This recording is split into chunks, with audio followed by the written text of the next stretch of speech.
I'm on a mission to find myself. Lately I'm off it, coughing. These meds I take gon' put me in a coffin. More often than not, I'm distraught, all alone in my room with the lights out. Even when it's nice out, I'm lazy. Really wish you see me on the daily. Lately I've been feeling crazy, baby. I don't wanna talk. I can tell she faking. She only hit me at 1 o'clock. My brain, she's staying like sidewalk chalk. Everywhere I look, all I see are chemicals. Think she got me hooked. I feel it in my genitals. Ring me like a book and play me like a cassette tape. Why wait when you with me? Pigs fly great by day. Better get here by the by day. Irate the way that I be feeling. I've been irate. Why wait? Lately I've been feeling crazy. I'm not that much to see, so why everybody tryna look at me? Oh, it's getting hard to breathe, so I'ma take a minute and focus on me. This is a solo, wish it was a duo. Lingo, bingo, way that I be falling down plinko. I just put a sock on my mic, that's a spit fill. When I'm still up in the night, that's when I spit real. Walking around my town and I can't help but look. I see you all around, every time it got me shook. When you walk by, I was too high, couldn't say hi. Now you moving to the next guy, I'm on the next high. Everywhere I look, all I see are chemicals. Think she got me hooked. I feel it in my genitals. Read me like a book and play me like a cassette tape. Why wait when you with me? Pigs fly great by day. Better get here by the by day. Irate the way that I been feeling. I've been irate. Why wait? Lately I've been feeling crazy. Lately I'm depressed. Lately not my best. Lately I've been thinking about the feeling of a breast. Lately in my feels, I've been popping pills. Mama's getting worried, lately I'm still cracking seals. I've been feeling low, lately I don't know. Lately not myself, I'm someone else when off the blow. Mama said to work, so I put work in. I'ma keep on pushing till I'm 10 feet in the dirt. And seeing me, but no one wanna be me. I don't blame them, I don't wanna be me either. See me, but no one wanna be me. I don't blame them, I don't wanna be me. I'm on a mission to find myself. Lately I'm off it, coughing. These meds I take gon' put me in a coffin. More often than not, I'm distraught, all alone in my room with the lights out. Even when it's nice out, I'm lazy. Really wish you see me on the daily. Lately I've been feeling crazy, baby. I don't wanna talk. I can tell she faking. She only hit me at 1 o'clock. My brain, she's staying like sidewalk chalk. My brain, she's staying like sidewalk chalk. Yeah.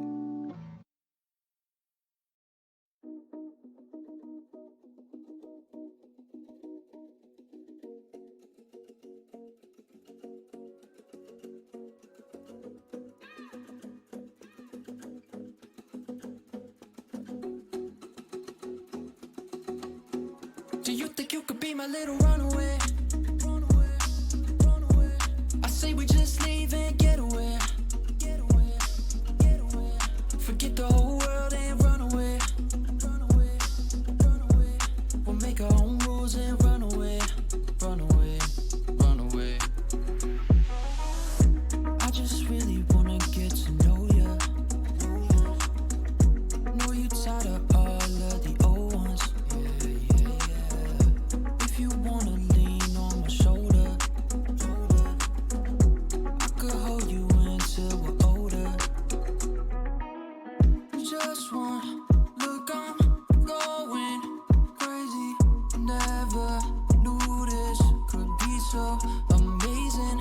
Is it stupid to ask you to date me?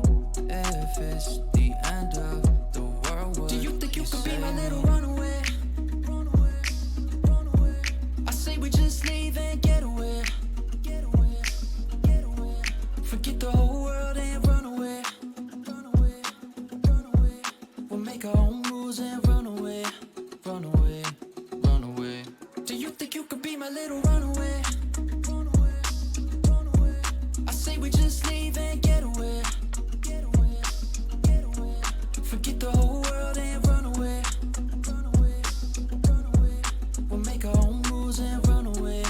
Run away, run away. Could you be, could you be, could you be, could you be? Be my little runaway. Yeah,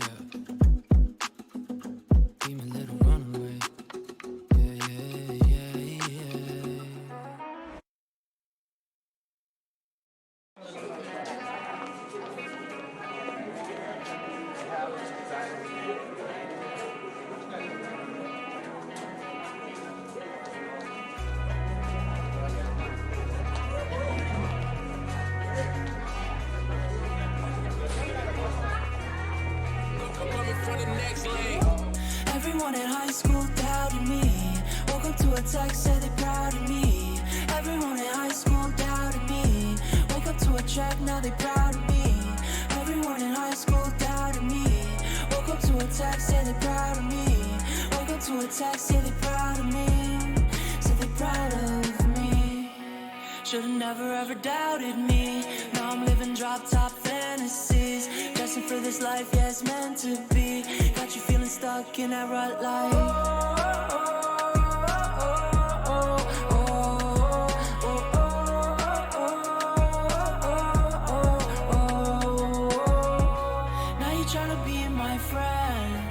Always fake love in the end. I don't wanna be your friend. Coming from the next lane. Everyone in high school doubted me. Woke up to a text, said they're proud of me. Everyone in high school doubted me. Woke up to a check, now they proud of me.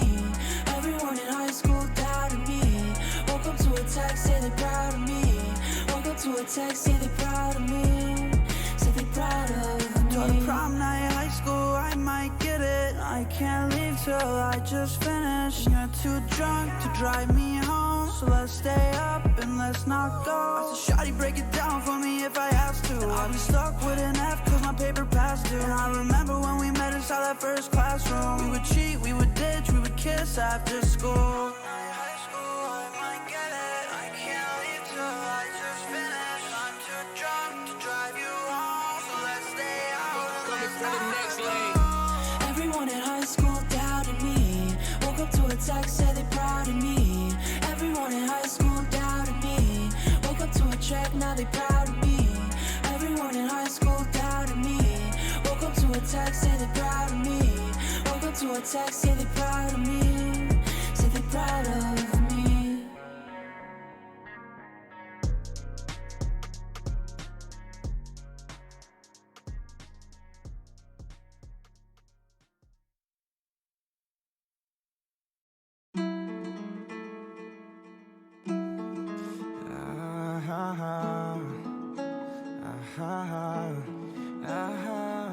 I really ain't trying to concern you, but lately I've been a mess.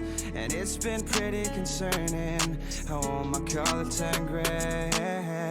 I hate when shit is out of my control, and lately shit been out of my control. So I've been running fast in my head, trying to erase these thoughts, yeah. Trying to find peace inside, but that shit's been hard to find. I cannot see it here, I cannot see it here. So I need to get away. Don't miss me too much, I know I'm gonna miss you, darling. Don't miss me too much, I know I'm gonna miss you, darling. Forever in my heart, but I need a new start, and find the happy me again. Clear sky, yeah, there will be. And one day I'll come home and better me. I really ain't trying to concern you, but lately I've been a mess. And it's been pretty concerning that all these colors turn gray. They say you can't find happiness where you've lost it, and I've lost it here. I cannot see it here, I cannot see it here. So I need to get away. Don't miss me too much, I know I'm gonna miss you, darling. Don't miss me too much, I know I'm gonna miss you, darling. Forever in my heart, but I need a new start, and find the happy me again. And clear sky, yeah, there will be. And one day I'll come home and better me. But for now, I'll be over the hills and far away. I'll be over the hills and far away. I'll be over the hills and far away. I'll be over the hills and far away. But don't miss much. I know I'm gonna miss you, darling. Don't miss me too much. I know I'm gonna miss you, darling. Forever in my heart, but I need a new start.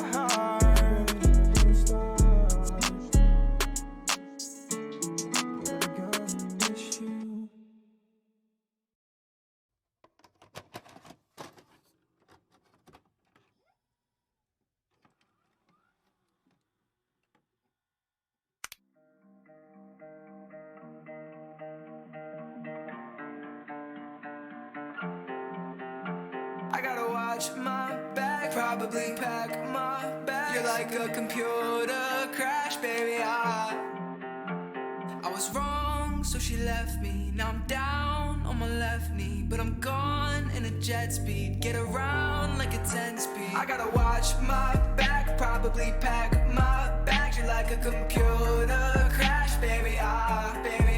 Well, maybe it's not that bad. Pretend like I'm not that sad. She only know how to make me mad. How to make me mad. You don't know a damn thing. You don't know a damn thing. You don't know a damn thing.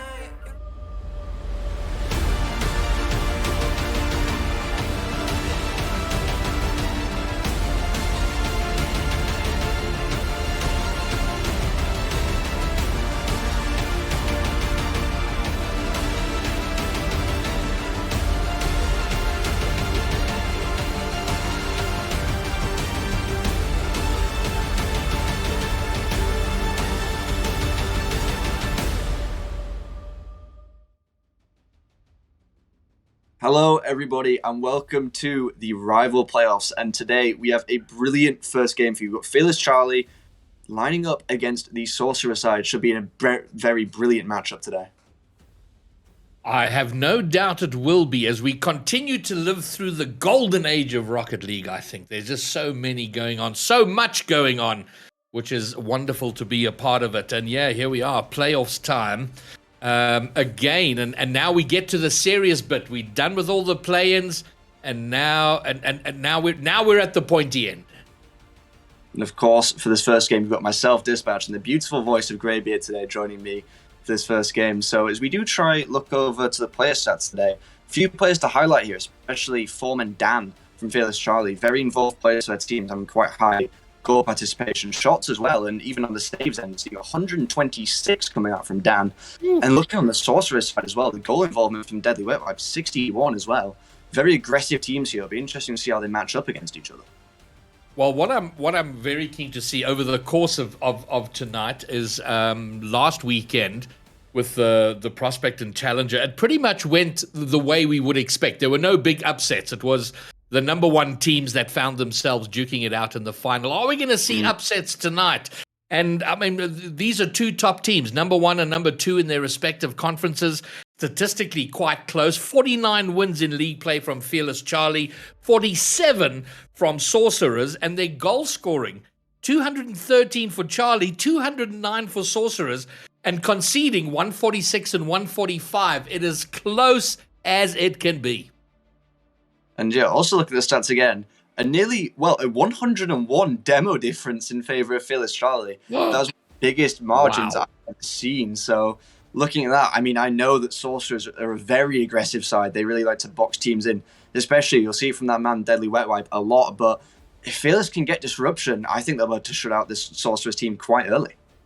Well, I'm definitely going to be looking out for that because well-executed bump and demo plays are wonderful. There is as exciting for me as watching a highly mechanical shot because it is a skill and it does require it requires intelligence and smarts to do it in a way that actually opens things up for you. So definitely keen to see that roll out.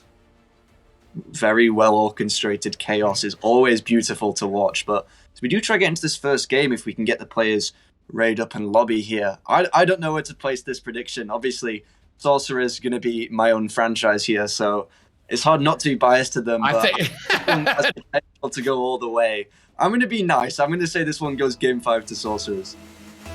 Okay, well, there you go. Well, away they go. We will have a better idea, but not a completely clear idea after these first 5 minutes. Dan Yeah, for a moment thought he might have a shot there. Potter's got a 1v1 and he's going to get it in. What a great start for the Sorcerers. Potter finding himself in that mistake there from Dan. He went up for it. And obviously he thought he was going to get it when he went up, but then realized he was nowhere close. And Potter just smashing it in over there with the final defender.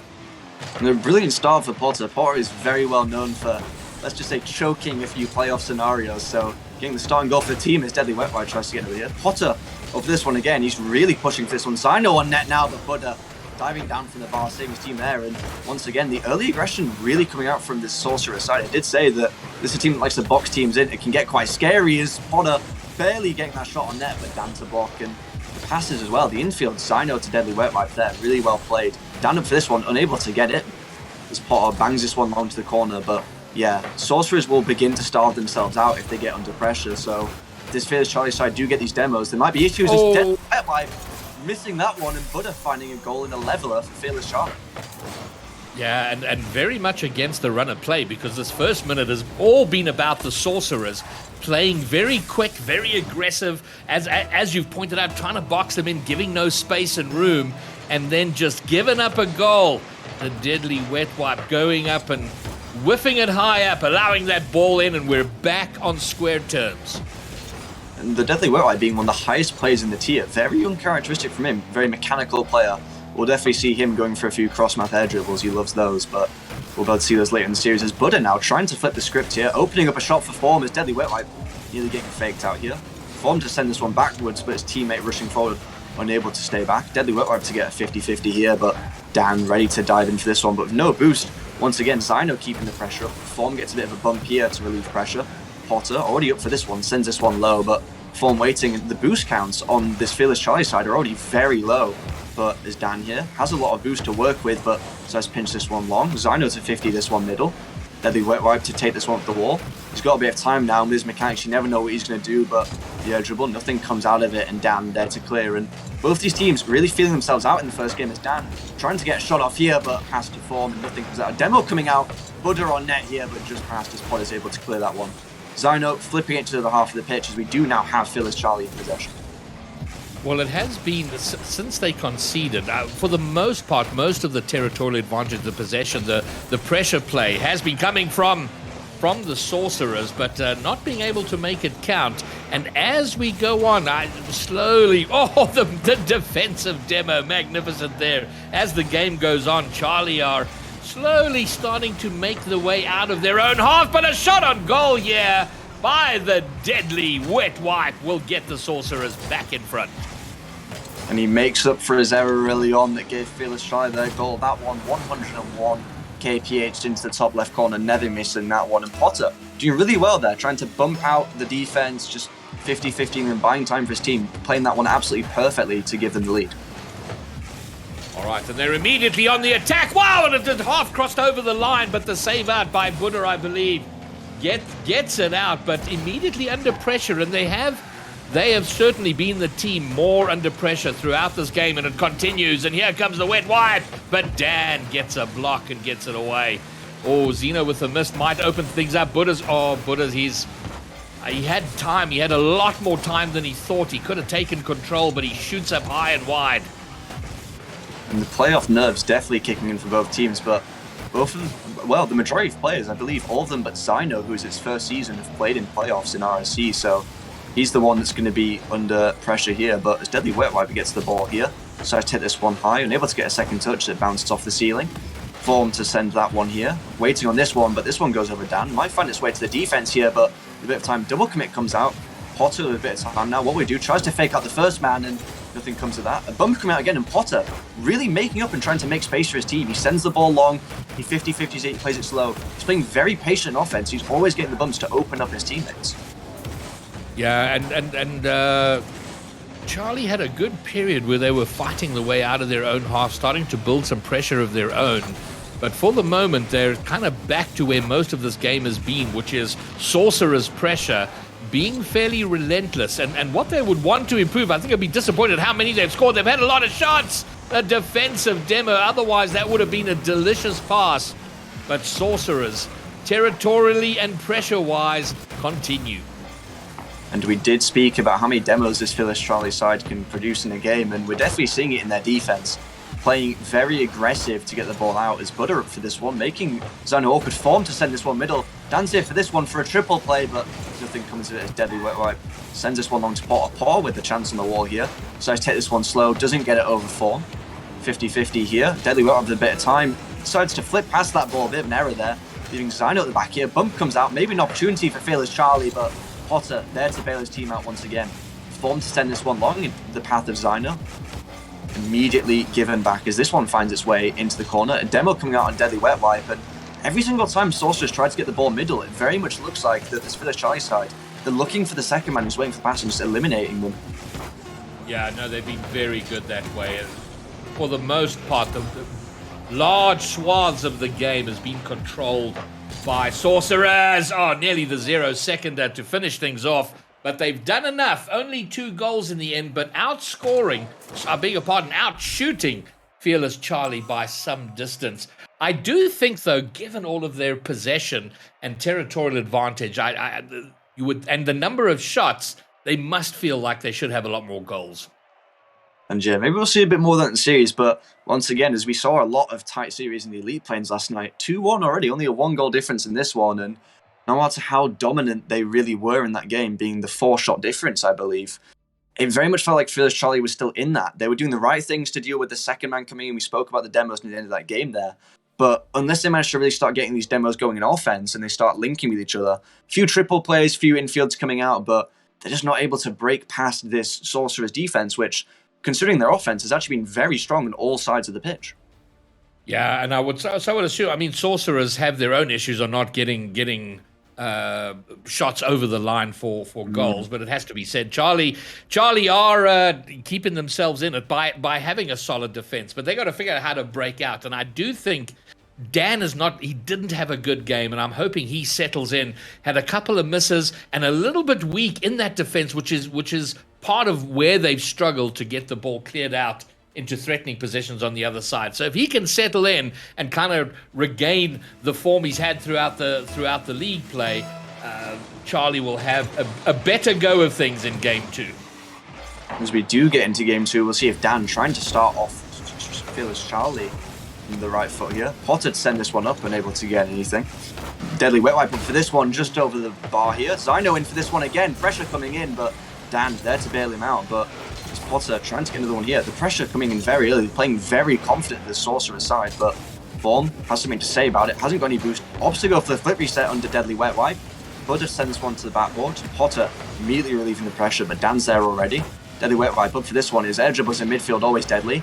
Manages to keep control of this ball, sends this one all the way to the backboard somehow. And this is the main thing we can expect from Sorcerers, these mechanical plays coming out to keep the other team under pressure the entirety of the series. Yeah, and we're seeing much of the same here from the first game. It's all Sorcerers pressure. They're set up camp, sort of long distance camp over in the blue side, but surprisingly only the one shot on goal, and that was a fairly soft one. Easy to save. Deadly Wet Wipe now off the backboard. Potter looking for the goal. He's come in from the third man position. Zeno has rotated back and should be able to cover. Now a defensive demo will ease any building pressure. And Potter copying what's been happening to him the majority of this game, but as the Deadly Wet Wipe links up on pass from Potter there, we do find the 1-goal lead, and very reminiscent of the first game so far. Counter-attack, Potter sending that one to the backboard, and Deadly Wet Wipe never missing those. The sharpshooter for the Sorcerer's side finds the leading goal in Game 2. Yeah, nicely executed goal. That should make them feel a bit better, getting some reward for all of the pressure they've had for the bulk of this game. And now right back to Fearless Charlie to figure out how they get in. They're chasing the game once more. They've not had a lead. The best they've done is to level up a deficit they had, but they struggle to be very threatening. Maybe now Dan gets it over one, and Potter and the Wet Wipe rushing that to make sure it gets cleared. Let's not forget the first goal from Fearless Charlie, the only goal they've had so far this series, was from a goal line miss from Deadly Wet Wipe on what certainly should have been an easy save for him. So they haven't really been able to force much out of this Fearless Charlie side, as Deadly Wet Wipe now trying to find something, but Zino getting blocked out on the follow. Potter sends one to the backboard, got a bit of time, opts to go for the demos, but is unable to find either defenders. Zyno with a bit of time now decides to take a touch, but immediately rushing out Buddha, who was waiting patient. And the boost steals coming out in the corner, that every single time they realize they're getting beat out, the Sorcerers started playing so smart and starving out Fearless Charlie. And what's surprising here is that it has felt a lot like Sorcerer's game, but they do have an equal shot count. So despite spending a lot of time in defense, they are at least getting over. Dan now off the backboard. Buddha can't find the shot. It's saved away. Form is going to bring it right back. But where they've struggled, have Fearless Charlie, is building pressure. They've had a couple of opportunities from their defense over to the other side, find a shot.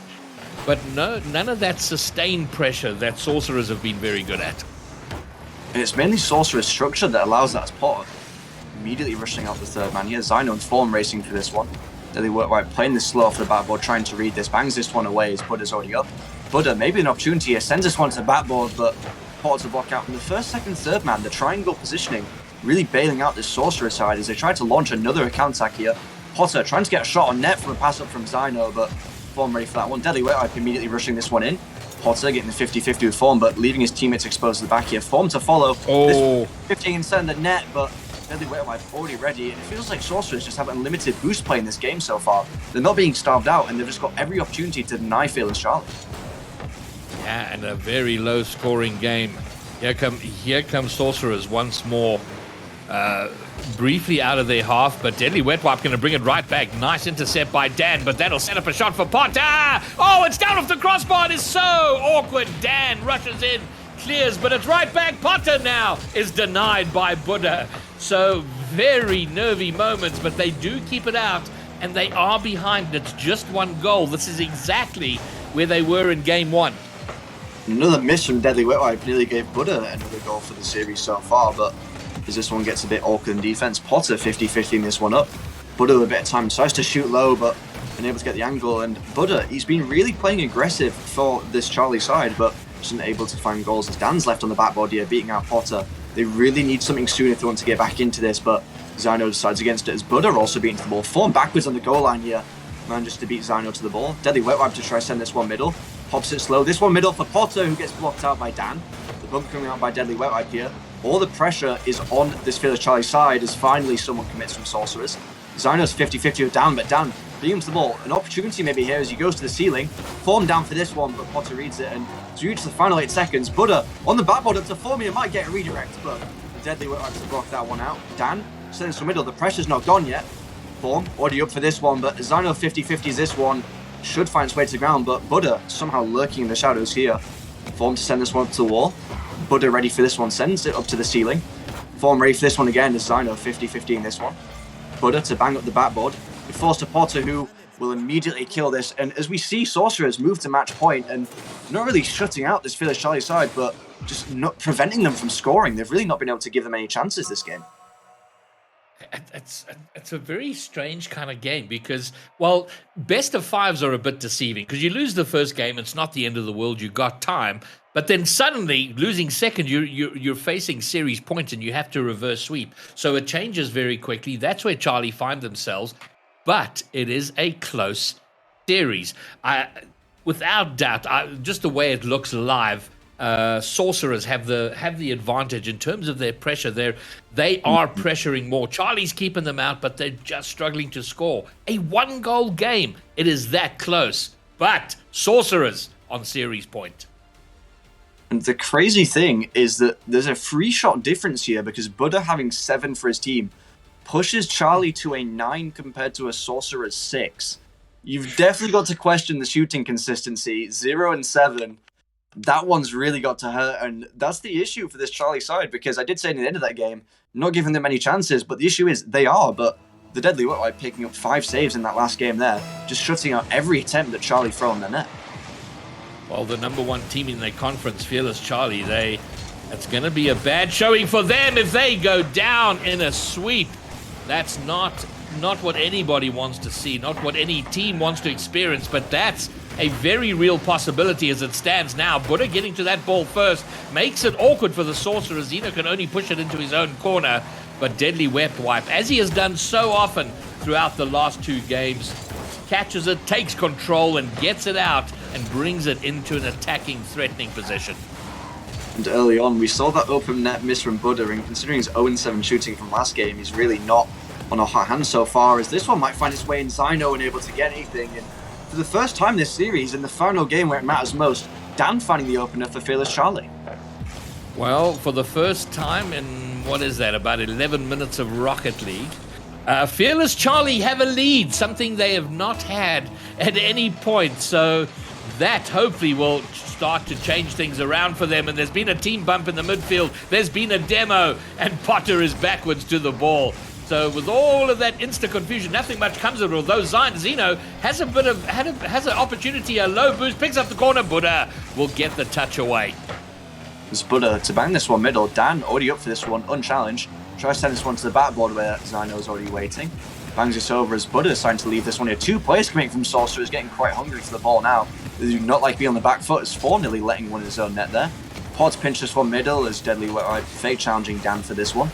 This one to drop down middle where Potter already up and waiting, sends this one to the corner. Nothing comes in. Form getting a double tap over Zyno here. Deadly Wet Wipe to send this one high. This one hitting the bar, going down. Potter up for this one on the follow. Buddha saving that one, absolutely stretching up to the bar to save that one. And Fearless Charlie somehow regaining this lead. And it continues for the Sorcerers. They have won 2 games, but they are struggling to convert their pressure into goals, and we saw it there. Ideal opportunity, two touches keeping it out, but they're having the pressure but can't find a way to level, and the longer that goes on, the more frustrating it becomes. And yeah, especially with how aggressive they've been playing, they'll be 100% expecting to take this lead back as Deadly Wet Wipe getting a perfect pass middle to Potter. Defense not reading that one, but it's saved away by Butter in the dying seconds here. Zyno to send this one down. Form has a bit of time now. Opts to 50-50, this one gets it around Potter, but Deadly Wet Wipe pinching this one to midfield. Maybe a pass opportunity here as Potter demoing the last man. It's an open net for Sorcerers, but as there's no angle here, Deadly Wet Wipe sending this one middle, and Potter there to put Sorcerers level with half the game left. And it's, you know, there are games where when a team goes forward, you just get a sense, there's going to go, a goal is going to be scored here. For large portions, you're not convinced. They're coming forward, are the Sorcerers, but you go, I don't know if they're going to score. But finally, it pays off. A little bit of a team play. The pass into the middle, the finish from Potter. They have leveled it up. And a lot of time, around half the game to go. Wet Wipe, can he get the pass in? It's awkward. Dan is pretty much out of the play, but Form will push it into his corner. Doesn't get the follow. It's loose. The Wet Wipe shoots. It's on the backboard. Zeno can't get an angle, can't get high enough over the ball to get on a proper shot. One thing you'll notice is the cutting in of the third man to keep the pressure. Very prevalent for the Sorcerer's side as Potter setting up high to try to get some bumps and still a boost here. Zyno to get a 50-50 middle, and disaster for Fearless Charlie here, dunking the defender, getting an unlucky double tap for Fearless Charlie off the wall, and as Zyno takes some level, that one's really got to sting. That's got to sting a lot. They've given up their lead, and even worse, they've now gone behind. And to the credit of Sorcerers, once they've gone ahead, they've not conceded, or just the ones where it was leveled up. They've been very good at holding on to whatever lead they have, even though they've all been razor-thin single-goal leads. And just Form now with a bit of time, but immediately cut out with a Deadly Wet Wipe. Butter, this one bouncing in front of him, but already met by Zyno. 50-50 above him. Form already up for this one as Potter gets a bump on Dan in the midfield. Bit of time now for Form. Butter is an option middle. This one flicked high, but this one sending its way all the way over to the Fearless Charlie net. Zyno trying to get another 50-50 here. This one might find its way in, but scraping the post. Deadly Wet Wipe with a bit of time here. 50-50 is this one. Potter and Deadly Wet Wipe 50-50 in the ball here as he managed to get the ball around. Zyno with a sharp opportunity here, and Dan covering that one. And with a minute left now, something really needs to come for this Fearless Charlie side, but if Sorcerers get another goal here, it's pretty much over for them. Yeah, and it's a performance they're not going to be happy with. Just overall, it's been very, almost like a neutral performance. You know, they haven't been bad. You know, it's not like there's been catastrophic mistakes, or it's just been It's almost like sort of maybe it's kind of like Scrim Rocket League. It doesn't feel like that there's a lot on the line. There's the urgency, perhaps that's the word I'm looking for. Yeah, there hasn't been a massive sense of urgency from them, but they may level it up here. Dan hits the crossbar, Form puts it wide, Buddha will get intercepted. It's mainly the aggression that's coming out from Sorcerers that's really ruining the chances of Fearless Charlie side, because we can see from the way that Sorcerers are playing that they really want this one. No, Panea Thino sending this one to the corner. I don't know if he meant to do that, but either way, it was pretty nice for him to do so, to not bring this any more painful as it would be. Deadly Wet Web sending this one on net, and this one will find its way to the ground. And my bias was prevalent at the start, and I did say 3-2 to Sorcerers, but finding the sweep in the first series, and they will advance.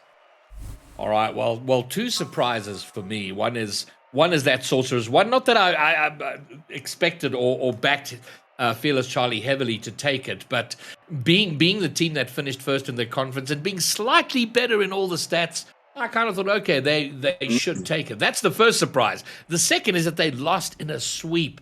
That's got to be very frustrating for them.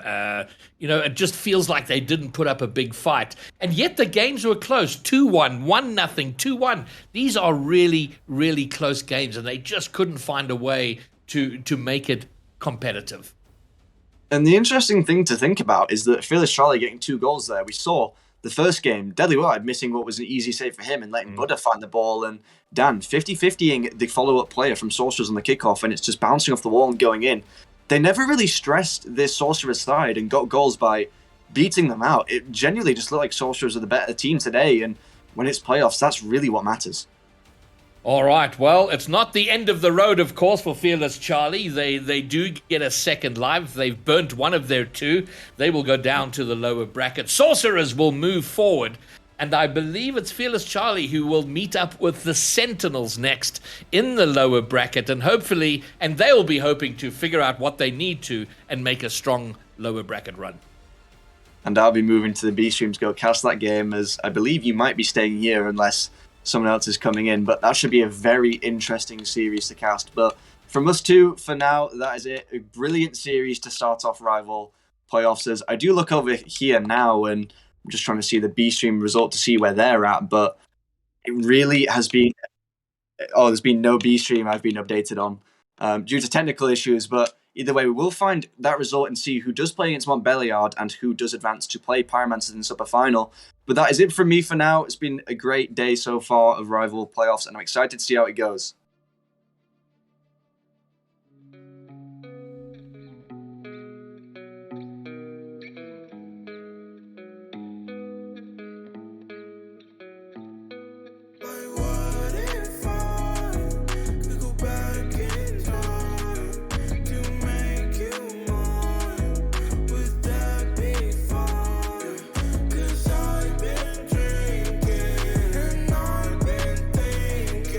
Like,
glass on the hotel floor. Gotta face my past before I end up in your arms.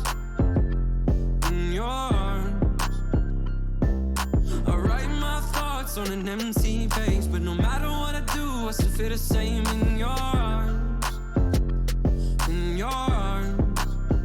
Yeah, I've called and you won't pick up, so tell them that I'm gone and I won't wake up. I asked if you wanted love, I just wanted it to last. Now I'm sitting in a pile of my own glass. The emotions got me insane, feels like I'm losing my mind. We hoped we'd work through the pain, but now we've run out of time. You keep trying to undo me, that won't be my fate.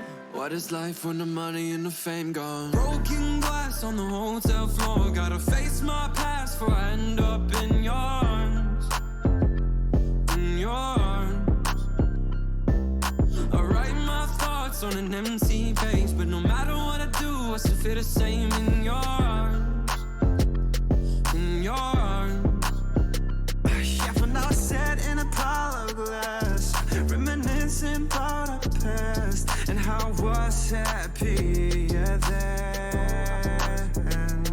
Cause now my thoughts, they run away, and I need a safe place that used to be inside your arms. But nowadays it feels like you keep trying to run through me, that won't be my fate. What is life when the money and the fame gone? Broken glass on the hotel floor. Gotta face my past before I end up in your arms. In your arms. I write my thoughts on an empty page, but no matter what I do, I still feel the same in your arms. In your arms.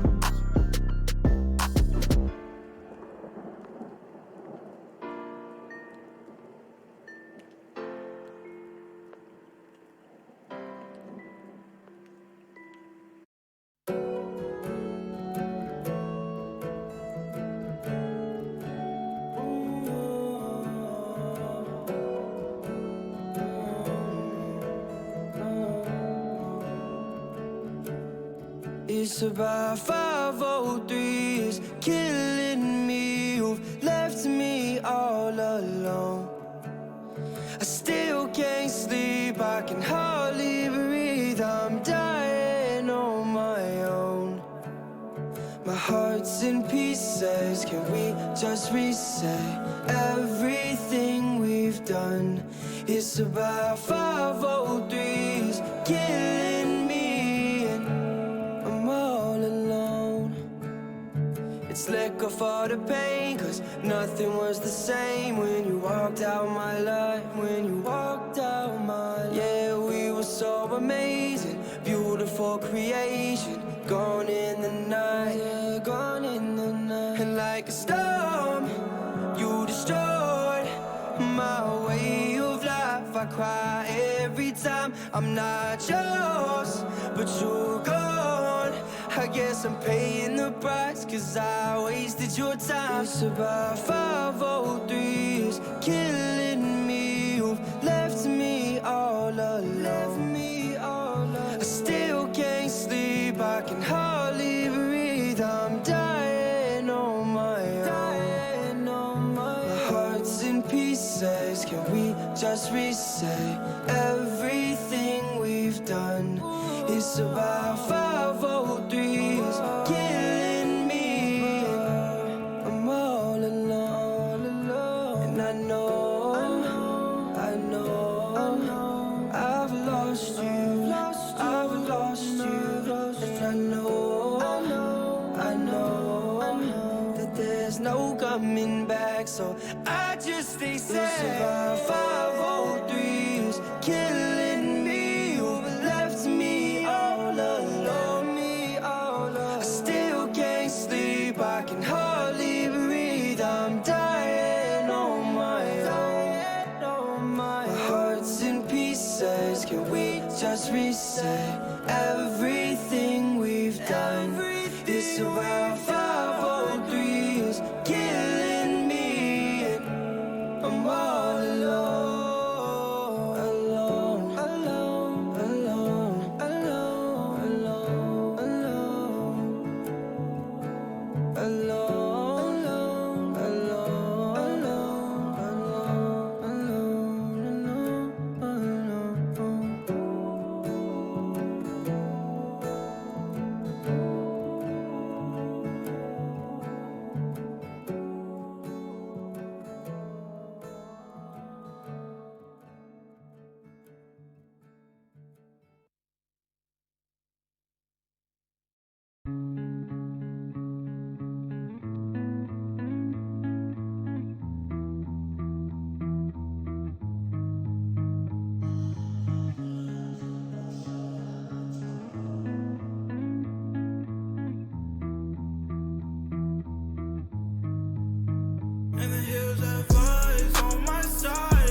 watching us turn into dust and fall out of love. And I won't suck with the feeling I used to have back when we were kids and didn't know a thing. Alone in my room, watch the walls closing, hoping someone would just walk in.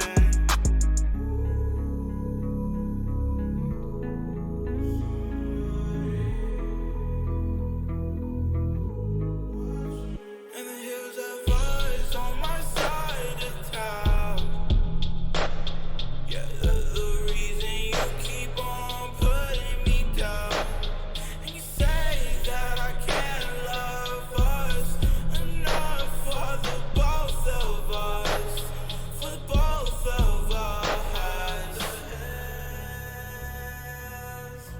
I've been watching us turn into dust and fall out of love.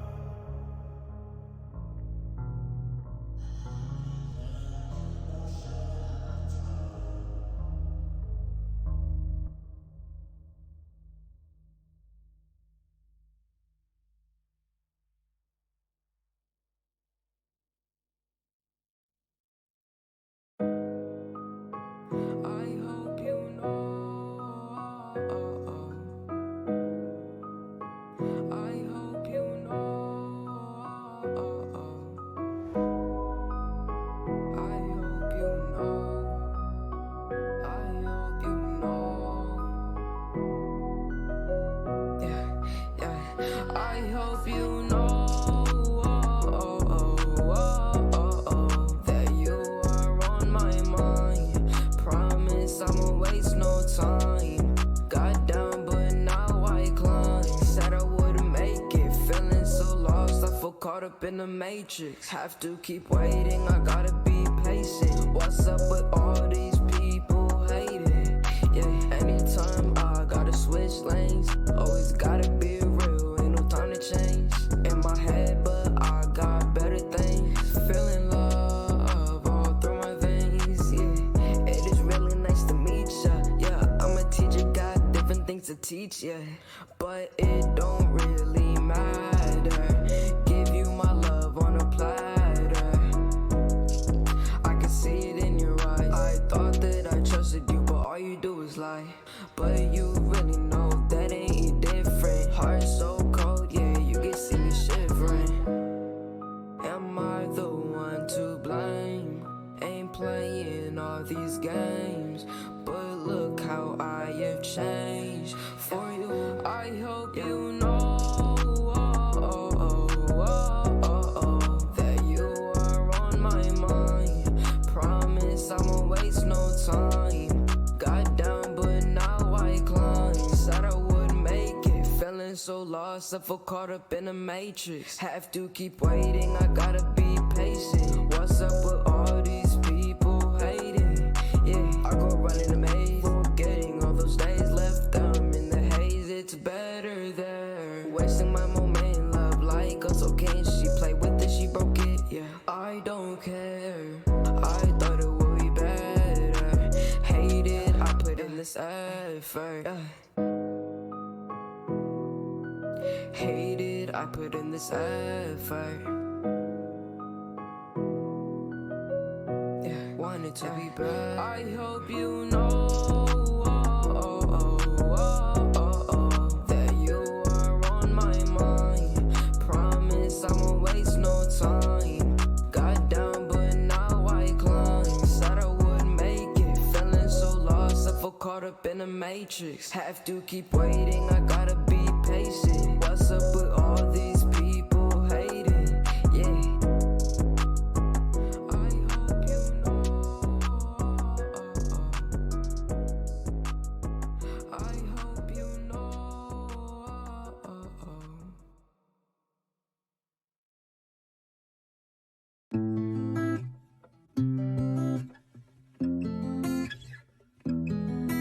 Yeah.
Frederico, we've got him. Ay, fresh off the boat on the dope, yeah. You said you rap, that's a joke, yeah. You hate your life and it shows, yeah. I'm making plays coast to coast, yeah. I keep my moves on the low, ay. iPhone 6-digit code. How I stack up with my bros, yeah. Yeah. Wouldn't you like to know? And I'm back up on the scene, tryna stack up all the cream. Pockets busting at the seams, you don't know what I mean. Get there, I say with my green. I see people tryna scheme. It don't got a red stripe, but you know my flow supreme. Yo, diamonds I need on my wrist, ayy. Nobody sounding like this, ayy. Don't even know how you got to the top. I send you to the abyss, ayy. I shoot shot, don't miss, ayy. I move out with wrist, ayy. All these other rappers probably tryna sound like this, yo. Ayy, where the dope at? Yeah, they shoot at me just like Kodak. Ayy, got a problem, tell them hold that. Just run the city, boy, I thought you know that. How we make a way without a boat? Wait, how? He got all the keys and all the dope. All the dope, tell them keep that respect though. Give me the check though, and I say perfecto. Ayy. Got the hustle from my pops, man, I got so many keys, got the whole city on lock. You should worry about yourself, why you staying on my jock? Can't stop, even UPS can't put me in a box, yeah. Shawty said it's a bop, about to play this in a drop top, cruising down the block. Yo, acting like the man, but we both know that you not. I got hops, watch me ball, hear the swishing with my shot. Wet, me I'm on top already, give me that guap, I'm ready. Got drive and dready. Throw cash, confetti. Give me that ice like Yeti. Hate, but they had not met me. But they ain't bringing me down. No, I'm too up right now. Aye, private meeting, check the dough lot. This cool, but my next single is more hot. I did all the shows in my city, I was busy. Yeah, now I'm taking over your block. Aye, where the dope at? Yeah, they shoot at me just like Kodak. Aye, got a problem, tell them hold that. Just run the city, boy, I thought you know that. How we make a way without a boat? Wait, how? He got all the keys and all the dope. All the dope, tell them keep that respect though. Give me the check though, and I say perfecto.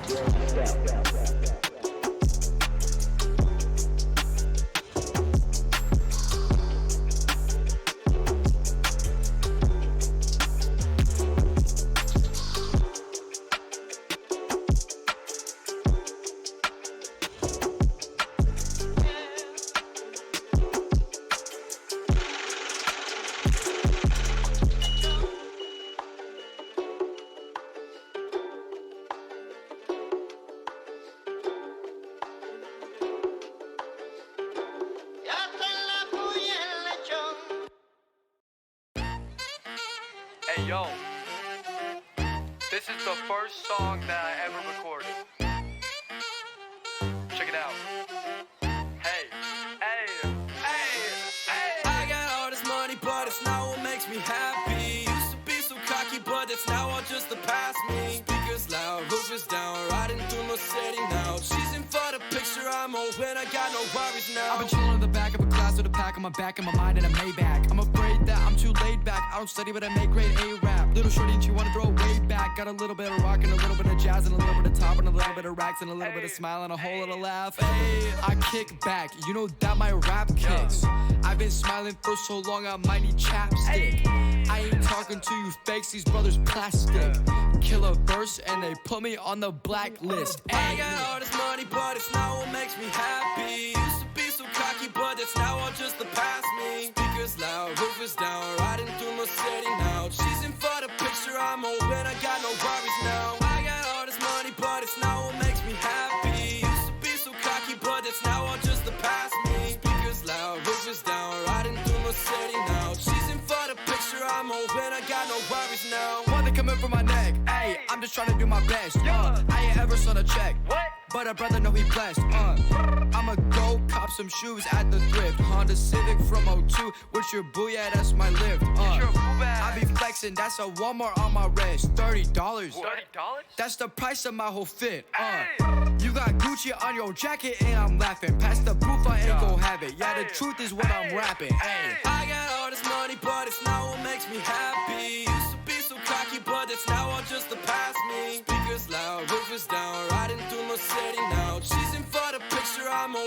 got no worries now. I got all this money, but it's not what makes me happy. Used to be so cocky, but that's now all just the past me. Speakers loud, roof is down, riding through my city now. She's in for the picture, I'm old when I got no worries now. I got some things in my mind that I think will be better off sitting a song, yeah. Be my addiction and be my depression, I'm winning against all the odds, yeah. Pride got the best of me, I was a center, a player, I fell to the ground, they told me I won't make it, I took it and made something greater, I'm lost but I know I'll be fine, yeah. Saying now, they gon' know the name, I'm a hard hitter on the road to fame. I was feeling down, so I wrote a page, get a beat, leave it in a murder case. She gon' want me when the lights down, yeah, I'm feeling it right now. Setting up the new heights now, smile for the bite down. I got all this money, but it's not what makes me happy. Used to be so cocky, but it's now all just the past me. Speakers loud, roof is down, riding through my city now. She's in for the picture, I'm old when I got no worries now. I got all this money, but it's not what makes me happy. Used to be so cocky, but it's now all just the past me. Speakers loud, roof is down, riding through my city now. She's in for the picture, I'm old when I got no worries now. Bro, that was my first song, dude. The next one, a little bit. You know what I'm saying?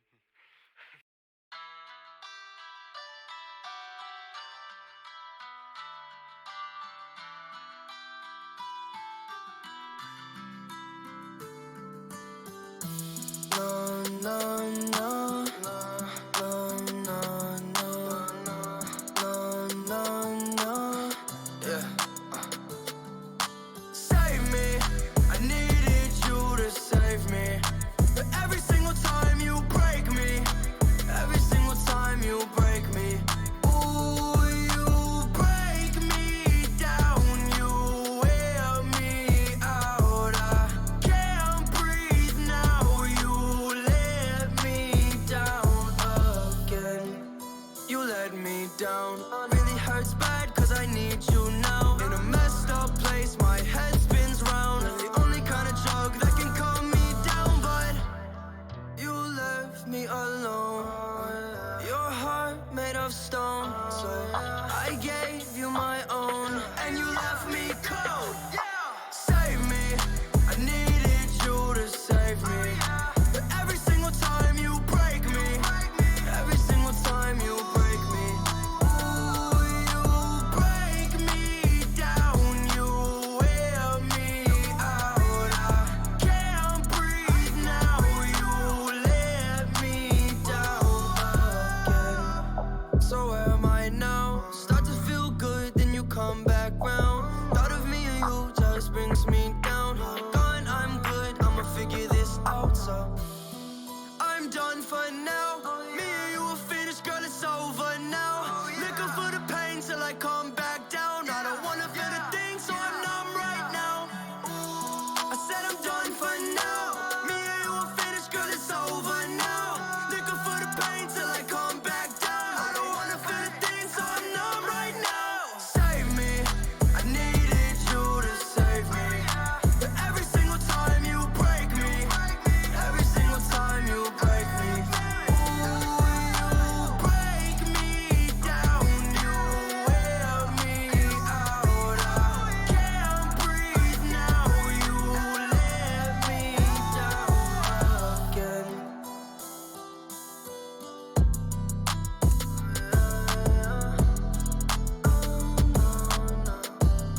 Since you break me down.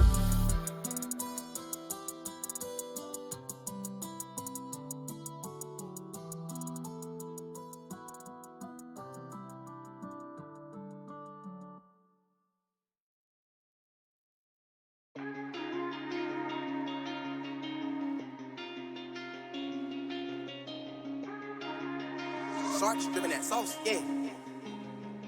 Okay, Joe, that's fine.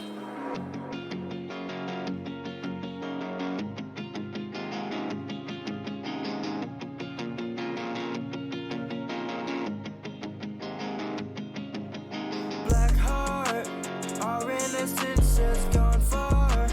I felt content with our start. No, I can never feel this again. Don't want it to end. Black heart, say that you love me, but you're far. Trying to find my way out, but I know this ain't nothing but a lost art. Trying to stand, I can barely breathe. Blood on my hands, I got what you need. Lost in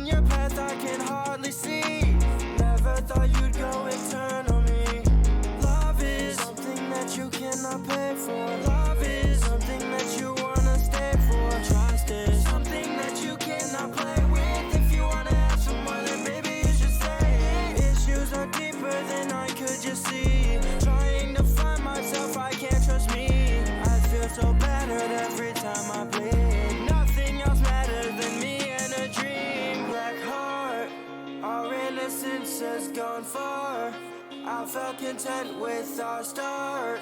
No, I can never feel this again. Don't want it to end. Black heart, say that you love me, but you're far. Trying to find my way out, but I know this ain't nothing but a lost art.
I can't take this kind of pain, no.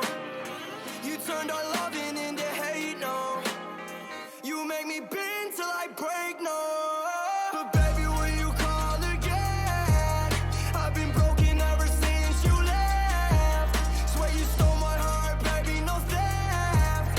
You made my life a mess. But you're still the best, yeah. You're still in my head, yeah. And this is life or death, yeah. You're the owner of the heart in my chest, yeah. And I need you, yeah. Yeah, I need you. Yeah, I need you, I need you, I need you.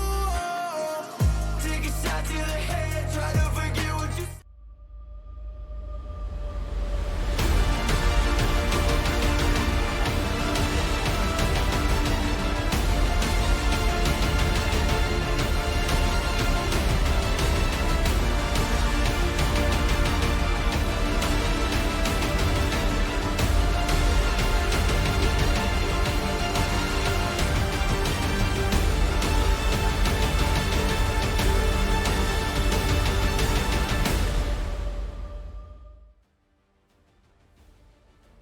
Welcome back everyone to the RSC9 playoffs this time around. I am Vino in the casting booth, joined by Yota. How are you? I'm doing great, thank you, and looking forward to this match coming into the lower bracket side. And you know what? These matchups, they are always my favourites because they're the ones with everything on the line. The teams gunning down that long run all the way through to the final with no loss in hand.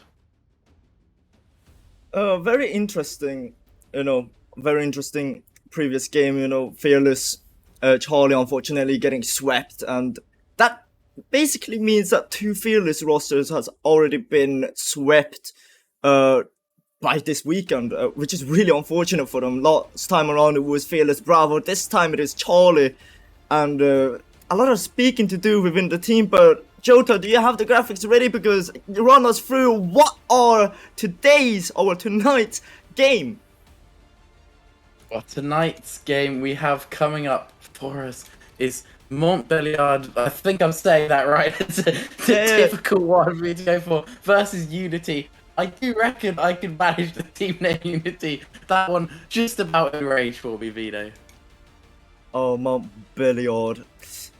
I remember casting them. It was quite a pain, just trying to pronounce their name. Nothing against the team, right? They're amazing, but it's just like the pronunciation. It's just so difficult. Is it Montbéliard? Balliard? What? It's a tough one, and you know what? I'm looking at these stats, and the one that shines out for me is the demo stat. I love violence. They come into this second and third in league play relatively tight and close to each other, but Montbéliard, they got over 70 more demos than Unity. That is a huge gap between them in that stat, and you know what? They better watch out for Montbéliard up their exhaust because they clearly enjoy the violence. I believe everyone is ready, or am I wrong? Because like it seems that everyone is in the lobby, but other than that, just waiting for some confirmations, of course. But let's speak about predictions then, Yota. Unity up against Montbéliard. Who do you have your money on? Well, I have to go safe, and for me, safe is always picking the team who aren't coming in straight off of a loss. Unity coming in off of an upper bracket loss, Montbéliard starting in the lower bracket. So I think that the momentum will be against Unity. Maybe they can break it and chop me up nice and early, but otherwise, I'm going to go safe and go Montbéliard to take it. I've seen what they're capable of doing. Montbéliard is very, very good as a team, but as a speed, look at that! Harv nearly striking one in, but Alone declines it. But this time around, Robin does just turn it around and finally force one through. A goal that they've been seeking for so long finally goes in their favor. Yeah, it's a great night and early start for them. What you love to see in a series, as long as best of 5, you do want to make sure you get off an early start because, okay, there's time to come back, but if you do start to fall behind and the games start to stack up, it's a very long way back into it. A lot of pressure coming already, but that's a mistouch by Harv. Void will punish him for it. What a capitalization straight off the bat. It's tied up once again. Unity, who's back? And very unfortunate there by Harv. Did you see him just saying great pass to himself as well? That's a bit sad, you know? Yeah, it hurts a little bit inside, but that quick challenge, you know, that he's in pain for that one, even if he's gonna try no! Oh, Yota, speaking about pain, a bit more pain for him as he just puts one through. Alone was good touch, but Harv with a helping hand slows it down a bit, nearly gets it out. But unfortunately, Yota again just isn't able to just clear away from their own net. But so far they're looking good with the pressure of the kickoff. Alone with a backflip, Harv does redeem themselves for this time around. Beautiful touch off the crossbar. Yeah, we have an absolute goal fest coming in already. 4 in 54 seconds. What a way to get started. I maybe accused them of come down from the upper bracket after a loss, maybe get started a bit sluggishly, but we have had nothing of the sort electric out of the gates. Robin applying more pressure for Montbéliard. A miss there, but no boost to work with, gets the block nonetheless. Void will follow it up. Harv gets a touch off to the corner. Certify can't really do much as Kareem, nearly puts it in as Harv gets blocked by Void. Kareem looking for a double touch, can't get it by Alone. What a touch by him on the backboard, leaving no space to work with. A lot of pressure already from the red side of Montbéliard as they just, you know, try to force through. I mean, Harv did a couple mistakes, let's say 2 mistakes that led to 2 goals there, but they did redeem themselves with the double touch of the crossbar. But so far, Yota, it's just a game of ping pong. None of the teams just want to do anything risky. Harv is probably just still a bit, you know, paranoid about what just happened like twice in a row. Yeah, it's crazy to say. We're kind of getting crazy, but let's take a moment to stop and breathe. You know, there is still over half of the game to go here. Still tied up level, so plenty of time for something to happen. Excited by might just make that all alone. A dunk out of nowhere. That goal has been gifted to them from above, and excited by, I'll say thank you very much as he picks up that one. I'm just amazed of how quick the reactions by Certify, you know, seeing Robin on the ball, about to pass it out to the middle. my player over here just came out of nowhere, just prepared for it, knowing where the ball was going to be, and just, chanced at it. Just, what, I'll put a couple bucks that it would go to the middle, and it went in the middle. They're grabbing the lead at Unity, looking very strong, and of course that's one way of just, trying to extend the lead. And well, at least for them, they grabbed the lead of Montpellier instead of a tie here. A lot of pressure again, physical plays coming out from Certify as Void puts it off to the side. Robin regains it. That's a flick, nearly goes in alone. A bit awkward, but does get the block. Kareem off to the corner, no boost to work with. Certify does get a clear. Robin can't really get it by Certify. A lot of time, but no boost to work with Kareem. Looking to pass it away. Yes, he does do so, but into Void. Nearly forces one through, but Robin gets the clear alone. Can't find a touch. Out to the middle. Here comes Kareem with a shot, but Void denies it. It's really nice to see this proactive defense from them as well. And they might turn it into a clip down the other end. Unable to in the end, but Unity showing their class here. And it's what you need when you're in front. You cannot afford to sit back and get a little bit cautious on defense, because at this level you will be punished hard for it. And we saw that the infield pass attempt, that they were so ready to read it. They were confident that they knew what the other team were doing. Get there early, shut it down before the shot becomes a real opportunity. And again, decide to fight up early for the block. This is what we like to see. Another one from Alone. They need to get it out there and up, and they do. Defense so solid from Unity. Yeah, Unity both is really good currently on the offense, but the defense is just on point currently. Not a lot of mistakes coming out from them. And of course, bringing back what you said earlier, Yoto, Unity did come up lose in the winners bracket, or well, upper bracket, and probably doesn't have the momentum. But look at them proving you wrong. They don't care if they lost that first series. They're here to redeem themselves, and currently that's what they're doing. A close game, but the clock is ticking. 10 seconds to go. Alone having the possession, but gets cut short by Harv. The timer is running out. Robin back into the middle. Kareem with a shot gets blocked, and Certify does kill it. Unity grabs the first game. Yeah, and you know what? As you said, I was wrong with my pick, but when I made the choice, I said I'm going for the safe choice, and I'm so glad to be wrong in a situation like this, because this means that we have a series on our hands. They are showing up to fight. They are not going to be rolled over by their earlier loss, and I'm excited for what's to come now.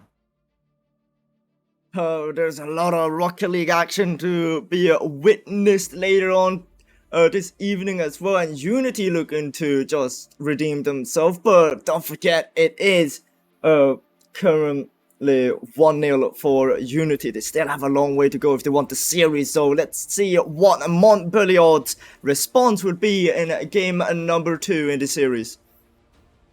Yeah, and their response will need to come quick, because defense has been the area where Unity have excelled, and if Unity can grab a game 2, find themselves 2-0 up in the series, getting 3 games in a row against a solid defensive team would be such a mammoth task. So you feel that the comeback really does need to start right here, right now. They can't afford to hang around, and 300 seconds could lie between them and completely tying up the series.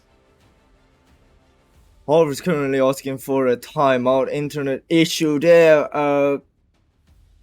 I'll have to check in with the admins for that. Alright, so I've just been confirmed 5 minutes they have for their timeout. So it is a tactical timeout from the side of, I believe it was, who is it, Unity or Montpellier? I believe it's Montpellier, correct? I think it is Montpellier having the technical difficulties. Was that enough to affect them in game 1? Who knows? But you know what? We're super happy to let teams have the time they need to get these things fixed, because I mean, absolutely, we want both sides here in this playoff playing to the best of their abilities. We don't want to see a competition as good as this hampered by lag. Currently, very unfortunate for Kareem's internet. I did see it as well after that game, just seeing the ping very high. Must not be, it must not be pleasant to just play in that high ping. It was legit just going orange and red. Must be unfortunate, but Yota, currently from game 1, what have we learned from that game between Unity and Montbéliard? It was, of course, a very close game, 3-2 win for Unity. Do they still have what it takes to steamroll through, but will Montbéliard come back, in your opinion? Well, if I can remind you of how that winning goal was actually scored, it fully just came from a clear that the block happened to slide all the way through. It was hardly a convincing moment of magic, and by all means, those goals count plenty well enough, and you have to defend well to take them, but I certainly think steamrolling is the last word that I would use to describe it, but it's one of those games, I think, that if they continue as is, it will be an absolute coin toss, and the fear for Montbéliard is they lose another coin toss, it's very possible, and they do find themselves 2 games down, so they might need a little bit of fortune here, but I definitely think even if they continue as is and they're not able to find another gear, there's still a good chance. Great answer. Not gonna lie, but let's just refresh a bit then from game 1. It was very interesting, both of us just our predictions were, of course, against Unity because, well, they did lose the first series and they came from the upper bracket going into the losers bracket. Or lower, depending on what you want to call it, because personally I have a winner's bracket and a loser's bracket, but however RSC has it, I still have to get used to saying that. Oh gosh.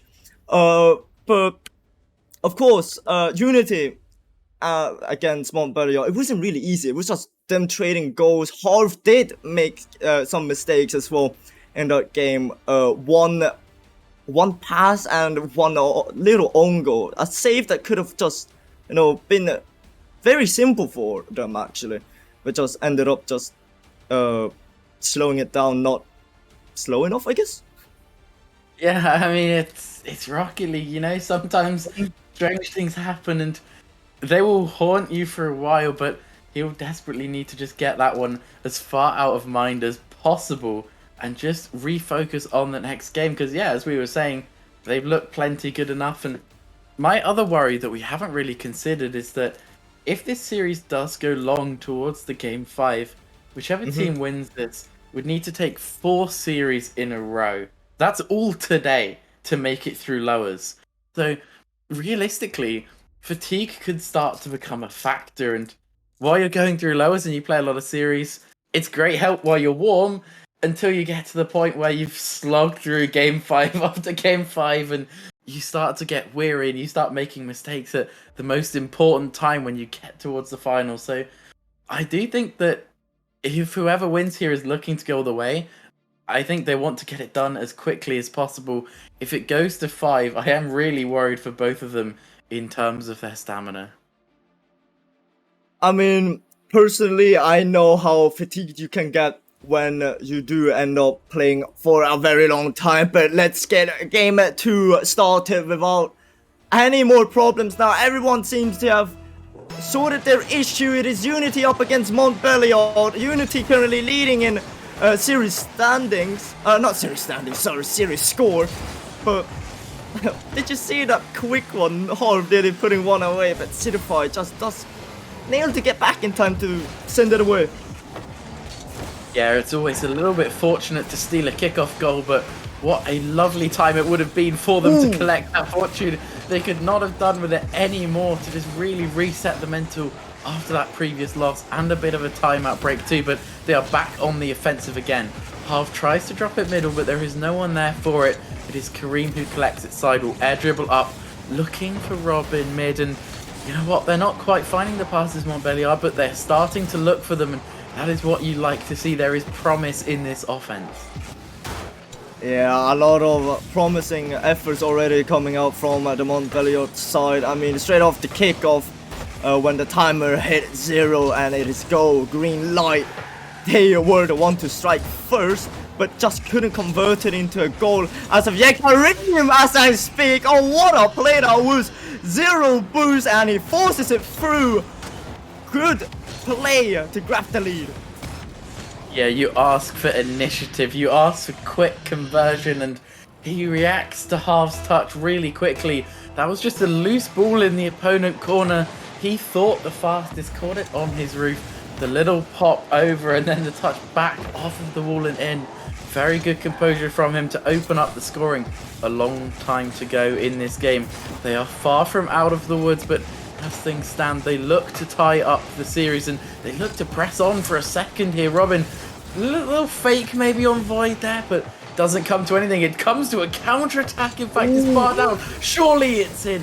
It is. Excitify finishes off what Void could not, and I don't know how he's managed to part the seas there. He's slithered like a snake right between defenders, dodging all the bumps, and a quick counter-attack that will mean the world to Unity.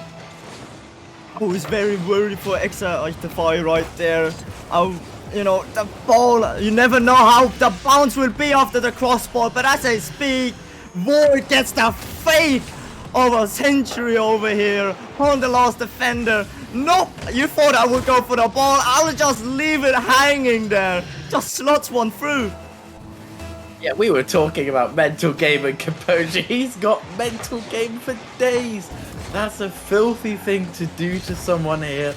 I mean, that's you get bonus points for that one as well, right? Okay, you get the goal on the scoreboard, but he's going to be feeling so much better about himself for the rest of the series after that.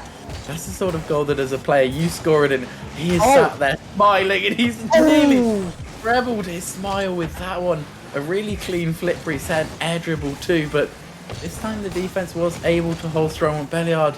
They are putting up a good fight, and Kareem in a physical tussle there with Excitefy. She does lose out and comes back for revenge on Void and Half with the follow-up, the double tap. Just wide on Belliard. They are knocking firmly, but they cannot get through. The defense of Unity strong once more. Something I've realized from the side of Unity, especially Void, they were the one to initiate things. You saw how close they were to just put a beautiful play through with an air dribble, but instantly, since they were blocked, you know, they're out of the play. But no, never mind, out of nowhere they just appeared in defense. The rotations by Void is just really quick, and I'm very impressed by it. But as I speak, a double touch comes out from Void. Oh, it's, well, maybe can't count as a double touch, who knows? It's just off the backboard here, at least, into the net. A misplay from Montbelliard costed them yet another goal.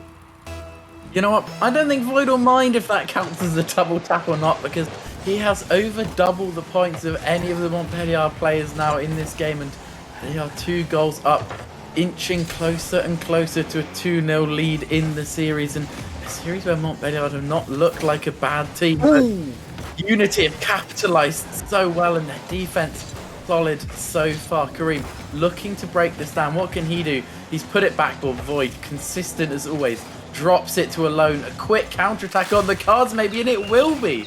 Robin cannot scrape back to that one in time. They're left scrambling back, but he can only help it on its way into his own net. Oh, so close yet so far for Robin. He had the save in his sights, but was just not quick enough to get it. It is 4-1 now for Unity. They're still just running away with the second game as I speak. Make it a 5th one. Excitify puts it in. What a lovely time to come and collect a free goal like that, and that's not an insult to the other team as such, because that is just a glorified kickoff goal with extra steps, but you give Excitefy a gift like that, he is going to take it with open arms.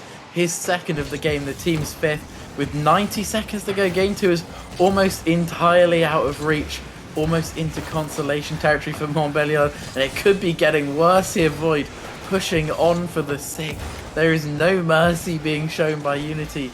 They will continue to push, and you feel that they'll be unhappy with themselves if they even conceded a consolation here. That's how they've been approaching this, and Void with the dribble again. What can he do with this one? He beats up Half. No he gets a really nice shot, and forces an amazing save out of Kareem. It may not be enough to win them the game, but a great effort nonetheless. The own goal nearly going through, but then the save just to impress everyone with it as well. Like, I mean, they might be grinding and just farming the saves here, who knows, but that was a beautiful one to keep things just calm and collected. But Kareem now can't really do much with the ball. 30 seconds remain. Void with the flip reset, nearly puts it through. Robin does get a save.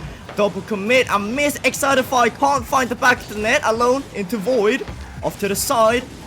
Do they have boost? No, Robin does take it away from them, but Alone now to transition. With the transition, but that's Horv looking to put it away. Kareem with a clear, that's going all the way. Nearly finds the back of the net. Void now 14 boost on the backboard. Can't do much. Kareem dropping it down, but that's a demo and it seals the deal for Unity. Yeah, you love to see it. They already had the job done. They were 4 goals up with 5 seconds to go. And yet they still hunt down that demo and clearance just to stop even one consolation goal coming in for Montbéliard. That's such a professional approach to the game. And, you know, I'm just staggered by the amount of flair they showed. Void especially, constantly looking for resets. So much creativity in the air. And when you win a game, not just in a normal fashion, but with the style that they did, it really sends out a message to your opponents. It demoralizes them hard, and they won't have long here to get the mental reset going. They face 3 match points. What can Montbéliard do to turn this around, Vino? Of course, first, the defense. We've seen so many mistakes regarding defense on Montbéliard. There was just positioning and perhaps as well not, you know, letting Unity have too much time with the ball as well. We've seen Void just go for flip resets and air dribbles just because of the fact Montbéliard allows them to do so. Yeah, it's kind of a tough problem for them because in game 1, they tried really hard to try and stay on the pace of the game, and it was a frantic game, very high paced. Unity just came out on top, and you felt game 2, maybe Montbéliard thought, okay, we tried to keep up with them frantically. We couldn't really make it work. Let's try and sit back and play a safer game. And they found out with vicious consequences what happens if you left space. Already know, straight off the kickoff, Void does get the hang of it, but Horv instantly puts it back. Alone, looking to make a play. Kareem now off to the middle. Robin doesn't want to go for it. Void, no boost to work with, just leaves it by Excitify. Going for a shot, but cut off short by Horv. Alone, can't do much as they were in an awkward situation. Excitify does get a brilliant save. Void doesn't do much. Horv now looking for a double touch. That's going to the middle for Robin to secure the deal for Montbéliard. Yeah, and okay, they scored first last game, so I'm not getting my hopes up too much. After scoring early on, and then getting thoroughly wiped the floor with. But however you slice it, this is how they needed to start the long comeback. A nice early goal. Half looking to double it. Can they do better than they did last game? Makes out under 1. That's a nice play from him. Looking for the bump on the defender too. Going back to that signature aggressive style. We saw them rack up many demos in league play, so it's nice to see them back on their thing. They are stuck in their own end for now though. Robin tries to pop it out middle to Kareem, but doesn't have a lot of options. He's forced to just shoot it blindly at the defender, and the defender is back. That will not be enough to trouble Void, who tries to make a play of his own, but this time the solo play doesn't work. You see that Montbéliard starting to shut down earlier. They are now all too aware of what happens if they give Void some space. Yeah, and they're just realizing the situation, and you know, it's a crucial game. Match point for Unity. 1 win for them, another win for them, and Montbéliard will be walking home empty-handed, whilst Unity will be happy to proceed in play. As I speak, that's an unfortunate touch. Alone does force one through. It's tied up. Yeah, and Robin drops the great pass in Chatsy. You know, he's a bit frustrated with himself after that one, and that is a tough goal to concede. They've been the better team for this first minute and a half. They've looked good. They've been on the front foot. They've been really aggressive at shutting down any solo play chances, and yet they stand with no reward from it due to one awkward touch on defense half, looking to restore the lead quickly, but the proactive defense this time from the side of Unity. It might not be enough though. Robin with a chance of redemption, and Void, an amazing double save, defies physics to fall back onto that one. I don't know how he's got there, and I have a feeling Robin will be feeling the same way.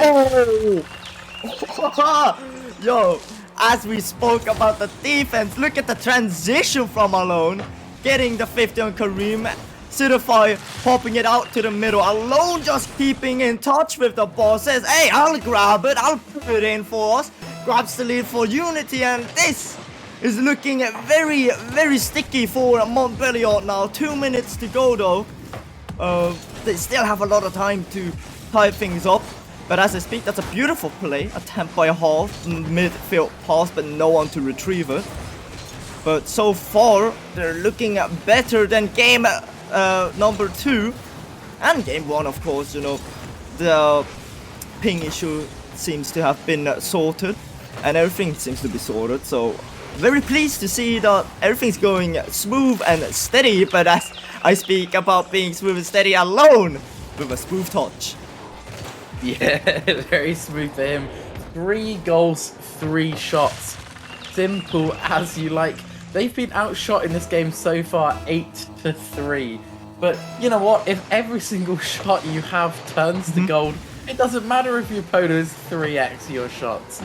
I mean, I already at 1-1, I wanted to say that, you know, Montbelliard will be thinking, what do they have to do to score? Because they face some amazing saves, but now they'll be feeling that even more so. They've had lots of opportunities, but the defense has always had their number. They've always had the answer.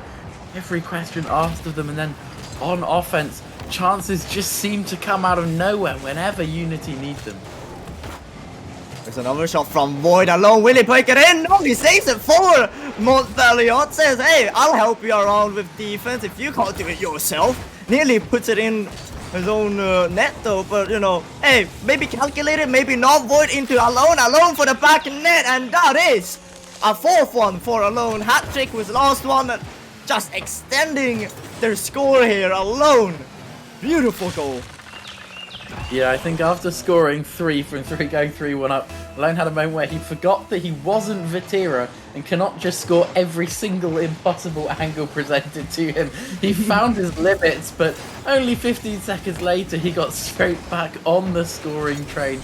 The simpler of his finishes, that one, but it counts all the same, and 4 from 4 for him.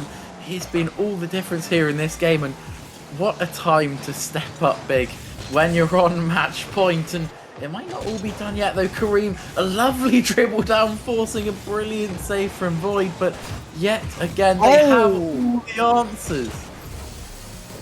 Just look at that.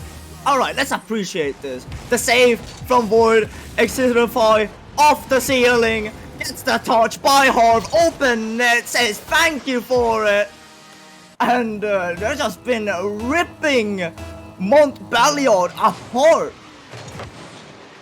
It's one of those, if you're in the Montbelliard comms, it's got to be getting a little bit quiet, because you have to be speechless when you get great opportunities like that, and every time you go high, you go low, regardless, the defender somehow guesses correctly.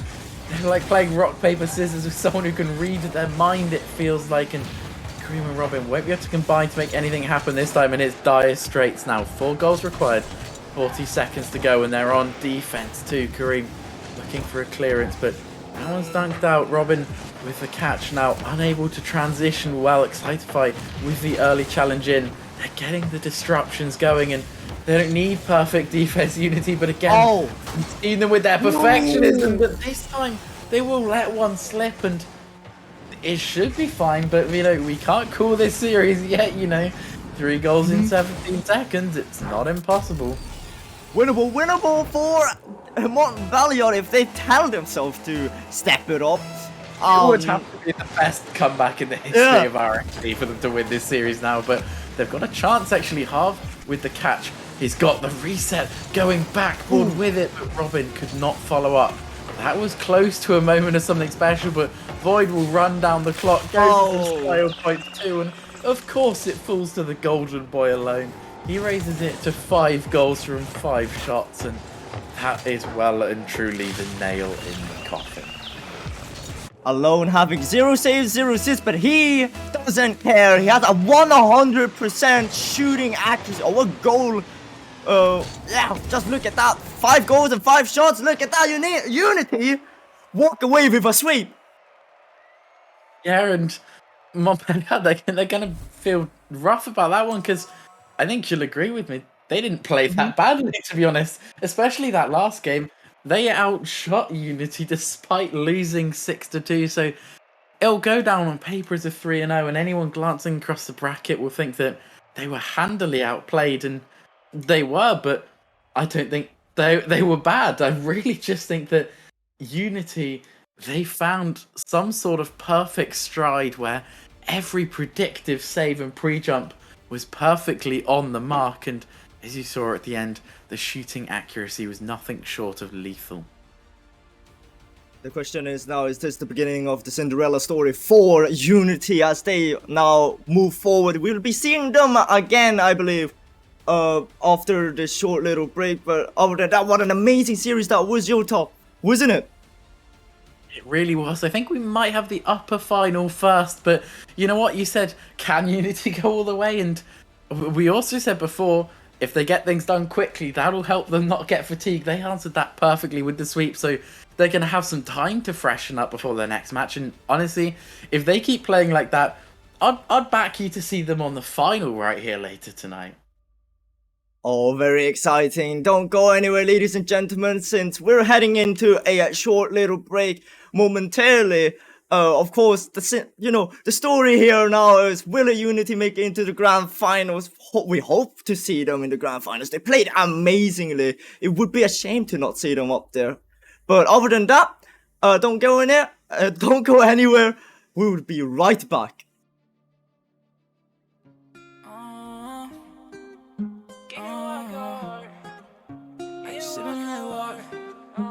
Sipping on that walk and it's heavy now. Ay, running on my guap and it's steady now. Ay, I didn't want that top and it's been a while. Ay, trying all these pills, how I'm living now. Ay, sipping on that walk and it's heavy now. Ay, running on my guap and it's steady now. Ay, I didn't want that top and it's been a while. Ay, trying all these pills, how I'm living now. Ay, sipping on that walk and it's heavy now. Ay, running on my guap and it's steady now. Ay, I didn't want that top and it's been a while. Ay, trying all these pills, how I'm living now. Yeah, I didn't want that cake. She didn't want my money when I pull up in the rave. Hop on my way, but where am I going? Get into the cake, yeah, you know I'm a boy. Yeah, you know I got a problem, but I just want a cake. Money on me, yeah, you know I won't change. Too many thoughts when I pull up in the range. Too many thoughts when I pull up in the range. Yeah, I didn't want a cake. She didn't want my money when I pull up in the range. Hop on my way, where am I going? Get into the cake, yeah, you know I'm a boy. Sipping on that walk and it's heavy now. Running on my guap and it's steady now. I didn't want that top and it's been a while. Trying all these pills, how I'm living now. Ay, sipping on that walk and it's heavy now. Ay, running on my guap and it's steady now. Ay, I didn't want that top and it's been a while. Ay, trying all these pills, how I'm living now. Ay, sipping on that walk and it's heavy now. Ay, running on my guap and it's steady now.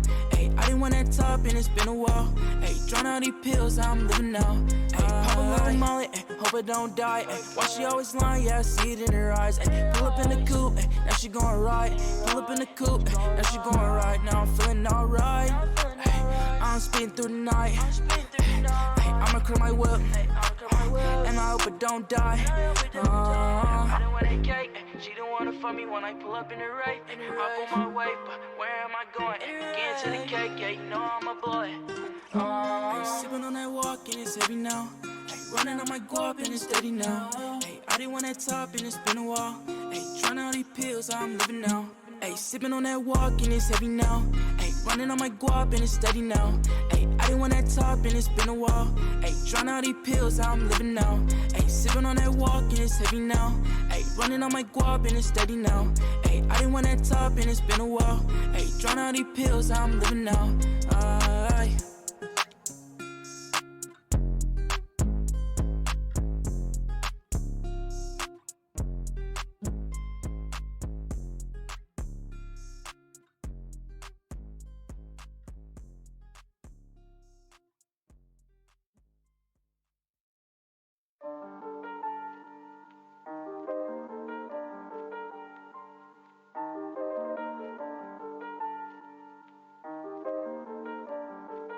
Aye. We had some pride. Put it aside. Cutting the pie. With all the guys, Made mistakes and then I made up my mind. What I decide? I gotta grind, I gotta grind. I gotta grind. I gotta grind. All of the time, 24/7, 365. Gotta get mine. Stay on my grind, Aye. Look, it's business, ain't personal. Money straight, so I'm curving them. Whoa. He been tweaking, something irking him. Did them favors, they was not deserving them. Boy, I be thinking a mile a minute. They gotta be kidding. We go to war, I'm the captain, the general, and the lieutenant. Nowhere to run or hide, I don't stop till it's finished. Me, I be minding my business, drop more records than Guinness. Gotta be a Guinness World Record. Don't play chess nor checkers. I only play for keeps. Came out the east, boy, I'm a beast. He gotta keep the peace. That thing on him is keeping the peace. I never sleep out in the streets. Gotta stay out there, reach. With the mob, talk that talk, Seiko peace, Feel so big, talking Papa, Sean and Meech. We had some pride. Put it aside. Cutting the pie. With all the guys, Made mistakes and then I made up my mind. What I decide? I gotta grind, I gotta grind. I gotta grind. I gotta grind. All of the time, 24/7, 365. Gotta get mine. Stay on my grind, This just in, more doing, less discussion. Killing every single beat I'm touching. Sick with it, need a Robitussin. Moving fast, but I'm never rushing. Damn boy, it's really other son. Say you poppin', but I know you wasn't. Not my brother and you not my cousin. Nah, we never buddy. I like to drink to my vision fuzzy. Money got me feeling lovey-dovey. I say a prayer to the God above me. Tell him I'm back, I gotta stay in my zone, man. Maybe I'll come with the dogs, Maybe I'll do it alone, Either way, I get what's sold to me. Never believe what's told to me. City on lock, I hold the key. We can't link, I got goals to meet. That's facts. Put the island on my back. Grind cause we gotta eat. We the ones they wanna see, man. With the mob, talk that talk, Seiko peace, Feel so big, talking Papa, Sean and Meech. We had some pride. Put it aside. Cutting the pie. With all the guys, Made mistakes and then I made up my mind. What I decide? I gotta grind, I gotta grind. I gotta grind. I gotta grind. All of the time, 24/7, 365. Gotta get mine. Stay on my grind,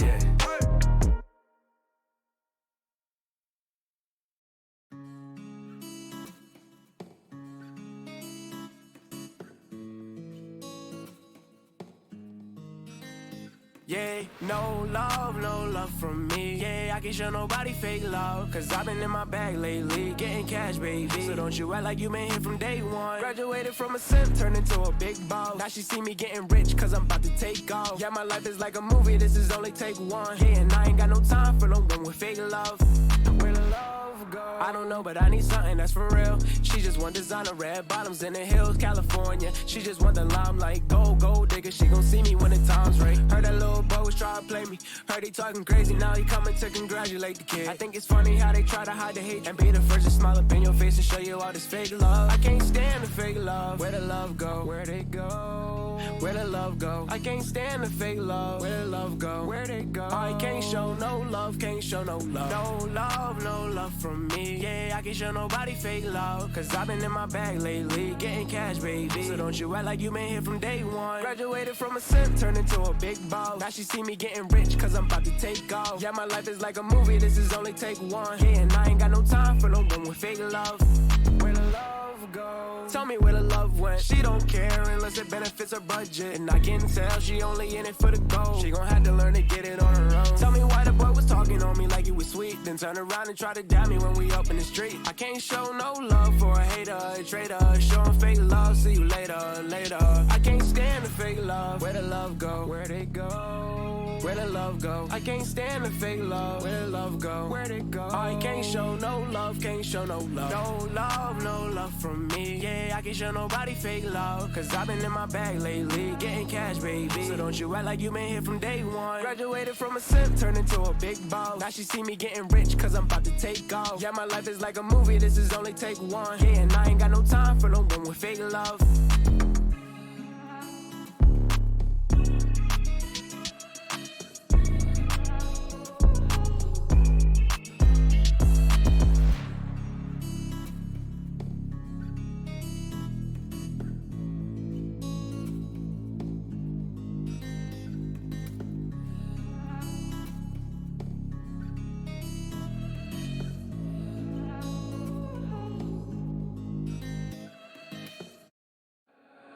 I don't see my name next to yours. I can't feel my weight anymore. Holding on to hope that I might be enough. You know what my heart's aiming for. Meet me up and tell me you needed someone better. I can't wait around anymore. Feel like we don't speak how we used to be together. Lying down on my bedroom floor. Late last night I called, hoping you pick up the phone. I know that there's been some time since I had you all alone. What you really like is the thing I wanna find a way into your life. There's no way out when I'm just not enough. There's no way out when I just wanna run.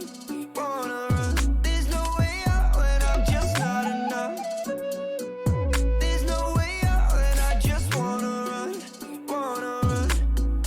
I can't even see through the lights. Keep running circles and lines. Holding on to hope that I might be enough. Maybe I'm just wasting my time. Go. Meet me up and tell me you needed someone better. I can't wait around anymore. Feel like we don't speak how we used to be together. Lying down on my bedroom floor. Late last night I called, hoping you pick up the phone. I know that there's been some time since I had you all alone. What you really like is the thing I wanna find a way into your life. There's no way out when I'm just not enough. There's no way out when I just wanna run. There's no way out when I'm just not enough. There's no way out when I just wanna run.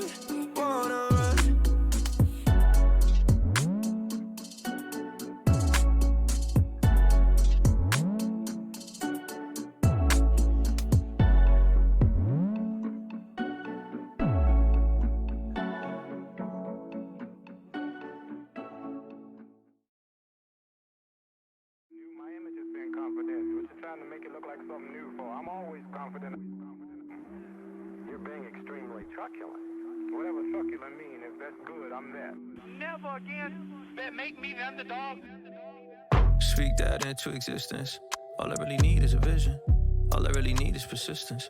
And never to believe that you get it in an instant. Had a grain of salt to everybody's opinion. Fourth and long is really fourth and inches. Stay creating and stay consistent. Find out failure really non-existent. You get the things you think will make you happy. Find out later that we're insufficient. Often where you want to be is on the other side of fear, but you still keep your distance. Post a song on the internet. I'm just hoping I could get someone to listen. Oftentimes it falls on deaf ears and I fall asleep to the sound of crickets.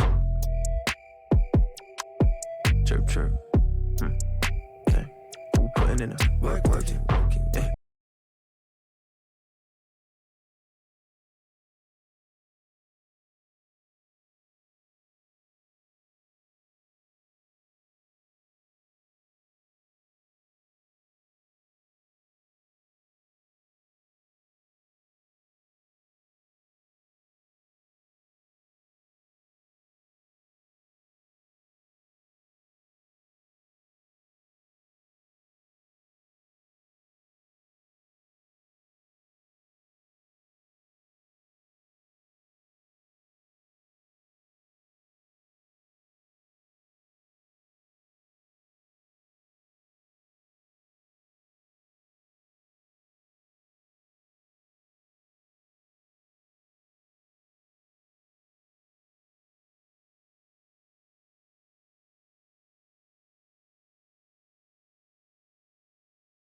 I got too much on my mind right now.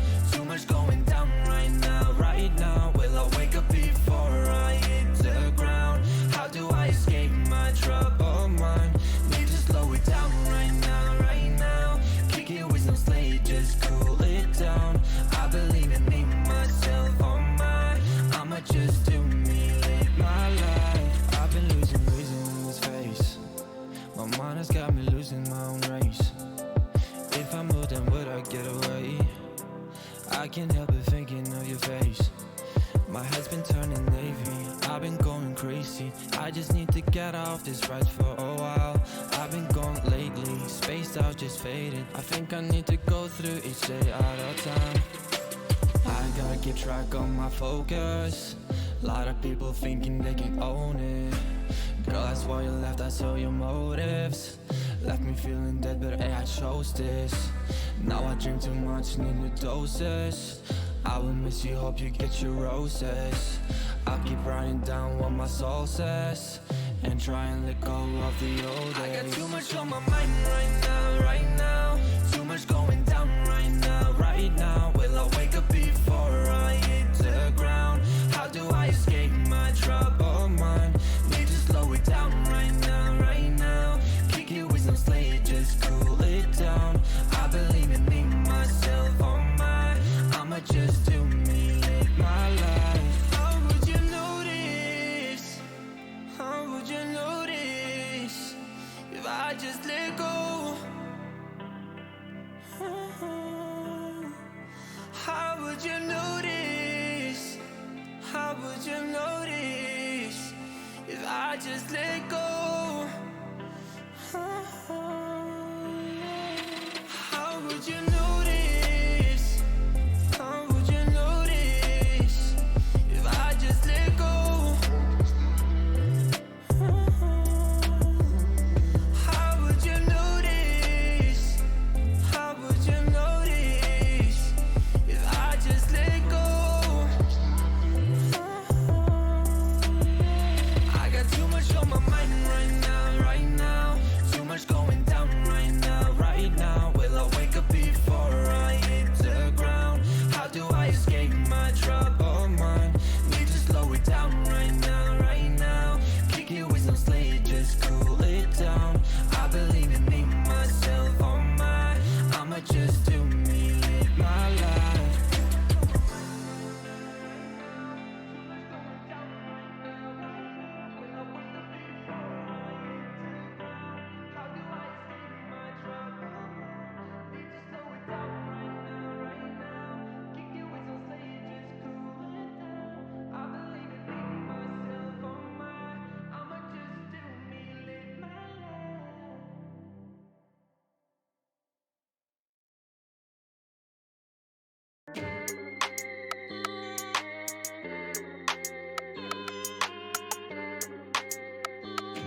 Yeah.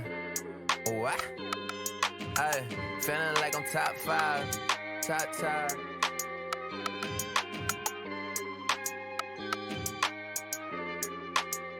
Ay, yeah.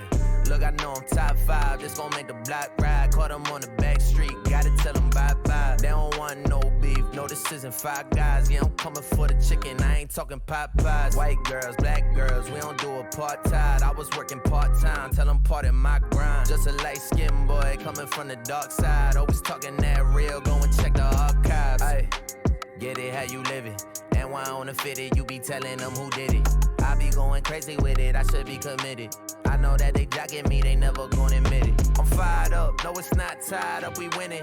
I got more bars than a life sentence. Y'all got bars with the ones you not penning. Take it as a diss if you listen and offended. Yeah, that's the all if you offended. Jay invented swag, and the swag I reinvented. Acting like you fly, but you just a flight attendant. Me, I am the pilot, shout out to my stylist. I'm fed up. Me, I usually keep it chill, but I'm fed up. I was trying to bite my tongue, but I'm fed up. I don't ever get bitter, just better. They say it's dope when I hold it, I get the mic and control it. They see I'm steady and focused, I put my city on shoulders. We been the furthest from sober, he got the blunt and the soda. If someone get in my way, I'ma go run them over. Ran them over in a Uber, ain't no drunk driving. Uber XL, let the shorties pile in. shawty like my style. I let it smash, my stylist. Boy, I got the drip, can't find it. California coast for the weekend. Let the party begin. Animals smoking all these botanicals. Eating other rappers, they acting like I'm a cannibal. Like Hannibal, silence of the Lambo, I'm Rambo. Hey, who sounding like this? Lot of carbon copies. I'm killing the gang, call me John Gotti. They'll be gone in a year, let's stop pretending. That go out to everyone if you got offended. Yeah, that's the all if you offended. Jay invented swag, and the swag I reinvented. Acting like you fly, but you just a flight attendant. Me, I am the pilot, shout out to my stylist. I'm fed up. Me, I usually keep it chill, but I'm fed up. I was trying to bite my tongue, but I'm fed up. I don't ever get bitter, just better. Just better. Chill.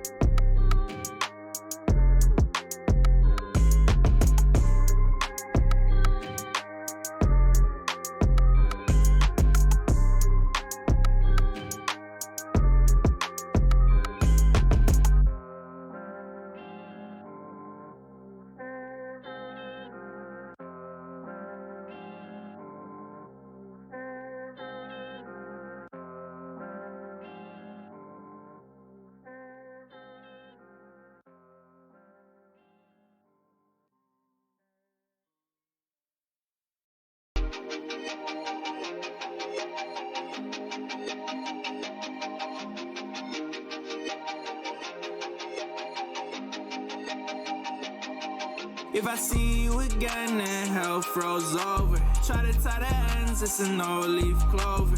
Try to make amends, but I don't need closure. I don't need a friends, funny enemies closer. Love is like a drug to me, I'd rather be sober. Don't know how with all this fire that my heart gets cold. But I can't let up on the gas, I need to keep my composure. I can't let it off, I don't wanna be in love, but I pretend it all. Had to play it smooth like I ain't afraid of falling, no. Yeah, I want it all. Yeah, I didn't want you to go. But I've been through this before. And I hope you burn slow. I better get it before it's gone.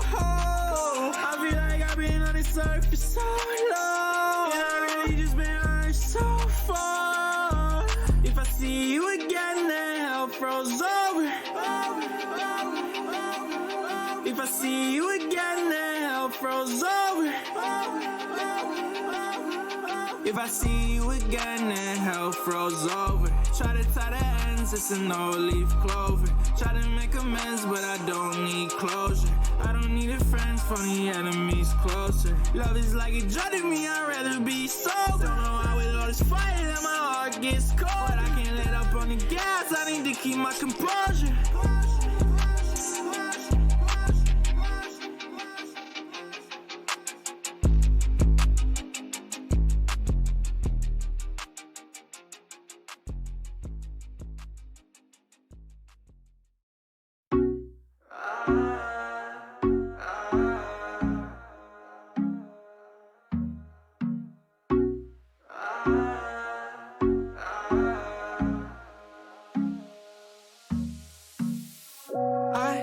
We would have never met. I try to run, but there's always a dot on my head. I'll take these strings, I'll throw them out, but forget they're on my shoes. The laces on my shoes.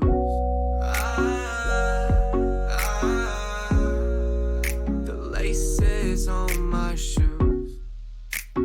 Call my phone, I decline. Your messages don't reply, girl. We try, we fight, it never ends. I know I'm right, so no amends. And I want you to be okay, but I don't wanna stay. And you know it's the end, I don't want it to hurt, but I want you to know that I wish we would have never met. I try to run, but there's always a dot on my head. I'll take these strings, I'll throw them out, but forget they're on my shoes. The laces on my shoes.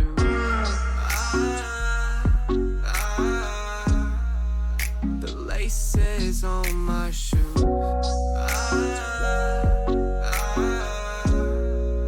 The laces on my shoes.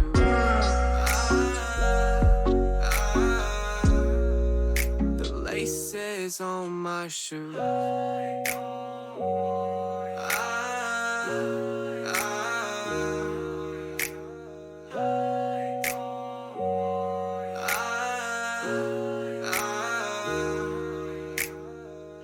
I wish we would have never met. I try to run, but there's always a dot on my head. I'll take these dreams, I'll throw them out, but forget they're on my shoes.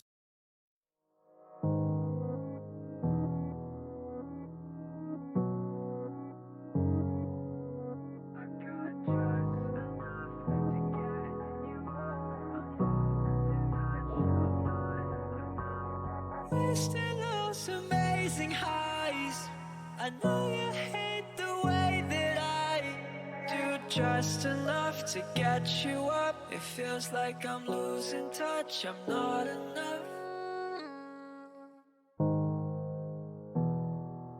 I keep running fast, I keep running faster. The world is such a wreck, I know I'm a mess, nothing less. I keep running fast, I keep running faster. You said that you wish I'd go. Why you live in a world so cold? I got just enough to get you up. It feels like I'm losing touch, I'm not enough. I feel like I'm gonna pass out. Thought that the day ones would last, no. They wanna be just like you, friends turn and they lose. 45 and I'm gone, feel alive when I'm torn. No, I waste all my time feeling lesser. Don't wanna mess up, know that I'm blessed, it's been emotional. Listen, I hope you know all of the pain that you caused me, it helped me grow. I can't feel anymore, I know I've been ignoring the things that I live for, the life that I give, and I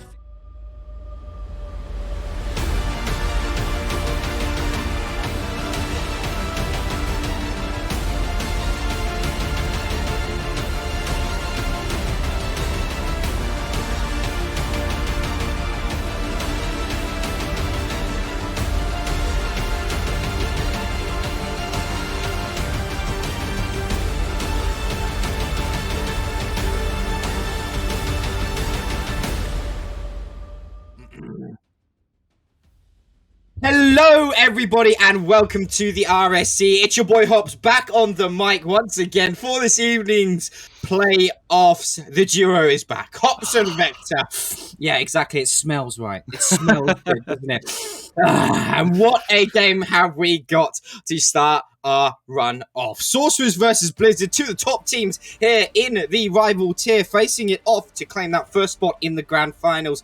Vector, it's so good to have you back, my friend. Aren't you excited for this? Oh, so excited, Hop. Back in the booth with you again in the playoffs, finally. Unfortunately missed the prospect and the challenges, but you and Greybeard hyped that up to infinity. I'm just hoping to step in and make my own mark. You know, we've done this quite a few times now in the playoffs. It's so good to be back here for Rival, for Elite, for Master, and for Premier. But we must start in Rival now. This should be an amazing match. It By really all should. accounts. It Blizzard really should. versus Sorcerers, top two in Glacies in Rival this season through league play.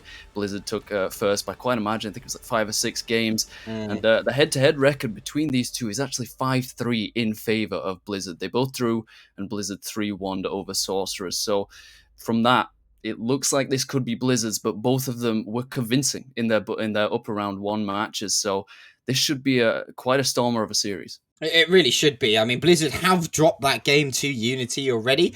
So Unity being equally, respectively strong side, knocking them down to face Fearless Charlie in the lower semi-final. Sorcerers, though, 3-0 Fearless Charlie could well be a pivotal point and the fact that they have not yet to lose. We'll have to see whether the momentum is on the side of the Sorcerers or whether Blizzard's going to, quote unquote, storm through this upper final. But kind of look at these two teams; they're so incredibly strong. I mean, the players on the caliber this season across all the playoffs that we've seen so far, and respectively this one as well, it has been astronomical. The caliber this season is I think far beyond a lot of people's expectations coming into season 9. And we are blessed to be here once again casting the playoffs, as you said. But Blizzard, I think a lot is picked to be a lot of people's favorite to go on and win the whole thing, particularly with their record throughout the whole league season. They have incredible stats, incredible win rate, across the board, have looked absolutely flawless. However, I think if there is a team to shut them down, it's going to be the Sorcerers squad. It certainly could be. Just taking a look at the rival predictions themselves from Arch, Bar, Manitan, and Buddha. I think all three of them expected Blizzard to get to that grand final, but actually expected them to drop into the lower bracket, which could happen to you in this upper final. But that was against Fearless Charlie, not Sorcerers even. None of them believed that Sorcerers would get to this upper final. I think that is an important point to make. They have risen above expectations, at least from the talent that we have on the RS cast, and so that could be an indication that they may look actually quite a bit stronger than people might have expected here, especially with the likes of players such as Axlos, on Sorcerer's side as Potter, as Deadly Wet Vibe, and Zyno as well. But as I was saying about Blizzard, in fact, Axlos, one that I really want to highlight. 81 goals throughout league play in Rival this season, third highest in the entire tier, and that's unbelievable output. It's clearly shown in the playoffs themselves, of course, not having to make that play-in run. 3-1 over Unity, maybe not as strong as Sorcerers over Fearless Charlie, but I still expect them to do some serious damage if they come to the fore, if they turn up on the day, because of course this is the day. There's no other time for you to perform but today. They've already done it in their first series. They've got to do it again against a much tougher opponent, you could argue, than Unity. We'll just have to see how they perform on the field, because really that's all it comes down to, how you handle the stream nerves, especially how you handle the pressure, the expectation. And I just cannot wait to get underway with it. I'm very excited, and I'm sure the chat is as well. A lot of the chat voting in favor of the Blizzard, I believe. Let me just have a look at the stats. Yes, Blizzard being picked from the community choice in actually winning this series, but we mustn't discount how good the Sorcerers are. As you've said, the squad is absolutely ridiculous, but I completely concur with you. Axlos has been lights out this season. If he gets a whiff of any sort of momentum, it is GG's, you have to say. But the game is underway. You've got Sorcerers in blue, Blizzard in red. Who's going to take it? Cubby looking for the early flip. Axlos is there to put it to center. Hoggy did overextend a little bit to the midfield. They have to be aware of having too much of a high pressure line. This side of Sorcerers will be punishing them, but right now, White answering back. Fast start, and it's a quick shot off coming out from Sorcerers as Potter. I mean, he's found himself on the correct title team as well. He's a magician in the works. He's slotting that first goal in just 19 seconds. Quick is the right word for it. Fantastic pressure out of the gate. Axlos was awkward trying to take that to his corner. Gets hunted down by Deadly Wet Wipe. Zyno's there for the follow and the assist. Dimes it across to Potter. An open scoring very early. This one could be a second. Crossbar out off the post again. Potter just about reads the ball, but not quick enough for Hoggy to come flying in, take it off the line. And to be honest, Blizzard are looking a little bit scared. They're not expecting maybe this level of power coming out from Sorcerers this quickly, this early on. Maybe they're a little bit cold going into this. They haven't spent all that much time on offense. A little bit here to work with. A decent passing play did open up, but far too slow. Easy enough for Sorcerers to deal with. And I think this is, as much as we talk about it, first games are statement games, ones that you really want to show up in. I was there on Thursday for one of the play-ins matches. We had like 3 double taps for the first 3 goals in one of the play-ins games, and it was crazy. That's the kind of thing we love to see. It's the kind of thing we need to see to let your opponent know you're here to play, you're ready to go. And that's exactly the kind of thing Sorcerers want to be doing, but Blizzard have definitely got that in their locker coming into the playoffs. They were on a 4-win streak through league play, made it 5 against Unity, and now they're on the trail to try and make it 6. I mean, what a pass from Hoggy. A beautiful setup and Cubby right there. The right place at the right time, slotting it past the defense of the Sorcerers. It's tied 1 apiece at 3.5 minutes. But as you were saying, the level of mechanics at this level, in this tier is really where they start to be leveled up. A lot of these players love to throw in a bit of cheeky freestyling, and that can make for formidable attempts on net and formidable solo plays. But with that, a lot of these guys know how to shut down and mitigate the space being given to each other. Great passing play once again, coming out between Axos and Hoggy, not able to be slotted in. The Wet Pipe is going to fire a long-range shot, but I said it right at the beginning of this game. The Blizzard squad, they've got to be aware of their rotations and their high defensive line, because this Sorcerer's side are going to punish, and they've done it once again, putting themselves back in the lead in under 30 seconds post equalizer. And it's not even as though, Blizzard obviously made the mistake to open up the chance, but they were doing well enough. The slight mistouches through the mid did allow Sorcerers to work with the ball that they were given, but they were making mistakes of their own. They were flying past the ball, not challenging at the right time, in the right position. Just a lack of clear decision making there, and I think it almost confused Blizzard to some degree, and that led to the missed touches.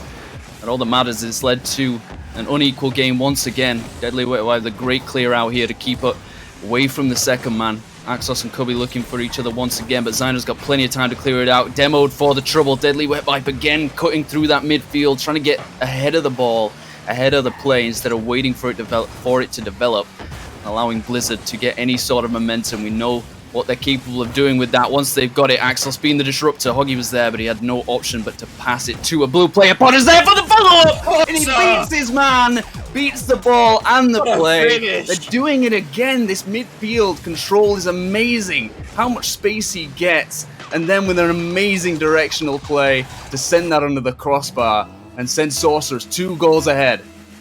What a finish coming out from Potter. Really doing everything he is being asked for right now. On the flip side, Axos yet to break 100 points, and we've called him out for being that, that pivotal man, but he's been completely shut down in this game, and it is coming to bear huge through work from Hoggy, and a bit of mistake coming out from the Deadly Wet Wipe. Bit of a dry wipe, you have to say. He's been left on the counter for too long, because that was a dry thought process. Hoggy going to take it straight off the hood of his Dominus, and subsequently put one back on the scoreboard for this Blizzard side, but still they're out that goal deficit. It is very, very difficult to play from behind at any level, but particularly with the clock trimming itself down. It's a great touchdown by Deadly Wet Pipe. Axos was in the right place at the right time, and often you'd expect him to slide it away, but coming in and being cursed by Alanis herself. Deadly Wet Pipe tried to find the flick, but not able to complete it. It was prime time opportunities for both these teams, but neither of them able to capitalize. Yeah, it's happened a couple of times for Deadly Wet Wipe there, once on offense, but before it was on defense. I thought, okay, that's a great decision. Take your time, you don't need to throw the ball away. But then he just dribbles it on top of his hood. It's easily taken away by Hoggy, but this one's missed completely by Hoggy out of the corner. And Potter's there to regain that 2-goal lead. And for Blizzard, maybe they're just coming into this one cold. As I said, the mechanical errors are usually unforced. They're under very little pressure when they make them. And it's just allowing so much space, way too much space, for Sorcerers to exploit. You just noticed Axlos's title is the Blizzard Wizard. He's repping his name and he's repping it with a little bit of flair, a little bit of magic, but it's the Sorcerers right now that are casting the spells, cursing the Blizzard, and they've only got a minute left to make sure they can cast a counter curse, maybe get 2 more goals back, but it's going to be tough because Sorcerers have been taking their time, controlling that midfield really, really well, and for the most part, controlling the boost game as well. They're not wasting stuff, and they know when they need to push. They're disrupting at the right time as well. You can see it. They're under so much pressure. Hoggy doesn't know what to do, and so he's just wasted so much more time. We've got 30 seconds left now, Blizzard. What do you have left to show? There really seems to be the scenario where I think actually this side of Blizzard needs to have a bit of reality check. Okay, this game is done and dusted. There's a minimal factor in being able to come back into it. and they have to go into the next game and realize and open up themselves with a bit more space. They are being mitigated at every corner right now, both in this half, at the halfway line, and in the opponent's half.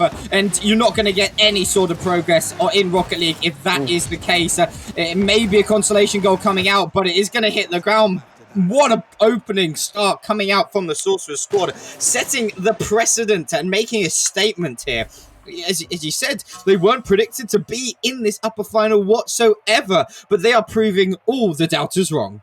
Absolutely, and as much as, like I was saying, that this needed to be a statement game for both sides, we didn't see all that much in terms of mechanics that we might expect to see. It's something that I like looking at season after season. Which tier is the one that has the most improvement in terms of the player base and the mechanical abilities that they show? What is the level that they can bring to the field, and what can they actually display when it comes to the beginning to the end of the season, to the postseason? And for me, Sorcerers, they've really stepped up. They've turned out. Potter, 609 points, 3 goals to 4 shots. He's been absolutely phenomenal so far. And they showed it against Fearless Charlie with the 3-0. They'll be looking to do the same again. But I definitely don't think Blizzard are going to play this slowly and this inconsistently as they have been here. They only got 4 shots to Sorcerer's 7. So I think if they just are able to spend a little bit more time on offense, a little bit more pressure, let Axlos start to shine a little bit, give him the ball a bit more, then we might start to see this scoreline shrink a little bit. But we'll just have to see, because as we often think that the first game is the hardest of any of the games in a series, because you just don't know what to expect. You don't know what your opponent's going to come out with, and you don't know if you're going to be ready enough. But Sorcerers proved to us they were ready. Now they've just got to continue that trend. Exactly. The ball very much in the Blizzard court. How are they going to respond here? And I think it is coming down to that man with the early shot. Axlos, a good Potter. So quick up into the air. He's really forcing the side of Blizzard to play in the uncomfortable position, but Cubby trying to do his best. Dino with an audacious pinch save off the upright, and those are the margins that we talk about, Vector, so often. that makes the difference between champions and people who are only great at the game. Dino is going to put it towards the backboard once again, looking for a teammate. He's going to go himself instead. Looks to Potter to go up, and again Potter is going to be there for the initial challenge. And he went by his last back. Axlos, a bit of an uncharacteristic whiff, and I definitely expect his teammates to be waiting for him to hit his stride. Dead White already pre-jumping that touch on the backboard. Axlos with a nice cut into the midfield. Could be a dangerous scenario. Dino's last alive, but Dino kept himself at the pivotal anchor and gets the save away. And I think that's the I think that's a real proving point of how these two teams are playing. The side of Blizzard really panicking when they're having opportunities on offense. However, when it comes down to Saurus, they are ice cold. And it was instant offense again. They're getting another chance. The completely wide open net. All of Blizzard were in that side of the field. They're just kind of rotating on each other. Axlos throws this to the sidewall, hoping Deadly Wet Wipe wasn't going to be there, but of course he was. He slams that into the wall with the front of the Dominus, and that net gaping open once again to allow Sorcerers to take the first lead, just as in the first game. Much later than the first, of course, but they'll still be happy about it, and they're going to find another as well. Where is the boost from Blizzard? Axlos, looking at his perspective here, he's got a full tank. He's got plenty of opportunity to get this out, but he just slightly misjumps. He moves slightly too far to one side, and it means that he cannot get back to the ball. But 2 goals in quick succession, and for Blizzard, you start to wonder, is this an anomaly? Is this something that isn't supposed to be happening? I mean, what more can we say? It could be match point. It could be after this game. It could be match point, and that's what is mental right now. And I have to say, Potter, getting a lot of the credit with the goals, but the facilitating play coming out from Zyno and Deadly Wet Wipe is absolutely insane. They are not giving any margins to the side of Blizzard. I know, I heard you gasp there. I did as well. Axlos Axlos is once again, but they're playing in such a way that whenever Potter goes up for his ridiculous challenge, Zyno and Deadly Wet Wipe are there to facilitate the follow-up, or there to facilitate the contained and continuous pressure. And it is so impressive to see Deadly Wet Wipe once again doing exactly that. He's not there for the shot, but he's there to keep Blizzard pinned back. He is not able to score, and all he is doing is putting balls into the back of his own net. Zyno, he was completely out of boost going through that corner, but I thought, okay, maybe he'll look for the pass, maybe try and get under that ball. He decides to jump off of the wall, go for the ridiculous angle, and it wasn't in, but it ends up being put in by his opponent. And you got to feel for them there. That's a tough break. It's a mental damager, but all three players up the field. It could be at least one goal. It wasn't on target, but Potter did get in the way. Once again, back through this corner. And it feels like this is the first time Blizzard's been on offense for more than 5-10 seconds. They barely left their own half. And this could be the fourth, but Hoggy just about keeps it away. Potter not enough boost to keep up that pressure. It does allow Blizzard to breathe. In this second half of this second game, they're going to need some sort of miracle. They did get 2 goals in the first, but both of them were from behind. And you've got to say they've not really shown us why they are the fan favorite. Not even just the fan favorite, but just in general, the favorite for playoff champions of the rival tier. They showed it against Unity, but Sorcerers are a whole different ball game. And right now they've got absolutely nothing. They've got a few shots on target, 5 in fact more than the first game. Oh my goodness, Deadly Wet Wipe. A wide, long body of that Dominus just about getting in the way. 4 saves now to his name. And it's not just offense that's necessary for this kind of play, this kind of domination. You need that back line to stay strong, stand firm. And both Zyno and Deadly Wet Wipe have been doing that for their team. Absolutely brilliant. It has been absolutely incredible indeed. Cubby with a nice opportunity here. But again, the defense from Sorcerers holding strong. I may have cursed them as Deadly Wet Wipe whiffs. And Axlos finally finds his first goal of this series. He took 4 shots in this game to find it, but at the end of the day, it's exactly what he may need to switch his mind and mental game back into it, but it wasn't a clean goal. It came off a lot of chaos. However, positives coming out of it, a good amount of sustained pressure there, which built up to it, and Axos now going for an early aerial.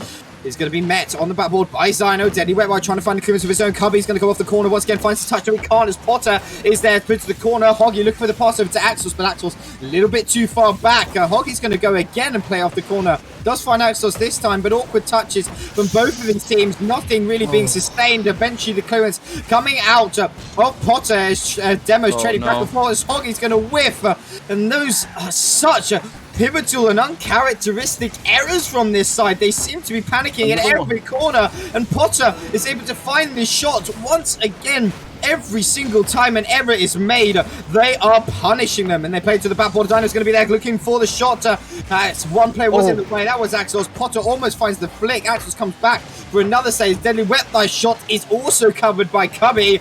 Unfortunately for the side of Blizzard, their defense holds strong, looking to force a counter-attack here, but it is all but over this game number 2. The side of Sorcerers will go on to match point with a 3-1, potentially 3-2 win.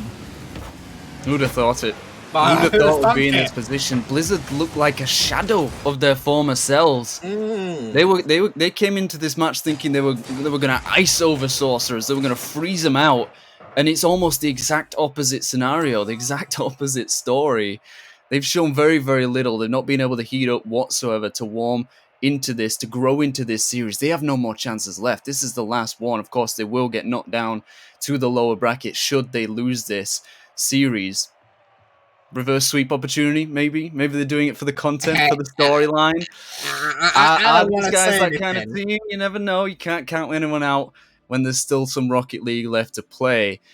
But Sorcerers have just turned up. This is a team that I don't know, they were second in Glacis. You know, they got extremely close, and they, as I said, they went 5-3. That was just a couple games between themselves and Blizzard. So they're maybe just a little bit of a boogeyman in second place in league play, and now we've come into the playoffs in an elimination scenario. This just may be where Sorcerers shine. This may be where they play their best Rocket League, and that seems to be the case. That the evidence is right in front of your eyes. 100%, and you know that brilliant line from John Wick about the Baba Yaga, the boogeyman. I mean, the Blizzard has been the boogeyman, the Baba Yaga. However, Sorcerers seems to be John Wick, the man you sent to kill the boogeyman. And right now they're doing exactly that. I think we're waiting for one player to ready up and join into the lobby. It doesn't look like it's happening right now. I don't really know where and how this side of Blizzard can get back into this match. I don't really have any answers to it, because right now Sorcerers seem to have the answer every single turn and every single question that the side of Blizzard seems to pose, and with that, it really casts a lot of doubt over how good this Blizzard side really is when it comes to it. Well, the most obvious thing seemed to be the lack of confidence, especially on offense. What is happening here? Axlos went colorblind for a second, putting it towards his own net, ended up taking it off the post. I don't know if he was forced into that situation. That was his only option. He does get back to this one rapidly, and it did come off of Sorcerers being extremely aggressive on that early play. They want to bury this one as quick as they possibly can. Don't want to give any hope to Blizzard, but they're making so many simple errors. Another one here, whiffed in their own half of the field, and they're just under no pressure. It feels like they're putting it all on their shoulders. Maybe they have extremely high expectations of themselves, and then when they start to falter, that's when things fall apart. But right now, they just, again, I said it in the last game, they seem like a shadow. They seem like they forgotten how to play their way. And whether that's because Sorcerers have taken it away from them, whether they have played in such a fashion as to exploit their weaknesses very specifically and very efficiently, I'm not entirely sure. We'd have to break it down after the series is over, but right now, Blizzard, they need such a big mental shakeup. They are missing every other ball, every other play, and it's unfortunate, to be honest. I wanted a great series between these two because they've been so close throughout league play throughout the entirety of the season, and that's what I expected of this series. But Sorcerers, they don't care whatsoever. They have zero mercy, and they're showing it. Yeah, and I completely agree with you. I mean, an element of the panic is really setting in right now for the side of Blizzard. And you're seeing it, a lot of them all three of them being forced into the same position. They're almost driving on top of each other, not giving opportunities for their teammates to find the width of the pitch. Axos has a bit of a one-on-one here. That's fine, the flip, but what a demo by Deadly Wet Wipe onto Cubby to mitigate the shot. Hoggy chose one back onto Deadly Wet Wipe to open up the space and keep the attack going momentarily. Side is going to take the ball off Deadly Wet Wiper as Hoggy comes into for that initial challenge, and again the patient defense coming out from Sorcerers playing a lot of dividends here. They're forcing Blizzard to make the errors and force them to make the first move, so their adaptive chameleon-like playstyle is being very effective. Cubby almost finding opportunity there, but again forced to a corner and forced to play it across the goal, buying a lot of time for Sorcerers to rotate again. Despite Deadly Wet Wipe gets a nice second touch straight into the line of Cubby. Good sustained pressure right now from the Blizzard squad, and this is much better coming out from them. It's just gone past the halfway marker. No goal scored just yet. Axos looking for the first place on the map all over a teammate. A great block coming out from Zyno to keep the first goal elusive from this Blizzard squad, and Deadly Wet Wipe looking to set up something for his own team. Hoggy's going to slot that down nice and early. Bizarno with a nice pitch cross goal over Potter. Potter gets a shot, but Cubby, right place, right time, stops that from going anywhere. And again, that indecision almost cost them, both Hoggy and Cubby just looking at each other like, who's going to take this ball? I assume Hoggy was waiting for Cubby to go for it, but he was the front post man. He can't go. It's too risky. Eventually, Sorcerers got into that rotation, got up on offense, and almost got through Cubby, but it wasn't quite enough. And you have to say, Blizzard, they must have changed something. They haven't been scored on yet, and in fact, I think they have one more shot than Sorcerers themselves. So spent more time on offense. I think it is just about being that slightly bit more clinical. Of course, they know they have to win 3 games on the bounce to secure this. If they can't keep the Sorcerers out for long enough, and we may end up going to an overtime, but every single time I've seen Sorcerers go up the field, they've seemed more deadly, they've seemed more effective at what they're trying to do, more collected, it seems. That's what we haven't seen from Blizzard. You mentioned it yourself, that we're driving on top of each other, they're driving around almost wayward, just completely objectiveless, it seemed like. They didn't know what they were supposed to be doing at the right time and who was supposed to be doing it. and it really messed them up. It was a great bump by Hoggy here to keep the counter from flourishing, but really they seem like they've been too reactionary, trying to figure out what Sorcerers are doing instead of just playing their own game and playing to their own strengths. Managed to hold on for as long as they can here, and 20 seconds left to go. They do have a chance. Axlos with the shot. Hoggy is there, and he does put one away with 20 seconds left to go. Finally, that sustained pressure does break through.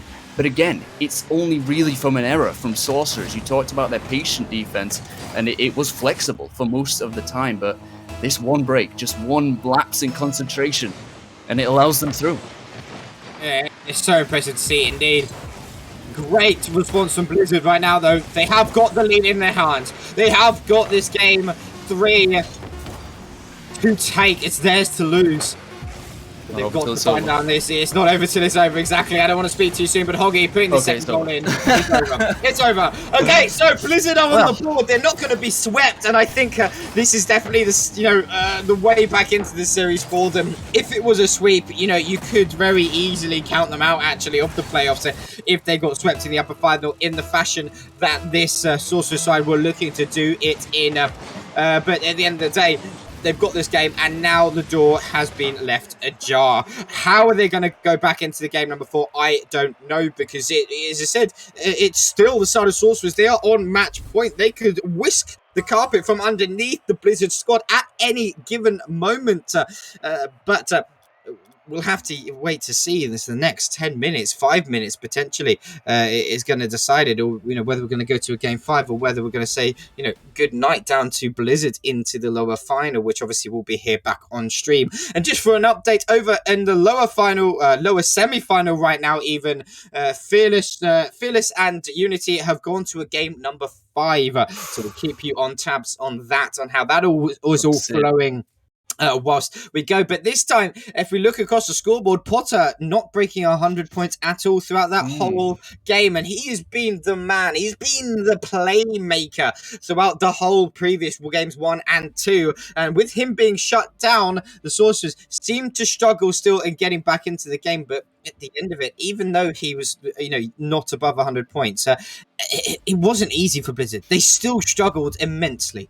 It did. It took them 4 minutes and 40 seconds to break through that Sorcerer's defense. Talked about it, that it was so strong for so long. Bend don't break. It's a great philosophy at times, and if your opponent is feeling a little bit just lackluster on offense, if they're not feeling confident, if they're not going for shots that they normally would, especially in the air. We didn't see all that much in terms of aerial mechanics from Blizzard. I think a lot of that was down to boost management as well. They seemed to struggle with that at times, and I think a lot of that was down to Sorcerer's ability to limit their acquisition of it. But maybe that is the way forward. I saw towards the end of that last game that Blizzard was starting to get a little bit more physical, at least more actively physical. What is that defense? But physicality is not going to help you. Kobe's backward on the backboard, and Axlos does his best as third man. Then both of them, again, they're just looking at each other, expecting one another to make a play. Someone's got to go for the ball. Someone has to make a challenge. It doesn't matter who, even if it's both of you. But if no one goes, you're leaving the door wide open, and Potter's going to slam straight through it. I mean, that was abysmal.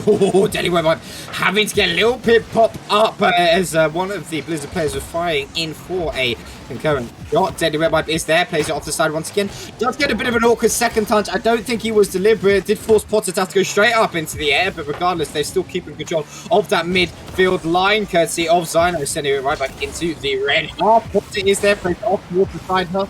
But Kobe getting the demo onto Deadly Web. White Poppy is there once again off towards the back, balling for Axlos, but 2 players on the side of Sorcerers commit to that save, and subsequently could be a shot for one of these players. How is it not gone in? The defense of Sorcerers holding fast. And they've and Kobe can't finish either. Again.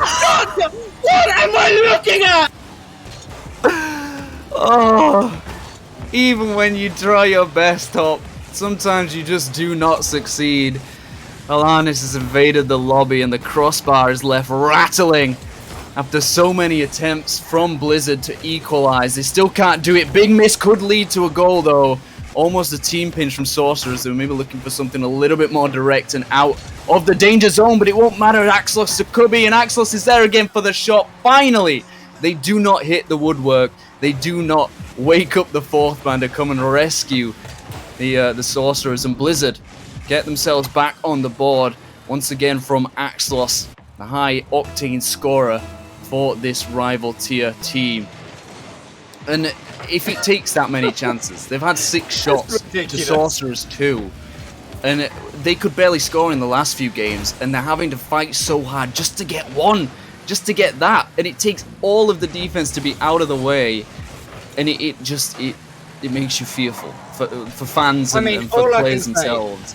All I can say is Sorcerers have done all the Alane side quests and unlocked all of the armor sets for the post, because really something ridiculous was going on there. 5 times as they hit the woodwork. It is tied at 1 apiece as we approach the halfway marker.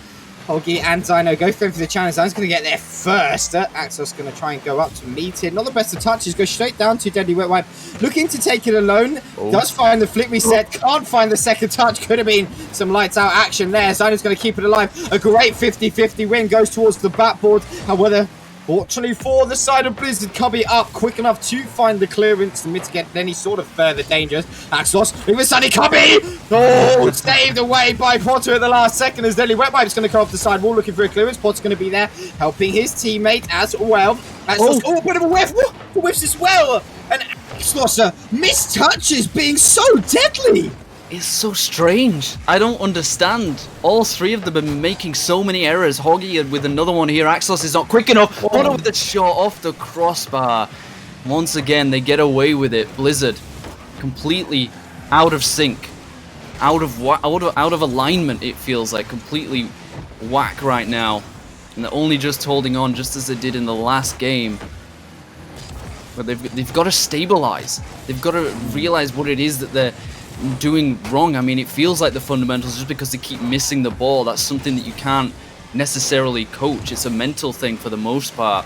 Making the right decision at the right time. As you said it before, they're panicking. They're moving too quickly, unnecessarily, trying to play faster than they need to. Sorcerers are not constantly within their faces, but I think that's sort of the environment that Sorcerers have built in this series. They're wanting to push forward and make Blizzard sweat, make them melt almost at times, and because of that they got that 2-game lead.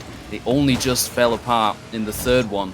It was only to 1 goal. It could be a second here as Cubby gets it round another. Potter is just about positioned well enough to keep it away. Zyno with the follow-up as well. Deadly Wet Wipe is here to send it back down the field, misses the ball and allows Hoggy to throw it to the corner. He's not going to follow it again, and they're just kind of pinballing between the 2 right now. I think this favors Blizzard more than Sorcerers. Keeping the ball away from their blue opponents is I think the objective right now, making sure they don't get a goal before an overtime. They feel their best opportunity is there, but this one's in his possession. It's not going to be the greatest touch, but neither is Axlos.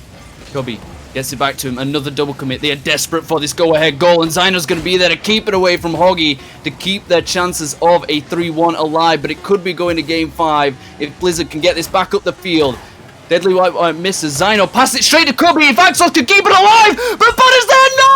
It's at the crossbar in. It's not gonna matter as Blizzard will take us to Game 5 and give us such an ovation as this. What a chance for Blizzard! How close was this to staying out? How have they? The crossbars denied them so many times. They did. I feel like a bit of fortune was definitely needed. They would do a bit of psionics luck and timing, 100%. But we're going to a game number 5, and I literally 2 games ago we were saying our Sorcerers they're pretty unbeatable, and now we have this. And what's odd to me is the fact that Sorcerers still look like the stronger team. They still look like the better team. But as Blizzard has proven time and time again throughout this whole season, you just cannot count them out. They refuse to die, you know? And this is exactly what they're doing. Even though, you know, you can talk about you know, the potential amount of shots they're being given, the opportunities, the rotations, the cleanliness of their gameplay, which really is not matching sources by any means possible. Well, I don't know what it is, but they're doing something pivotally correct, and it's working out. We're gonna go to a game 5, and if you're in sources right now, you're gonna start kicking yourself. You're gonna start being a little bit squeaky bum time, because it is not the place you want to be against this Blizzard roster, who will be fighting with a vengeance to go into the grand final. I don't really know how to call this now, because it is such a it's topsy-turvy sort of series.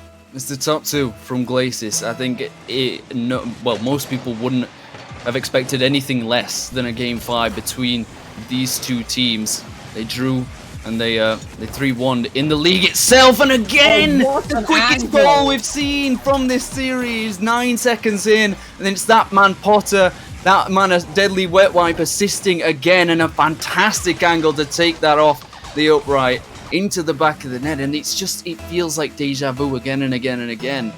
But for Sorcerers, we've seen it so many times with so many teams of every single skill level. They take their foot off the gas. They win 2 games and they think, okay, we can do this. We don't need to push as hard. We don't need to play as though you know we're on match point, as like against match point instead of for us. And that can really hurt people. In that third game, it went down to 20 seconds. Could have easily gone Sorcerer's way. It was essentially a coin flip in the end. What a save, Hockey! Goodness, what a stop there. But that's the kind of thing we see too often. That teams and players just let their foot off the gas. They stop pushing. They stop playing the hardest they can, the best Rocket League that they can, and it allows daylight into the eyes of their opponents. Blizzard took it with aplomb. They took it in their stride, and they've given themselves a chance to avoid that lower bracket run, keep that second life alive. And as you said, Sorcerers, they've got to be kicking themselves. They really do. Hoggy trying to set something up, almost finds the pinch. It was a great touch from Zyno as well to take that away from the follow-up shot coming in from Axos. Cubby's going to keep the attack alive momentarily, but straight into Deadly Wipes. Dominus, there's a bit of a whiff coming out, and that whiff, how many times are we going to talk about it, Vector? But it's the same issues over and over again. A mistake on defense from Hoggy, and Deadly Web was like, oh thanks, just gives me this goal. It's a 2-0 lead now for the side of Sorcerers, and this is very reminiscent of game number 1. Blizzard, you've got to start to wake up a little bit more here. Those mistakes, we saw a lack of them in games number 3 and 4. That's why they came. That's why they brought it back. It gave no room for Sorcerers to take it, to take a mile off the inch given. But now they seem to re-emerge their ugly head, and they're definitely feeling the pain and feeling a little bit sore after them. And it's such a struggle knowing what they're capable of doing. As you said, we saw it in games 3 and 4. It took a little bit of time to wake up in this series. It almost cost them everything in that third game upon match point, and they only just won that out. But now again, in this 5th and final game, they just seem to crumble under that pressure. Once again, it's like it's completely revitalized Sorcerers and given them that opportunity, knowing what they had in their hands, and it slipped through their fingers. They're not going to let it happen again in this 5th game. Approaching that halfway mark once more, and it's going to be 3-0. Deadly Wet Wipe with 2 goals to his name, finds his brace, and you've got to say he deserves it. Again, him and Potter linking up. Just a simple touch to the mid, and they're quicker in the air. It's almost as though Blizzard are playing at half speed sometimes. They don't read the game quick enough. But we know that they can. We know that they've got that in their locker. They just don't seem to believe it themselves. Maybe that physicality is necessary to bring that out once again, but for the most part, it is just that inconsistency on defense. They make the same mistakes. They don't seem to learn from them. And in some ways, you've got to feel sorry for them, because this is not the Blizzard we're used to seeing, not the one that we hope to see. And from all accounts, you've got to say they probably put the most pressure on themselves. They're probably the most disappointed than anyone ever could be. And really, you've just got to give it to Sorcerers. They are not doing anything wrong. 3 goals for Deadly Wet Wipe from 3 shots. Absolutely phenomenal performance. Can't take anything away from them, but Blizzard just haven't shown up in this series. And this is what's most formidable about some of the top teams in the world and top teams in the RSC. Game 5, they haven't shown up. Top teams in the world, top teams at RSC, is that you have players such as Potter flying on all cylinders, and once the opponent figure that out, they're able to switch it up and hand the brace over to a player such as Deadly Wet Wipe, who is stepping up here. There was a prime opportunity for Potter, an uncharacteristic whiff, but, as I was saying, Potter, he's taken the backseat. He's given all of the time in the world for Deadly Wet Wipe to do what he's doing in this game. And they're finding the victory. You're finding the lead here. And with 1:35 on the clock, it is not looking overtly promising for the side of Blizzard in getting any sort of action momentum. They are yet to find a shot in this game, Vector. And I think that speaks absolute well. Sometimes you stop talking. They do find the shot with a goal. And maybe, just maybe, this is the way in. I mean, 1:27 is not much time, but it's doable. It's doable. It is very much doable. I just want to start a position, change your name from Hops to the Oracle, because you seem to be predicting when things are about to happen. As you say them, they occur. And they do get one back. The first shot goes in. Gonna need at least 3 more, Blizzard, from you. But if you're gonna continue to make the errors that you have been, simple mistouches, and with the way that Sorcerer's defense has been holding throughout this entire series, I mean, we talk about the defense, but their offense has been absolutely blazing. They got 3-1 in the second game. I think they got 4-2 in the first, and they got shut out almost in the the third, not quite the fourth. But in this one, they've just gone back to the way that they were playing in the beginning of the series, and they appear unstoppable by all accounts. We were saying it in the first 2 games, and we thought, okay, maybe we're wrong once Blizzard came back. But here we go again. They've heard us. They've realized we're talking about them in a bad manner, and they're just like, no, we're just doing it for the content. We're saying, okay, maybe Blizzard are playing it for the reverse sweep. No, it was Sorcerers that wanted to crush Blizzard's dreams in Game 5 on Champions Field and send them hurtling down to that lower bracket to face off against, I believe it is Fearless Charlie, if I'm not mistaken. And that's going to be a tough match. Very, very tough match. You said that if this was in a sweep, that it was going to be unbelievably difficult for Blizzard to regain their mental, their psychological state, and actually, could want to continue playing the game, make that lower bracket run. They've given themselves a little bit of hope winning 2 games from this one, but if they have to go back up and face Sorcerers in a best of 7, I don't see them winning it. I don't either. However, I got to cast your mind back to the first playoffs that we had this season, where Exelon made a lower bracket run. We're not predicted to win whatsoever, and ended up taking the grand finals in an 8-1 fashion. Okay, all I'm saying is that you cannot count out any of these teams. Granted, props to Sorcerers played absolute lights out Rocket League. They looked incredible. It's been games 1, 2, and 5. But then again, Blizzard still were able to take 2 games off them. They beat Unity, granted, who had just fallen in game 5 to that Fearless side, but obviously they've got to go through Fearless right now, and I think that is going to be a difficult stance regardless. And all these teams here, these top 4 teams, Unity, Fearless, Sorcerers, and Blizzard, all very, very close. We've seen 2 game 5s here in both the lower semi and the upper final. I wouldn't be surprised if we see another game 5 in this lower final, and that's just credit where credit's due to the incredible level that we're seeing here in this rival tier, and how good and closely matched all these teams are. Yeah, and that's the record for this season. I believe in the playoffs, 3 best of 5s. There were a couple in Prospect and Challenger. We've got 3. You'd love to see it. You love to see the competition, as you said. It just makes for that much more exciting Rocket League, and proves even more definitively which side deserves to go through. And Sorcerers due to that grand final, they shall be awaiting the victor of Blizzard versus Fearless Charlie coming up very, very, very soon, just after this short break, and we cannot wait to get back into it. So we'll see you then.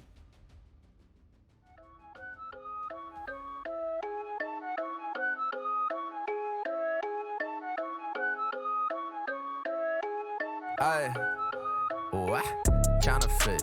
Guess it from the thought of it. People fake. Think they need to start a kid. Tryna be real. This right here to start a kid. Pick the grind. Look like I just started it. Counterfeit. Guess it from the thought of it. People fake. Think they need to start a kid. Tryna be real. This right here to start a kid. Pick the grind. Look like I just started it. Rule 1, if your dog hold you down, do not take it for granted. Get a credit out if it's both of you that planned it. If you got some bread, they should not be empty-handed. If your homie winning, then you winning, understand it. Rule 2, don't compare yourself to anybody else. These days, people wanna be anyone but themselves. All that picture posting and fake boasting really doesn't help. Push it to the side and make sure you focus on yourself. But sometimes it get hard. I just keep on working till we make it out of Dodge. People posting pictures, really, that's just a mirage. Real ones with me, I know we gon' beat the odds. Counterfeit, guess it from the thought of it. People fake, think they need to start a kid. Tryna be real, this right here to start a kid. Pick the grind, look like I just started it. Counterfeit, guess it from the thought of it. People fake, think they need to start a kid. Tryna be real, this right here to start a kid. Pick the grind, look like I just started it. If somebody left me, I'ma let them leave. I just upgraded to a better me. Ain't no hard feelings, I'ma wish them well. You did me a favor, did it to yourself. Fake love come and go, especially when money grow. That's why I be staying low, keep it on the need to know. Fool me once, shame on me. Fool me twice, that don't happen. Say it did, must be capping. I don't let them catch me lagging. Cut you up, don't say I won't. Not afraid to say I'm wrong. Say you real, say you kill. Well, okay, I play it on. I don't care what they say. All I care about is action. Go and do what you do. Don't worry about their reaction. But sometimes it get hard. Facts. I just keep on working till we make it out of Dodge. Okay. People posting pictures, really, that's just a mirage. Real ones with me, I know we gon' beat the odds. Counterfeit, guess it from the thought of it. People fake, think they need to start a kid. Tryna be real, this right here to start a kid. Pick the grind, look like I just started it. Counterfeit, guess it from the thought of it. People fake, think they need to start a kid. Tryna be real, this right here to start a kid. Pick the grind, look like I just started it.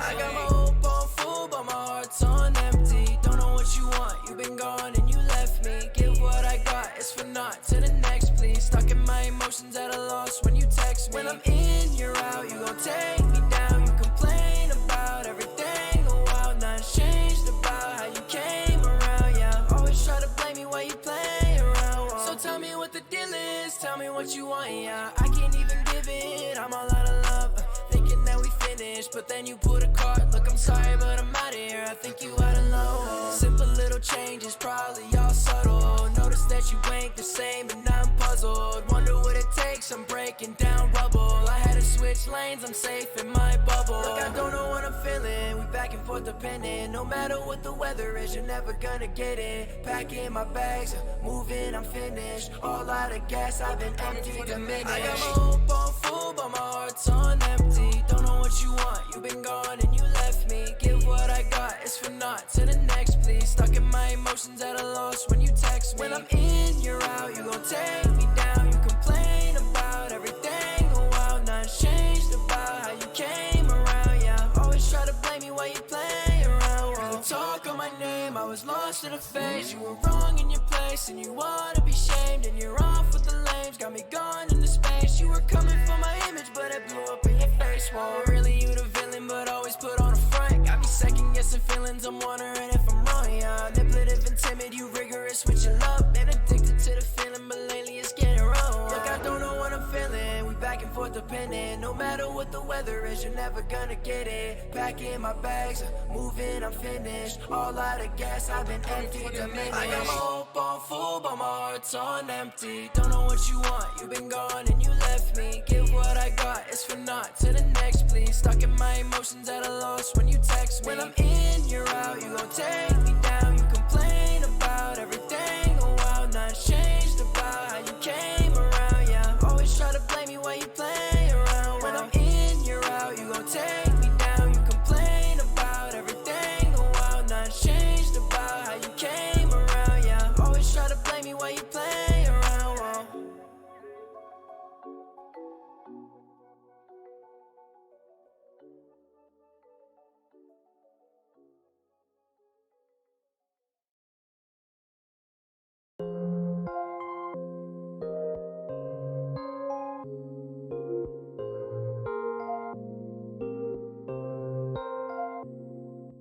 One for the money, two for the hoes. I got nobody, and I'm on my own. Yeah, I'm on my own. No one to trust, so I'm fine all alone. I don't wanna say good riddance, but you let me down, wasn't with it. I don't even know what I'm living for.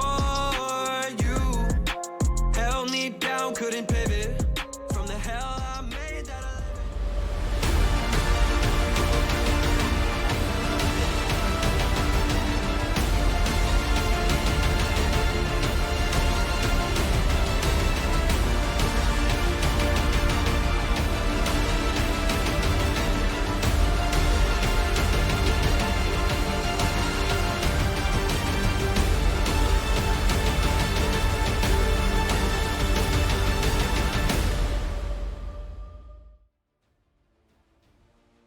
Welcome back, everybody. We are on to the second series, well, our second series of this evening. It is going to be the lower final to decide who's going to go and face the Sorcerers in the grand final. We've just seen a sublime performance coming out from the Sorcerers, taking down the Blizzard in a game number 5. But I must admit, they look mighty fine and mighty sharp in those games that they did win.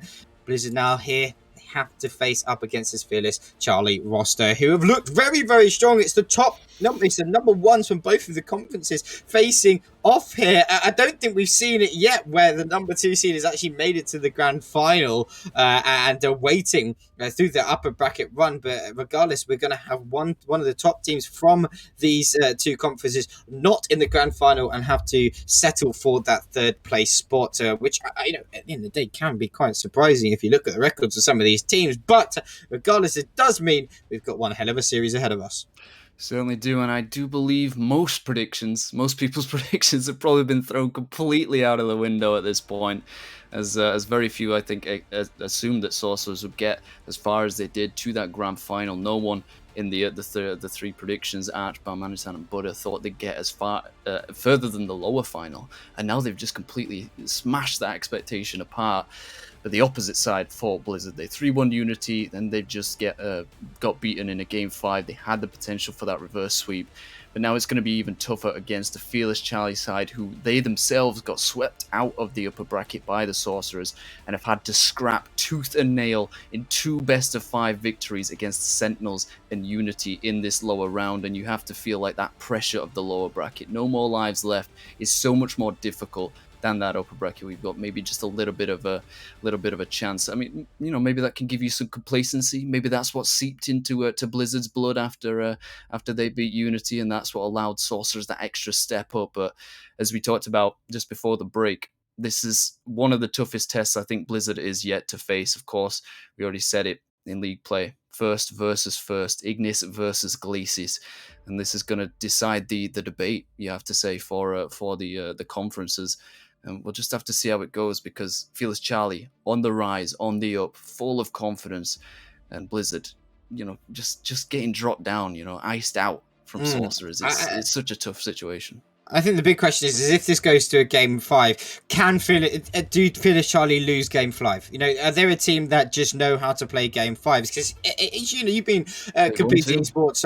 You know, you've been competing in esports for a while. There are some teams that thrive in those game 5 scenarios and seem so competent and able to win it. And you know, can they lose them? Is the big question. And I think that there's something that may well play on Blizzard's mind here to make sure that it doesn't go all the way to a game 5, because you may well see a bit of a scary prospect. We are going to see Blizzard in the blue and the side of Phyllis Charlie in the red as we are going to dive into this best of 5. It is the lower final here.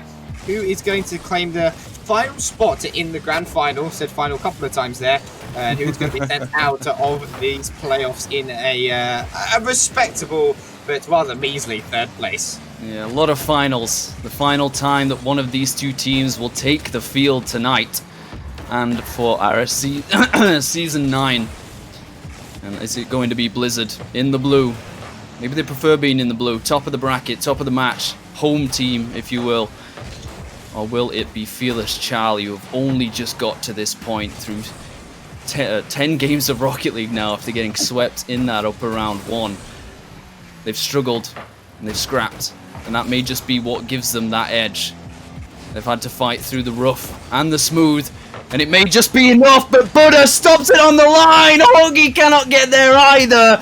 That is the kind of save, the defensive play you need to make. And we saw it. We saw it from Sorcerers. Blizzard could not get through for the life of them. And it could be the very same situation here. Fantastic stop from Buddha. I mean, this has been something that this Blizzard side can't seem to break away. And I think Deep Sound asked a very, very good question in chat. Alanis, do you coach this side? Because all they seem to be able to hit is the woodwork. It's a scary prospect indeed. But get caught in the corner. Hockey with a great demo. Dan's going to leave the goal wide open. Coming with the fake. And with the goal. The team bump came in as well. A bit of chaos, but Cubby throwing off form. And I think the team bump came in because the other two players on the side of Fearless Charlie were just slightly dumbfounded.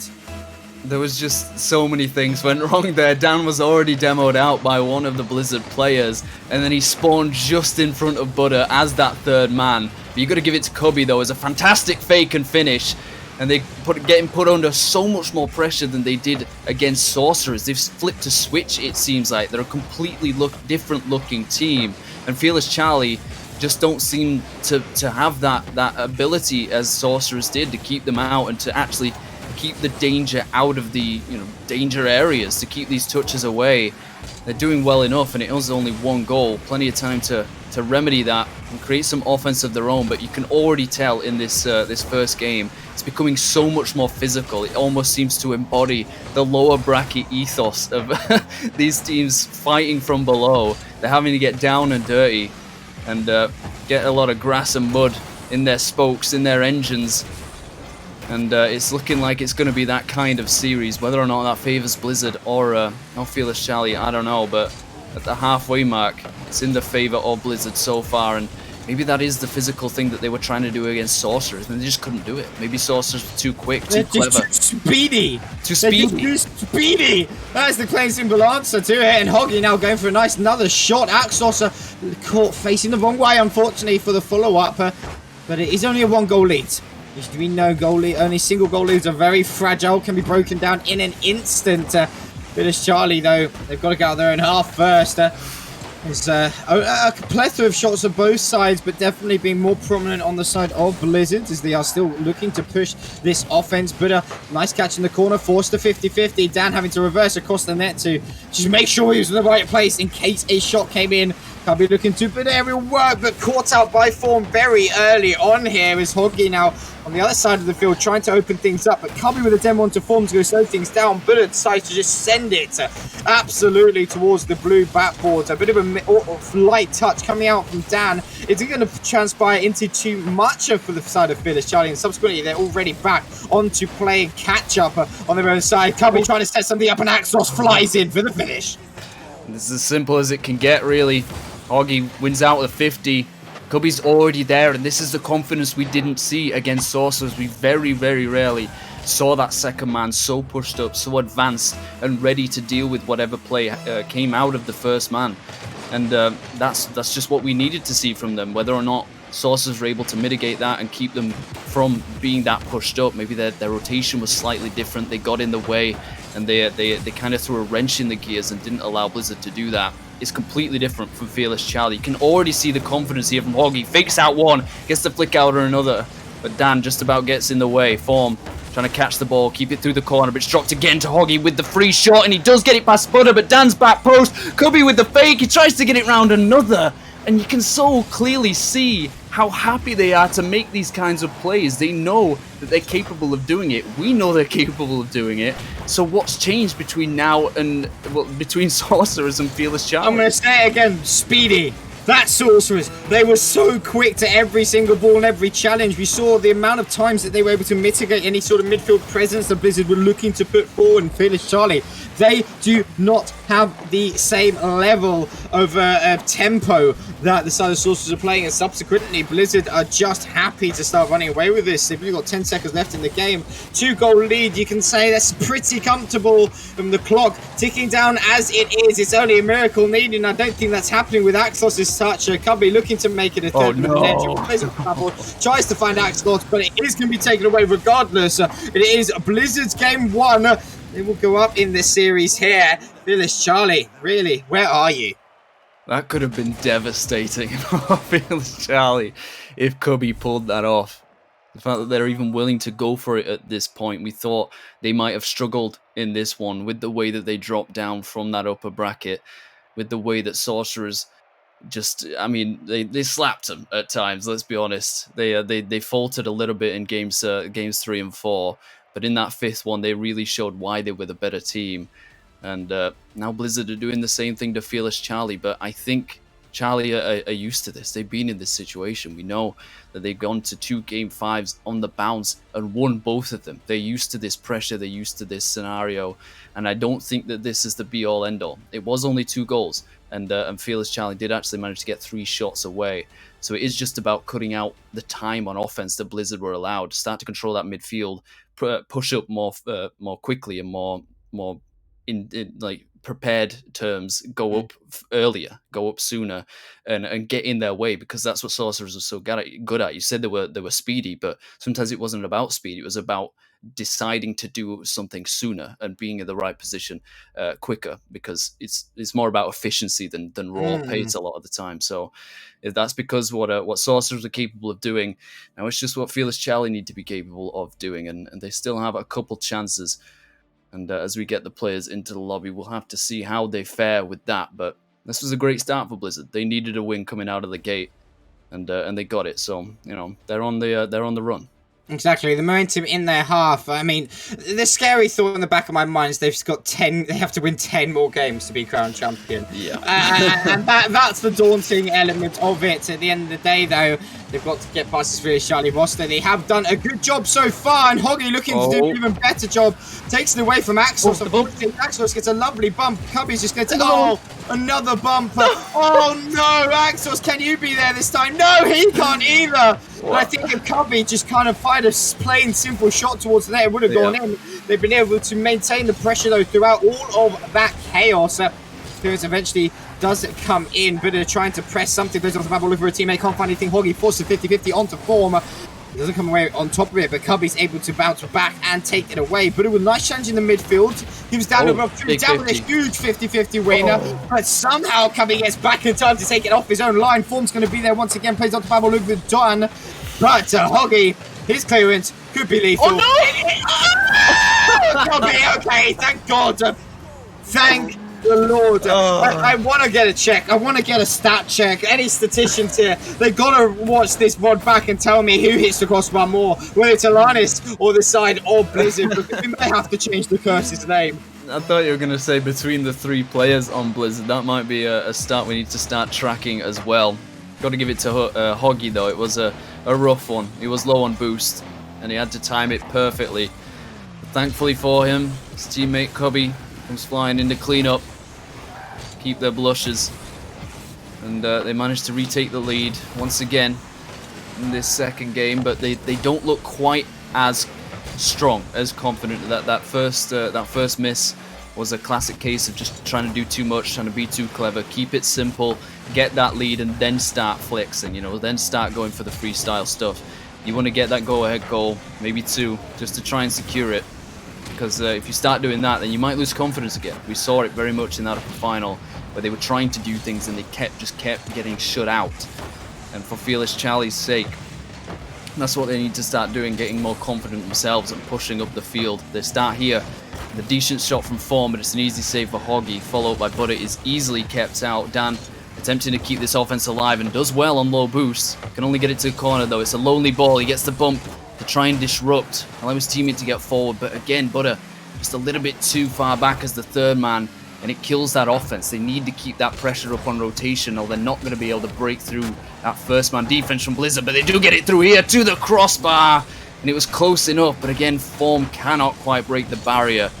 They're still keeping pressure, and this is what's going confidently well for them. Brilliant. Finally, they get it through. Form, his work on offense finally gets rewarded.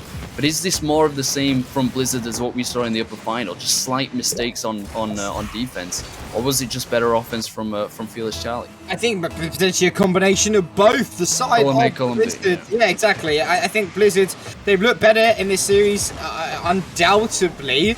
However, there's still a very, very rough around the edges. There's a lot of ironing out to be done, and I think if Fearless Charlie can keep up a level of cleanliness in how they're playing, it could well be the element of just exploitation of the side of Blizzard, where in the areas where they are not seeming the most competent and confident. And another bit of a miss. A great bump. Oh my word, could have been obscene plays coming out from the rival tier, and this is where they really are showing the beauty of why rival in the RSC is just so special. Some audacious attempts trying to prove who they are, whether they are, who is the best at doing some mechanics. A bit of a team pinch comes out, forcing Form to jump and play the ball to his own corner. Cubby's going to be there. Looks across over Axos for the shot, but it's again. The follow-up shot's not going to be too much better either, but Axos may be able to send a slow. Oh, Dan! How have you got back to that? Dan with a ridiculous save, keeping that out, and they kept it to a 1-1 tie. I was about to say, what a goal! I think I know how they've been going to game 5s and winning them up with the ridiculous defensive displays such as that one. If that's something Dan does on a regular basis, then I can understand why Blizzard might start to get frustrated here.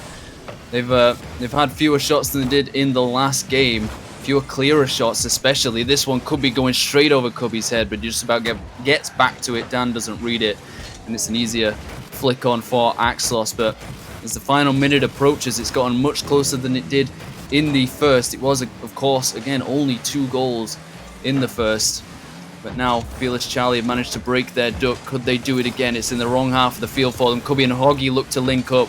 They fail once again. Axlos all the way back, but completely empty on boost. He has the corner, but it's taken by a teammate, and so he cannot follow this up. Plenty of space left for Fearless Charlie to work with, and Form does decent enough to get it past the first, but he was under some pressure. Dan, first man defense works well, but Axlos is still there to keep it up. Butter with another crazy last second save. It's gone back to a blue player, and Hoggy's there to finish it once again. And a late goal from Blizzard. It's starting to become a trend. And for Fearless Charlie, they might start thinking, what are we supposed to do? They get enough touches to get it away, but then they just don't follow up the ball. They don't follow through with the play and keep it close. And it allows Blizzard to work, to do what they do best. And it could really hurt them in this series. They already lost the first, and they lose the second. They're on match point again. What a good job coming out from the side of Blizzard. Doing exceptionally well. Dan now trying to force something early. Cubby, a little bit of space here, but it plays the water back border for a teammate. Can't find anything. F1 is there. He tries to go for it. They all have been throwing everything into that final attack, but it isn't going to transpire into anything. And Blizzard have done a very good job. They put themselves onto match point to potentially have a rematch over in the grand finals against this Sorcerer's squad. But if we're going on a trend here, the next game is going to be even more difficult and even more in the favor of Fearless Charlie with the momentum that they've been gradually building. But Blizzard, a great way to bounce back after their recent performances. I think they've done a very good job at stabilizing their mistakes and correcting errors on offense. Whatever coach said in the locker room between the two games, between the two series, has obviously worked. They've been able to adapt themselves and subsequently become a little bit more clinical. A great showing from them. On the flip side, though, Fitness Charlie, there were some great moments coming up from them, but at the end of the day, I think it was just a lack of, as you said, a lack of great moments. You know what I mean? There were few and far between. It's a similar thing as we saw with Blizzard against Sorcerers. They just were not awake in the first few games of this year. I mean, it was bigger scorelines for Sorcerers. They exploited Blizzard's lack of readiness, should we say, much more than Blizzard are for Fearless Charlie. But they closed the gap. That's what's important. It was 2 goals in the first. Now it's just 1. And if they could do it again, they could maybe make an overtime happen, and then it's a coin flip once again. But they're on reverse sweep territory. They have to get the brooms out and they have to start sweeping, because if they don't, they're gone. That's it. They fought so damn hard just to get to this point, to have a chance at that grand final, to get at the very least a second place. And they've given themselves the hardest road to do it. It's bumpy, it's full of potholes, it's got snow and ice and oil all over it, but they're swimming. You know, right? What roads have you been driving in recently? I'm not entirely sure, but Fearless Charlie are on it. Okay, I don't know what the individual game scores were in the last 2 series, if they've had to make reverse sweeps in the last 2. But if they have, then they're going to struggle so much in this one, because it's against a different opponent, one that they've never met before. And in these last 2 games, they've fought hard, so hard to play, but they just can't quite get it through. They got the 1 goal, and that was enough to maybe give them a chance, but they got scored on so late that if that happens again, I just feel like they won't be able to bounce back from it. We thought this was going to be a tough battle for Blizzard, and now it's become an even tougher one for Fearless Charlie. I want to see them come back. I want to see a Game 5 again, because that is the best way to tear these 2 teams apart. And I don't want Blizzard to just immediately bounce back, as great as that grand final may be as a grudge rematch. I'm still hoping for some fireworks here, and it's in Fearless Charlie's remit to do that, I think. I completely agree, especially with Dan, Form, and Buddha. There's definitely fireworks, in their locker. It depends whether they've got any matches to light them at this stage. Great bump coming out from Axos, though, with giving Hoggy a plethora of time in the air. Only able to get the pinch off the backboard, but lets it bounce. A dangerous touch there, but I think a mistake. Form is able to keep the danger away as he edges it down the field. Down with the early shot. Hoggy's going to be there to keep it out. So Fearless Charlie, I think, changing things up, but have implemented a few more misses into their repertoire. Not exactly what you want to be seeing whatsoever. Form does find them onto Cubby. Exactly. High IQ fakes. But Dan is there. It's a nice touch. Axel's going to meet him already, waiting on the backboard, but not the best of touches. Looking to go down and find the follow-up. Doesn't get the air ball exactly right, and so subsequently he's going to give a lot of time for Blizzard to form some sort of counter-attack. I think the lobby just went into a bit of a tizzy there. That's why the gameplay slowed down ever so slightly, but I think we're okay now, maybe. But thankfully for them... Oh no, he got in the way. Axlos just got destroyed almost by his own teammate Cubby, all the other way around. We've had that quite a few times in this series, it feels like. Just unfortunately mistimed respawns. But it does allow Dan to go through the mid, get a shot away, and I think maybe a little bit more skittishness from Blizzard. They knew that Sorcerers made this mistake where they got a little bit too complacent maybe in the third game of the series. Being on match point can sometimes be worse than having to fight against match point, just because you know it's one more game, it's in the back of your mind. And that could be the same thing that's happening to Blizzard, but it's only been 2 minutes. Never mind, off the crossbar again. Hoggy can't quite finish it, and it keeps coming back to haunt them. I'm sure they're trying to, compartmentalize and get these things out of their head so they're not thinking about them. That's the best way to do it. But for Fearless Charlie, they thank their lucky stars every time it clatters against the woodwork. It is insane the amount of times they've hit the woodwork. I can't really process it at this stage, but it has given the side of Fearless Charlie a bit more breathing room as we're approaching the halfway marker of this game number 3. Cubby looking to do some work here. Great entry Form. Oh, I thought that pinch was a little bit more scary. unfortunately, wasn't going to be anything. Form does follow up for another shot along with Dan's attempt, but it is going to be stopped before it transpires into any sort of goal. Coming out with a bit of an air dribble here. Once again, finds a flip reset. No, he doesn't. Decides to land on it, but with a great dunk onto Buddha is going to open up Axos to go forward. Dan does a really good job of recovering from it. However, Hoggy's going to be there with an Axos demo onto Form in the back line. It's a bit of chaos again from the Fearless Charlie roster on defense. They seem to be really... this is definitely the area which they're struggling with most, and Cubby is going to be there to punish them. I was just thinking, even slightly more accurate touches from Blizzard, they seem to, I don't know if they're doing this on purpose, they throw it to the backboard or throw it high up into the corner. If that's a deliberate tactic to draw out Fearless Charlie, stretch them thin, force them to use their boost to get back to the ball, and then send someone into the mid for the shot, it seemed to work in that scenario as Cubby breaks his scoring line, gets one for the boys. And again, Fearless Charlie just struggling to even get out of their own half. They're being forced into these awful situations. This one looked relatively easy to save. Dan Water saves himself. He knows he should have been getting a touch to that one. I think he had plenty of boost, but he goes into the back of his net instead of onto the goal line, and it allows Axlos to take a 2-goal lead for Blizzard. A similar scenario to the last game.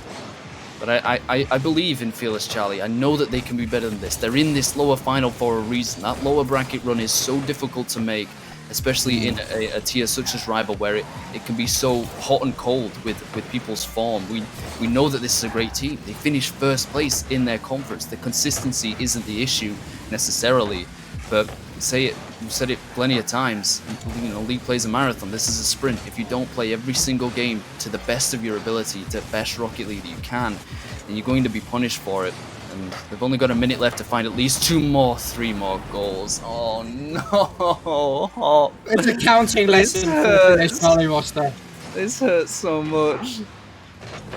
Oh, he was already in the air. That's painful. Oh, that's pain. 3 goals in a minute, and they barely managed to score. I think they've only scored 1 in this whole series. They have, yeah. And with that, you can... I wouldn't want to say it's over, but it's over. Fearless Charlie, props to them. They look really good, but look at this mistake. They've left the goal wide open, but it does get back in time. However, it's going to have to conjure up some sort of miracle here. They want to fire back at Blizzard. Blizzard's obviously playing with the ulterior motive of we want to have another track at Sorcerers because we're not happy with that first performance. And with that, they've really stepped up the tempo, particularly in the back end of this game number 3. And, you know, as I said, if it doesn't go to a game 5, I don't see Fearless Charlie winning this. It's happened. It's happening. You know, with 25 seconds, 3 goals is, you know, every 10 seconds, and now 1 every 7.5 seconds. It just isn't seeming viable at this stage. And I mean, as painful as it seems, Fearless Charlie will be seeing you, and Blizzard will be seeing you in the grand final. And they couldn't even get a consolation. They were in each other's way on the goal line. Just stings that little bit more. And seconds tick away. It will be Blizzard to go back into that grand final. At the very least, 8 games of Rocket League they must win to beat the guys that they just about. There's just a lot of Rocket League, and they've already lost 3 games to the team they're gonna have to face. The GGs and commiserations to Fearless Charlie. They were amazing contenders. They proved that they deserved to be in this position. They deserved to get to this lower final at the very least, scrapping through 10 games of Rocket League to face against Blizzard, their cross-conference rivals in first place. They just couldn't quite bring it to the fore in this lower final. For whatever reason, Blizzard turned up the heat, and they... We'll turn down the heat. I'm going to say there's some strange metaphors going on. I was about to say, and froze out their opposition in a 3-0 sweep. And it's like, what are you talking about? I'm confused, Top. I'm confused. All I want to do is get into the grand final and see how it goes. And me too. And I think a big pivotal factor of the grand final is that it is best of 7 as well, which it could, you know, really mean a different outcome to what we saw against Sorcerers. It's a completely different environment. But at the end of the day, the side of Blizzard, they've got through the hard part of winning that lower final, but they've they're about to go on to the harder part. You know, they have to win 2 best of 7s to take down the side of Sorcerers and be crowned your champions, guys. That is what is up next on this stream. It is the rival grand final, Sorcerers versus Blizzard. Who's it going to be? I can't tell you. I don't know. But you're going to have to stick around to find out. See you in a second.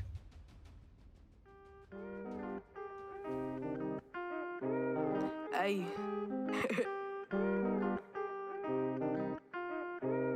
Whoa.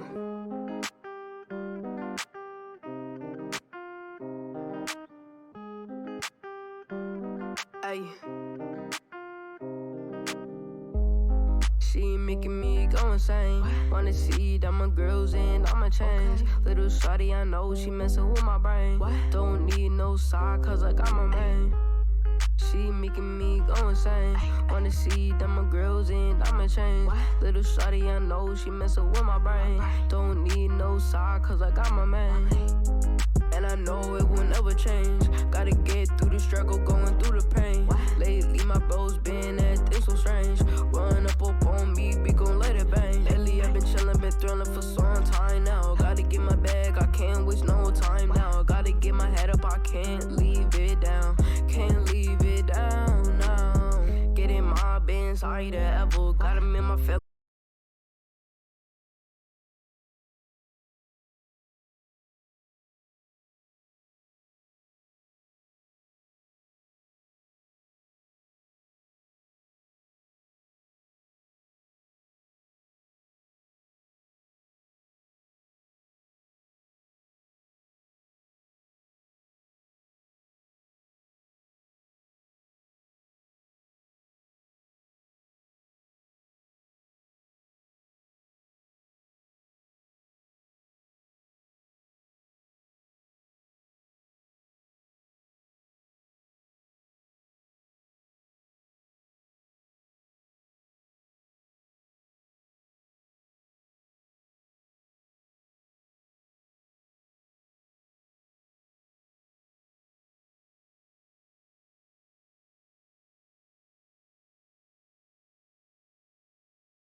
can't see you from the higher level.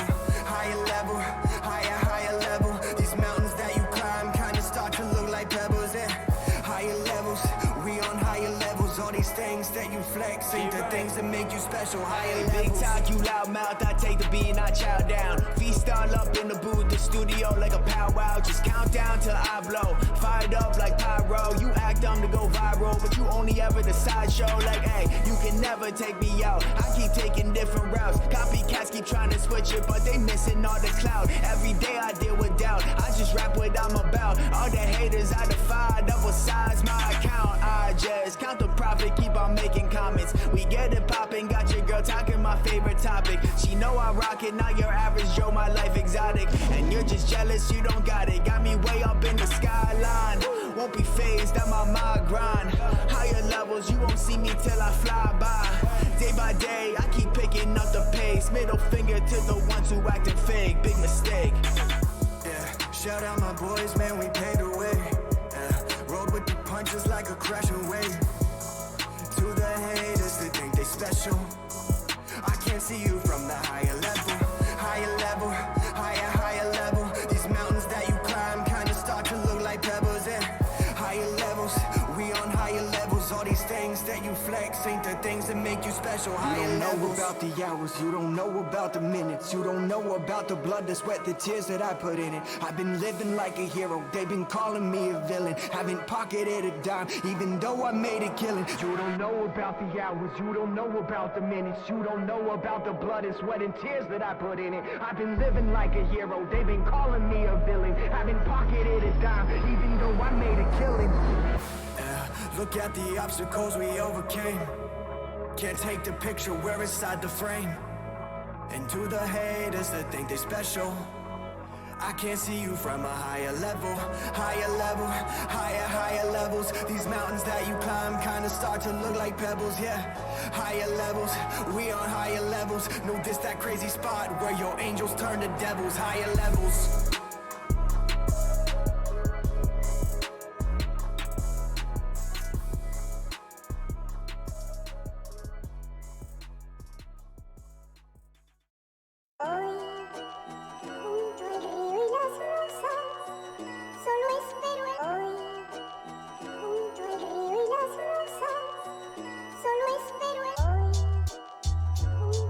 Yeah, we not slowing down. Say, what? Ay. Hop on the beat, you know it's muerte. If they go against me, go and give them all the suerte. We know that they need that. Living on your kneecaps, way too many trolls out. I don't want your feedback. Yeah, drunk words equal sober thoughts. Saying I'm the greatest when I'm wasted, drive with no exhaust. I don't let them gas me, I don't even gas myself. Push the whip like Flintstones, touching down like NFL. In every city, cross the country, gotta let them know I'm lapping rappers and I never got a medal though. No trophies on the mantle, I'm an animal, a cannibal. Eat your favorite rapper like some Danimals. Like Tempur-Pedic, man, I'm used to getting slept on. But now my temper raised the temperature, I know you're dead wrong. Saying you don't feel the flame, must be on some Novocaine. Look at what I overcame, they should call me Notre Dame. Damn, it's crazy, they think I caught the rabies. The city really made me, was never playing JV. I'm undrafted, but ball like the NBA pay me. Always keep my cool, not even the moon could faze me. My mom's only son keeps shining. I don't need diamonds, I just need time. And got the same 24 hours, why is y'all whining? On Instagram crying, begging to be signing. Man, to any label that'll take you. A 7-figure partnership is how I'm finna make do. No 360s, believe in no Ripleys. Play the cards I'm dealt, never tell a dealer hit me. Montreal girls tryna ride like a big C. LA girls tryna smoke like the hippies. You chose to play it safe, I'm on the edge feeling risky.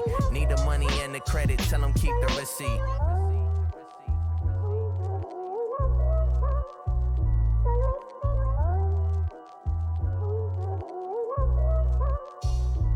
City on fire, me I been fired up. No, I'm not tired. They know, no we not tied up. Better not try us, gotta move higher. They know, undrafted, they laughing. What happened? I'm up now.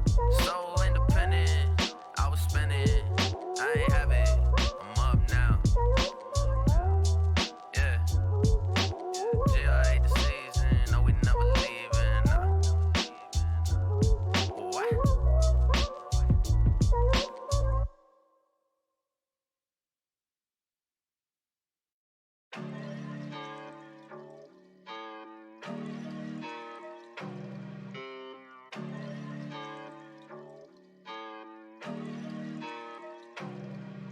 Yeah, next I just curve that chick, yeah, the album risk. Labels bout to tell me how they gonna make me rich. 50 milli independent, they ain't touching it, no. Yeah, they ain't touching it. Next I just curve that chick, yeah, the album risk. Labels bout to tell me how they gonna make me rich. 50 milli independent, they ain't touching it, no. Yeah, they ain't touching it, yeah. The homie is dead, R.I.P. Bad chicken Hulu's all I need. Lunch with the fam like steaks on me. Fast lane breaks don't need them. Text that girl don't need her, she act flaky skirt. Yeah, her boyfriend on the Insta, she got no chill when she flirts. Y'all can't have it, but just know I have to have it first. I move swiftly, I move forward, no, I'm never in reverse. Told her if she has it once, I just might be hers. Yeah, I'll be the man, what else you heard? If they really want to smoke, I'll take some shots on the low. I'll take some shots on the low. If they really want to smoke, I'll take some shots on the low. I'll take some shots on the, yeah. Next, I just curve that chick, yeah, the album rips. Labels bout to tell me how they gonna make me rich. 50 milli independent, they ain't touching it. Yeah, they ain't touching it. Next, I just curve that chick, yeah, the album rips. Labels bout to tell me how they gonna make me rich. 50 milli independent, they ain't touching it. Yeah, I know, baby, I got what you need. You just gotta figure out what you gon' offer me. Traveling so much, now that taking flights routine. I've been in the West, so I ain't stressing about a thing. Mira loca, I got options, one dance soca, one a rock chick. I just got back from New York, I really got my city poppin'. I do not do that commitment, expectations make it toxic. And I like my women freaky, they could join her, they could watch it. I got stacks up in my pocket, remember it was change. I've been placing bets where the rest are placing blame. Got an app for private jets, just in case I need a plane. And a lawyer riding with us if we need something explained. I keep them on retainer, homie, we don't do no legal fees. I don't do the build a body, she with me then she unique. People riding with me cause to win you gonna need a team. If you out here messing up my energy then leave me be. Next, I just curve that chick, yeah, the album rips. Labels bout to tell me how they gonna make me rich. 50 milli independent, they ain't touching it. Yeah, they ain't touching it. Next, I just curve that chick, yeah, the album rips. Labels bout to tell me how they gonna make me rich. 50 milli independent, they ain't touching it. Yeah.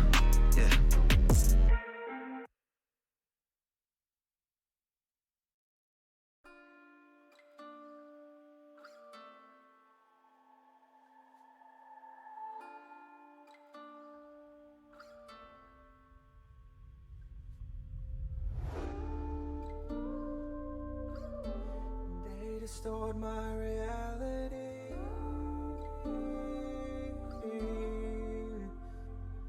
So I gotta leave my feelings on a shelf right now, while I work for better wealth and pray for better health. Been drowning in my thoughts, distorted reality. All these evil thoughts distort my reality. I'ma sing away the pain and trying to kill the devil away, so he won't live to see another day. He won't be in my way.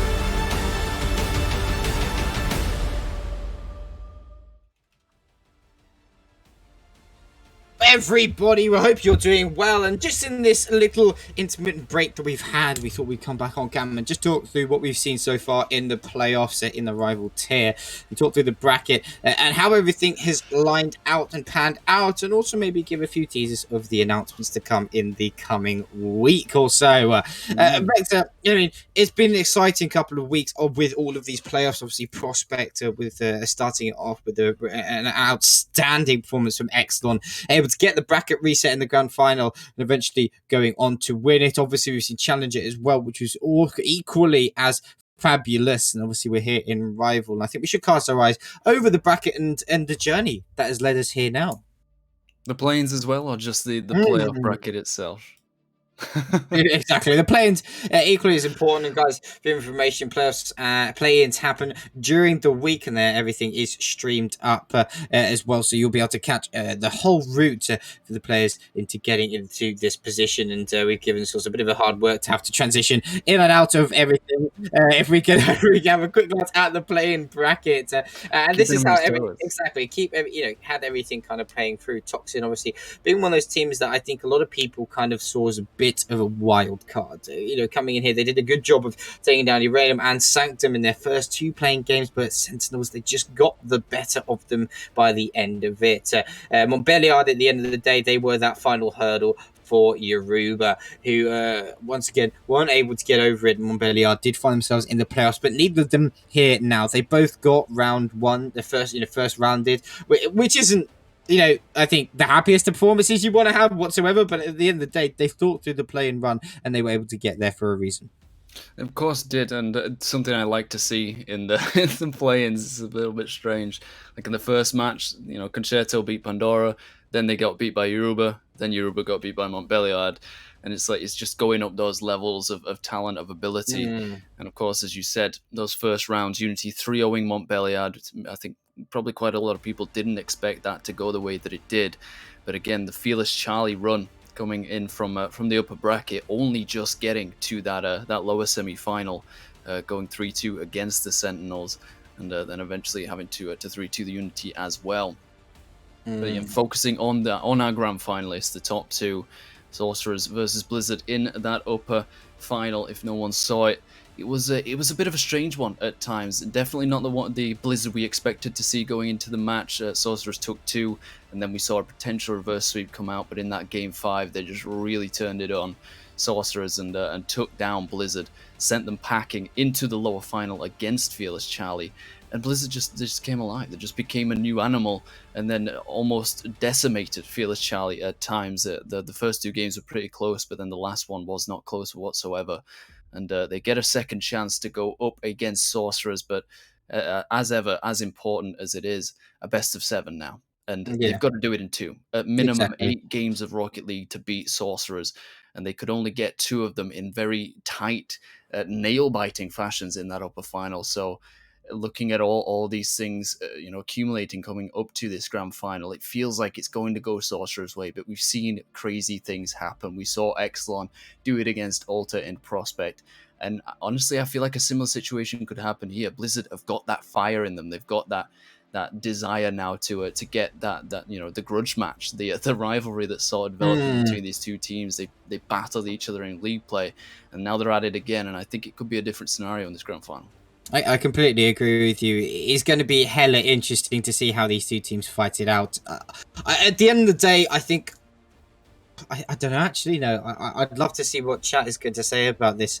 I glanced over and seen a lot of people thinking Blizzard will take this and actually bracket reset and go all the way to that championship spot. But at the end of the day, the way the Sorcerers are playing, they were voted the underdog team, and they are proving themselves to no end. And with that, I don't think I'd be surprised to see either of these 2 teams being crowned champion by the end of it. But at the end of the day, we've got a best of 7 to find it out. Whether it's going to be 1 or 2, I don't know yet. I don't think many people do. But what we can do is toss over a prediction or 2 potentially here. And Vector, you know what? I'm going to put you on the spot first. Who is taking it, and what is the score?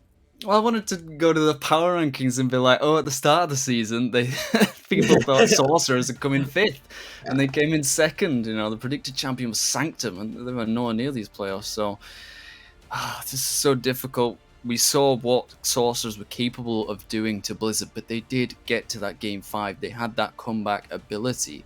They just couldn't quite hold out for long enough, and I think maybe in a best of 7, that could be different. They could maybe ride that momentum. Now they're a little bit more confident, a little bit more G'd up after that 3-0 over Fearless Charlie. Yeah, and now they've got a little bit more time because of how quickly they did that.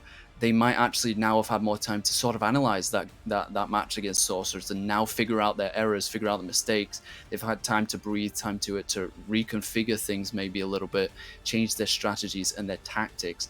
And I believe they could just about get the bracket reset. Don't know if it's going to go to a Game 7. It might be a 4-2. It could go absolutely any way, but I do believe it's going to be a bracket reset at the very least. And for the second series, I think Sorcerers would just about bounce back and take it in maybe a 4-2.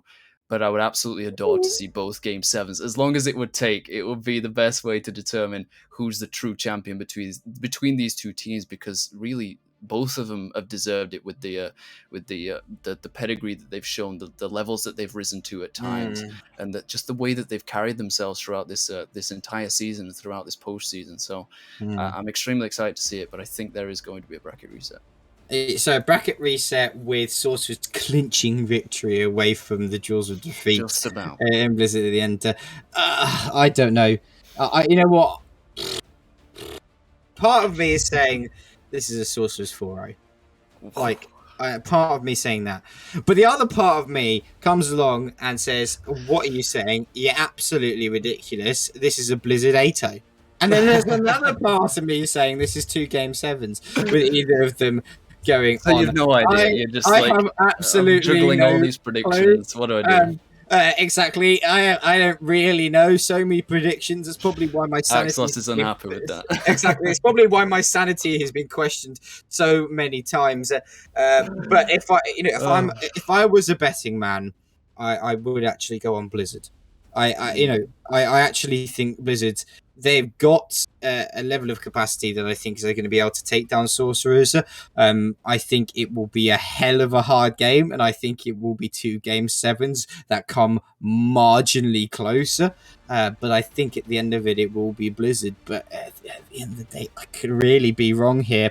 It is going to be ridiculous. And, with the poll coming up, it is Blizzard to win after the reset. So listen, I'm voting on the masses here. Okay, I can't be blamed. But I think hop on that bandwagon. I have to. I booked my bus ticket, and I'm with them all. Okay, I'm a passenger for the ride. I think the most unlikely result will be a Sorcerer's 4-0. Regardless of how good they look, because they have looked sublime, I don't think Blizzard will let them in and roll over that easy. However, it is anybody's game. I think if a bracket reset happens, it could go either way. It really could. There is the factor, of course, we're going to get a new champion no matter what. None of the players on the field in this grand final have a trophy next to their names. They do not know what pure victory tastes like to be up on the tippy top of the mountain. So really, it will just come down to who wants it more, who's hungrier, who's more dedicated and more disciplined and is able to handle that pressure, that expectation upon their shoulders. Many people expected Blizzard to do this in the upper bracket. They themselves are calling the fact that they wanted to make the lower bracket run, whether or not that's just to sort of save face and maybe curb expectations of them being the top dogs, the big bullies of this tier. Who knows? But Sorcerers, they maybe didn't expect to be here. Maybe they didn't know or didn't actually believe that they could do it. That can be even more scary, though. And we spoke to Exelon. Exactly. Give them that experience. Exactly. I mean, Exelon spoke to Exelon in the interview, and the fact of the matter was, they said, let's just play for fun because we've come into this with no expectations. We've already played and placed better than, we predicted. And I think that's kind of it's a bonus. Exactly. And I think this is the scary part of Sorcerers, is the fact that they've gone above and beyond, and there is no fear now. And when you back a wild animal into the corner, that is where they're most dangerous. And that Sorcerers may well be said wild animal. I'm convincing myself out of my prediction. This is not okay. It's unacceptable. Around the point. Exactly, talking around the point. But guys, we hope you've enjoyed the stream so far. We are going to go to a quick short break so me and Vector can stock up on liquids, on sugar, because it is undoubtedly going to be exactly. So it's a ridiculous series ahead of us. And I hope you've enjoyed the most recent announcement with our partnership with HyperX. We'll be providing tech to all the MVPs from each tier, as well as multiple giveaways throughout the season.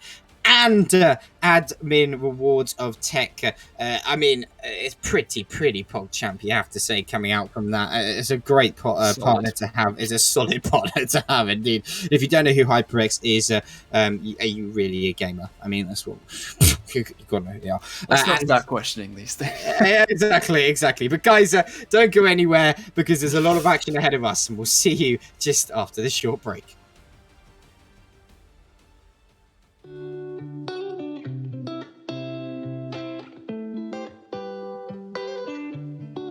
Pour up for a good time, Corona, get that good vibe. Drinking till the sunrise, just like we used to do.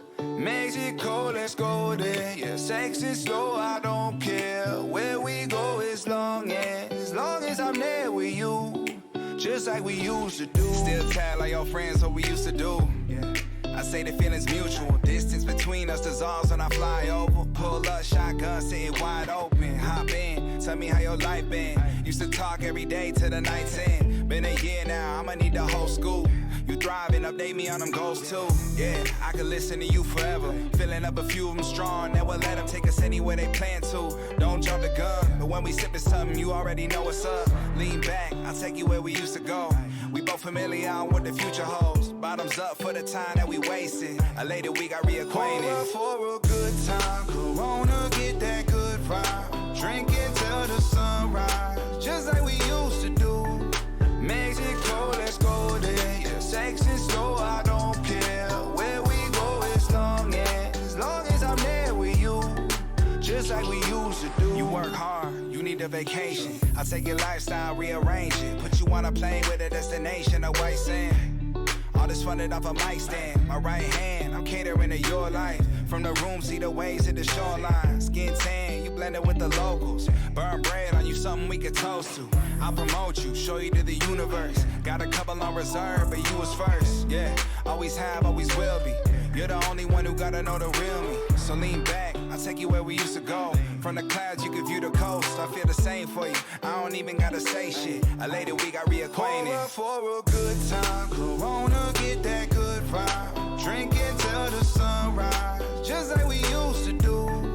Mexico, let's go there. Yeah, sex is slow, I don't care. Where we go as long as I'm there with you. Just like we used to do. Usually I put it down and withdraw. You always getting a round of applause. Standing ovation, give me an encore. Yeah, I need an encore. Tell me that you coming home with me. Love it when you fitting close to me. Showing you how it's supposed to be. I know you know it's me. Pour up for a good time. Corona, get that good vibe. Drinking till the sunrise, just like we used to do. Mexico, let's go there. Yeah, sex is slow, I don't care. Where we go as long as I'm there with you. Just like we used to do.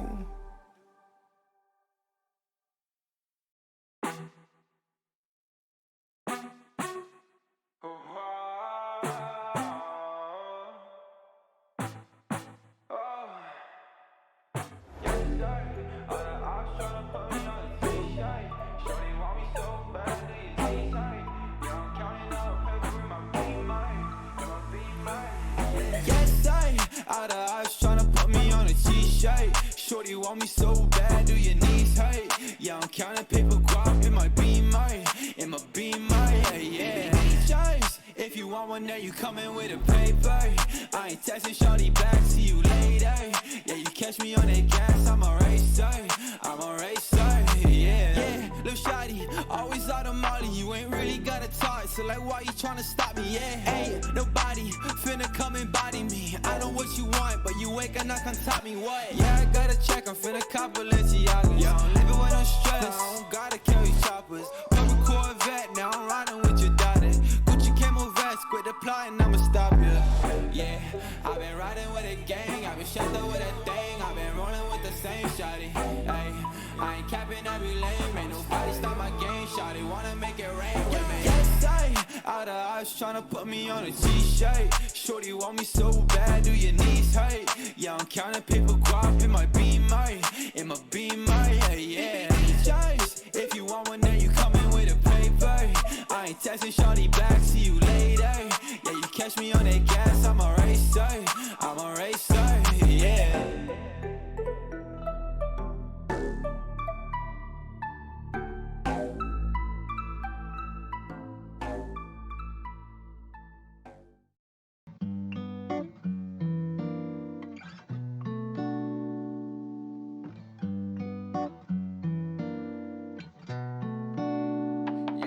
I'm on a mission to find myself. Lately I'm off it, coughing. These meds I take put me in a coffin. More often than not, I'm distraught, all alone in my room with the lights out. Even when it's nice out, I'm lazy. Really wish you see me on the daily. Lately I've been feeling crazy, baby. I don't wanna talk. I can tell she faking. She only hit me at 1 o'clock. My brain she's staying like sidewalk chalk. Everywhere I look, all I see are chemicals. Think she got me hooked. I feel it in my genitals. Ring me like a buck and play me like a cassette tape. Why wait when you with me? Pigs fly great by day. Better get here by the by day. Irate the way that I be feeling. I've been irate. Why wait? Lately.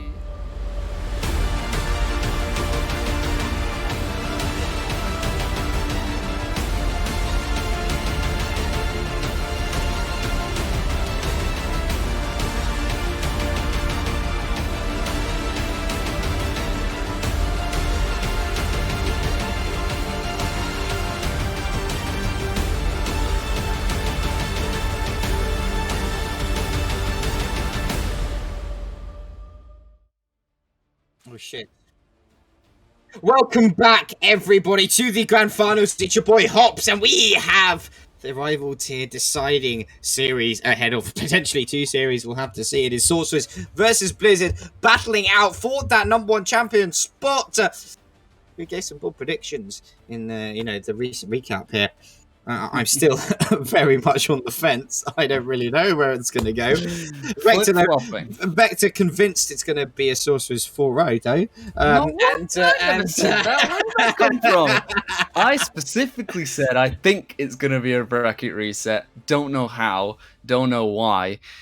Blizzard just seem like that kind of team to me. They've shown the consistency in League play, and I know it's the playoffs. It's Elimination Rocket League. It is much different to League play, where you play 4 games, win, lose, or draw. This one, they have to get 8 games to win minimum. If they go to Game 7 in the first series, I'm not sure they'll quite have the steam in the second, but I do think they'll get to the second series at the very least, because as we saw in the best of 5, in the upper final, Sorcerers, they took 2 games, they dropped 2. In a best of 7 series, that's a much different scenario, and we get kicked off with it here in the first game of the potentially first series. And I'll have to see if Sorcerers can come out the gate swinging. They may be a little bit colder than their big rivals here in Blizzard, because of course they played that series. They've just had to wait for this upper final to start. You better hope they were staying warmed up, because Blizzard were. They 3-0'd Fearless Charlie, and they start out strong here. Cubby, 20 seconds in, gets one off the backboard. Great finish. What a finish. What a finish indeed. Cubby, who was hyping himself up in Twitch chat during the break, saying he was going to peak, and he's definitely starting out that way. A great start from them, but a great kick-off from Potter as well. Is going to immediately put them back into offensive position. Deadly Wet Bite trying to find something, but Cubby waiting on the back line. And I really think it's all going to come down to the side of Blizzard and the mistakes that they were making the first time these 2 teams matched up. If they can quell their mistakes, they may well be in with a run towards being champions. Hoggy hits the crossbar, and the shot from long range is wide open, and we've just said it. I mean, I should be the oracle. When I say things, something happens, and it's exactly what's happened here. Hoggy and Axos double committing there, I believe. Getting a little bit too big for their boots, a little bit too hyped up. Cubby claiming things, and he can't put his money where his mouth is at times.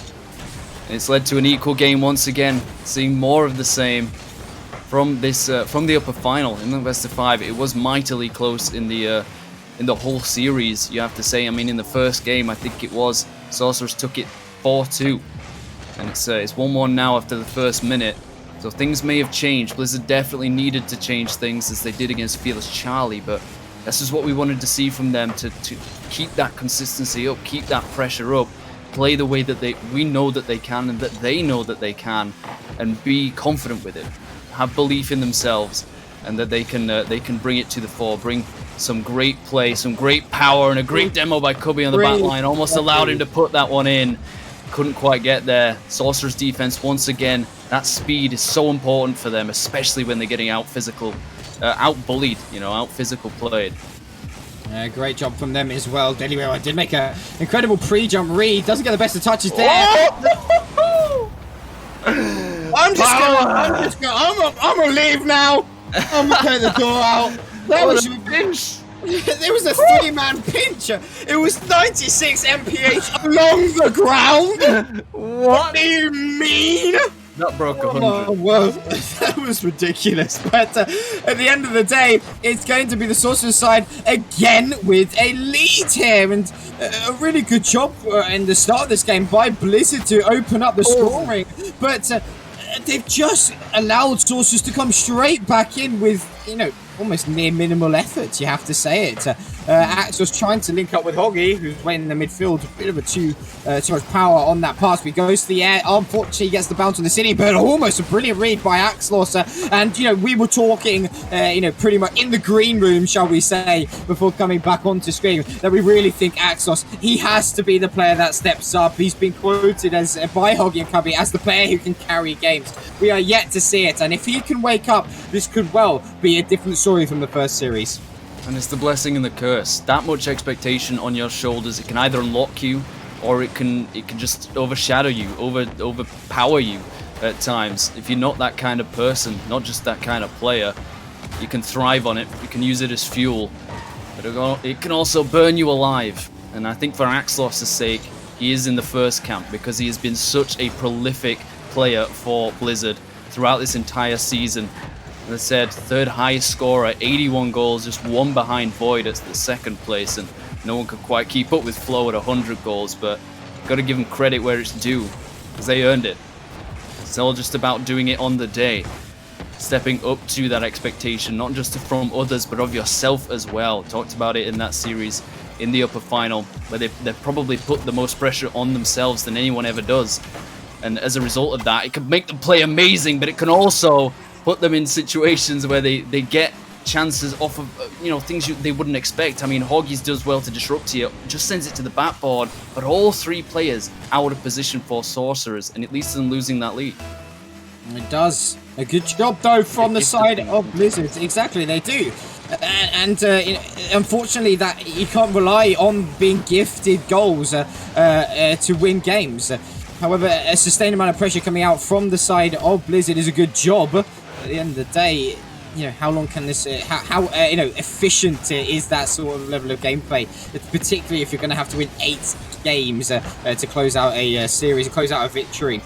I mean, is going to go to the sidewall, does get a nice pinch around the initial challenge coming in from Potter, but Deadly Red White was there to meet it. Again, Hoggy going towards the backboard, tries to find Axlos, who goes towards the backboard again, but the counter-attack already starting to flow. A good cut in the midfield by Cubby, could set up Hoggy, couldn't find the read, it was an awkward angle. But the side of Sorcerer's defense once again holding strong, and Potter with a bit of a misread there, could open things up, but Dino's going to come in once again with the challenge, trying to find the bump onto Hoggy, only plays it to his own corner twice. And Deadly Red White's going to be there, plays towards the centre, looking for a teammate, can't find it, but Potter's going to put it back towards the net, forcing a double commit from Hoggy and Cubby. A bit of a whiff coming out from Zino, could be dangerous as Hoggy's 50-50, going to drop straight down, but another... No. Axlos. Thank for my sanity, thank God Axlos saved that. That was slightly different than the one we had before, but again it's another pinch and almost a wide open net. Thankfully for them, they didn't get scored on at such a late hour, a late second of this game, but they could eventually get one of their own. Cubby gets a nice little touch there, could have flicked it up and over, but it didn't come to pass, and this is exactly the kind of game we wanted to see from these two juggernauts of the rival tier. First versus second, rivals in all the ways that you can call them in the rival tier itself. This is the grand final we wanted. 2-2 in the first game and overtime.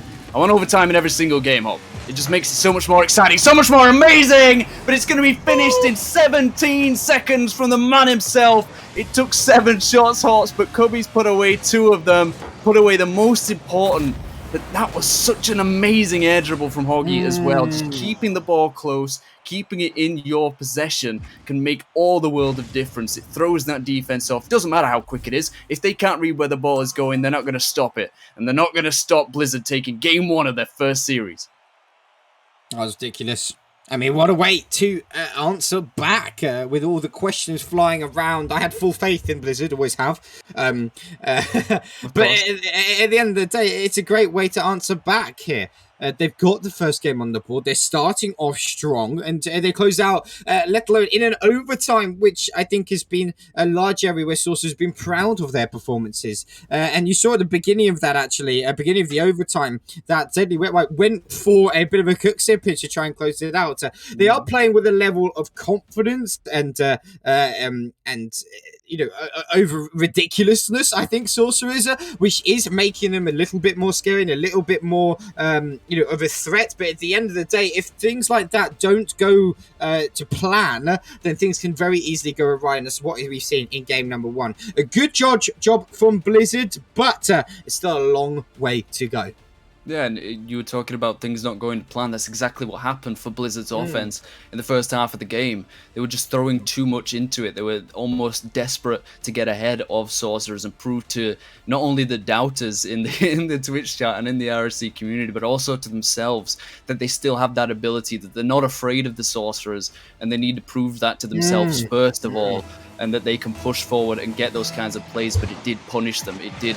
It had to be a crazy goal for it to happen, like a 3-man pinch to go all the way up the field, almost 100 miles an hour to send it into the back of the net. That one almost went in, but it does eventually. Potter goes for the slow shot this time, sends it under the defense, and they get the first lead this time around in game 2.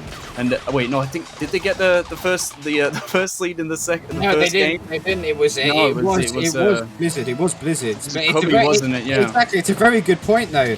This is where the comfort zone of Sorcerers come in. They like to lead in games. Oh, great save from Potter, though. And it is really going to come down to how quickly Blizzard can respond. They don't lead anymore. There we go. They respond so quickly, tie it up. It's just been 19 seconds, and we've seen 2 brilliant goals, and it's a really well-constructed one actually coming out from Blizzard this time. They slowly and methodically drew the defense of Sorcerers away from their ideal positions, and then thus subsequently able to capitalize on that finish. But once again, Sorcerers looking to fire back nice and early, can't make anything work, but Cubby's going to go up, tries to find the flippy set, not able to do so, but leaves it for Axtos, who's going to have a little bit of space here, decides to leave the ball, but fakes out the aerial and goes for the shot. Tell me what level of IQ that was, because Deadly Wet Wipe completely felt in the aerial, and Axtos just turned and sunk it deep. And not only that, Zyno and Potter had utter faith that Deadly Wet Wipe was going to get something on that, anything on that, and the front man was completely bamboozled. You just know that Axos called his teammates off. He was like, I'm going for this shot myself, lads. This is all a setup play.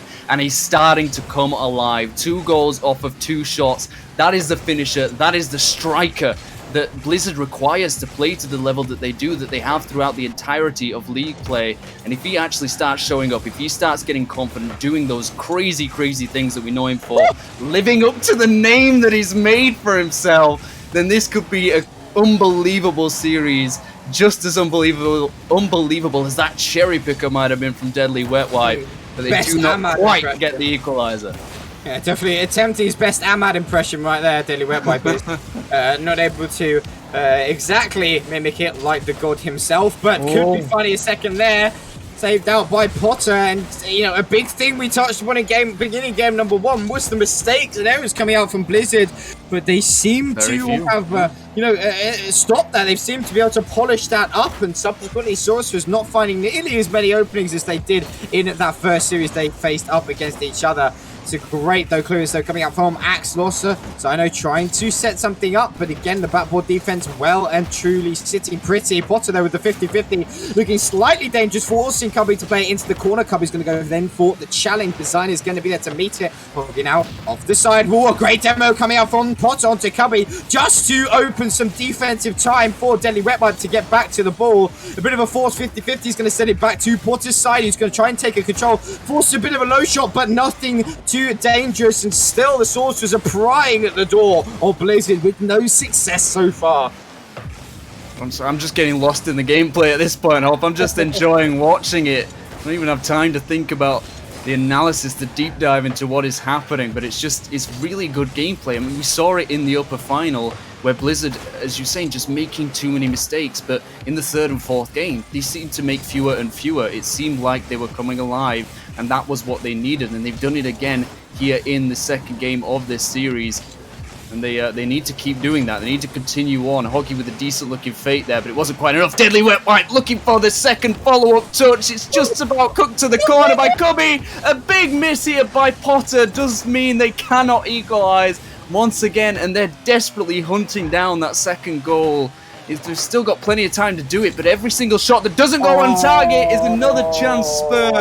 But as I talk about it, they break down the Blizzard defense, and maybe we stand to see those errors creep up once again. That ball was left alone for a very, very long time in red territory, and it left open space. Look at the saves for Blizzard.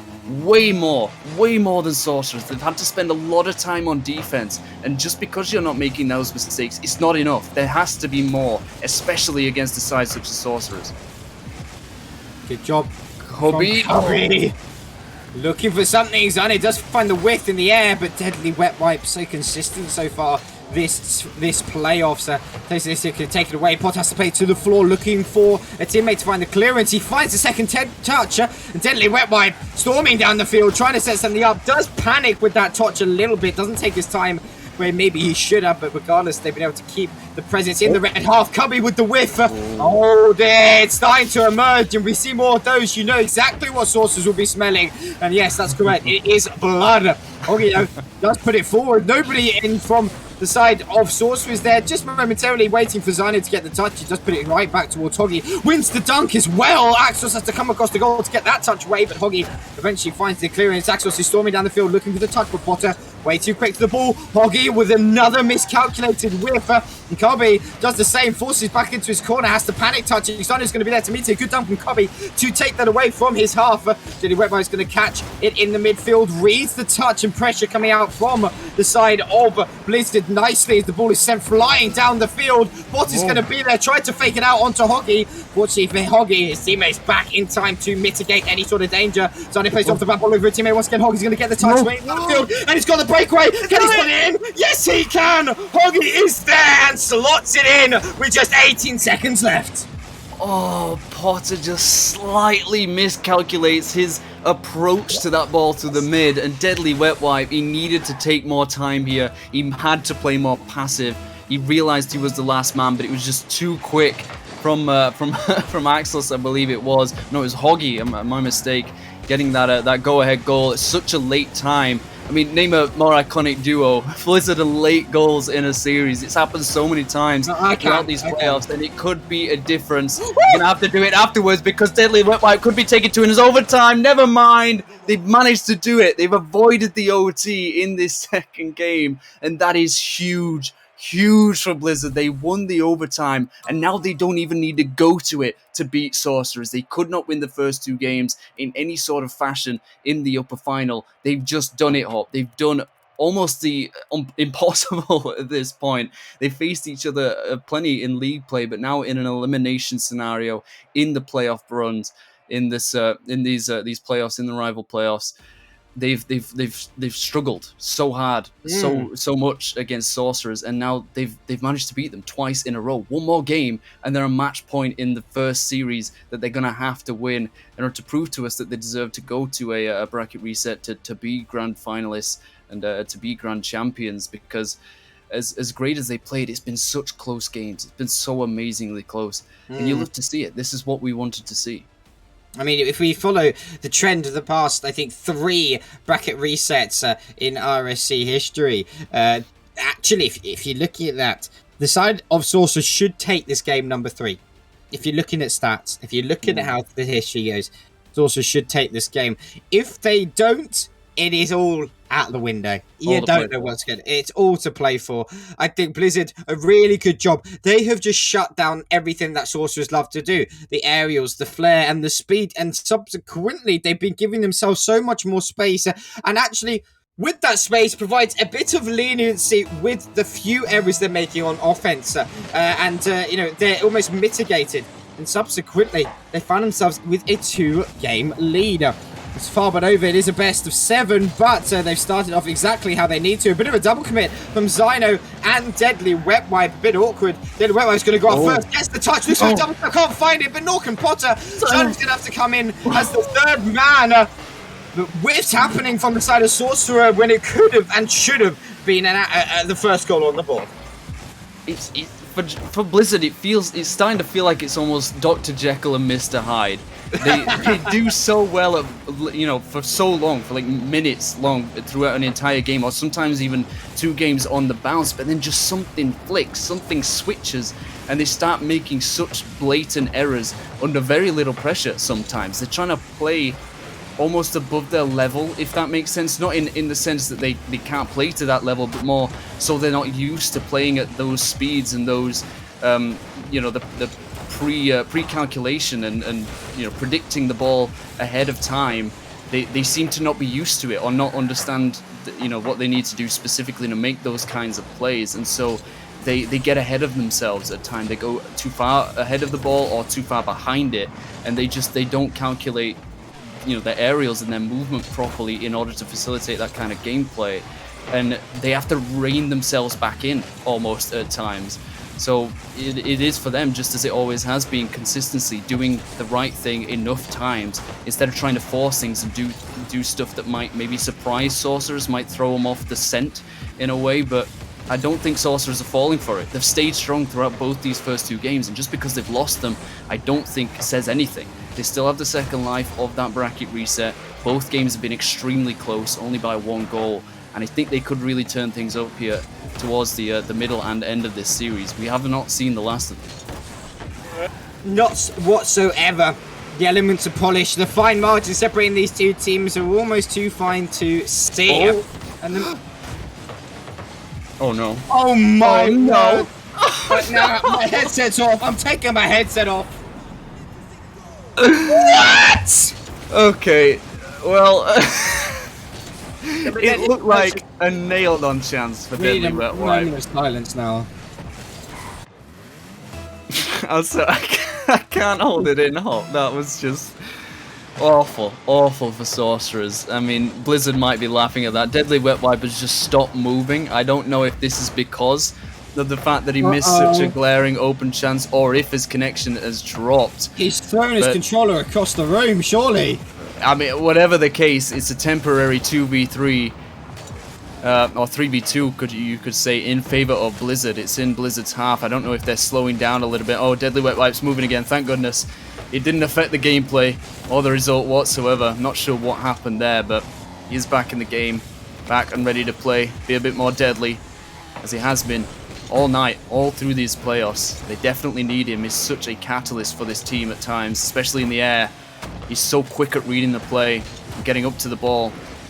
They desperately need him for that offense.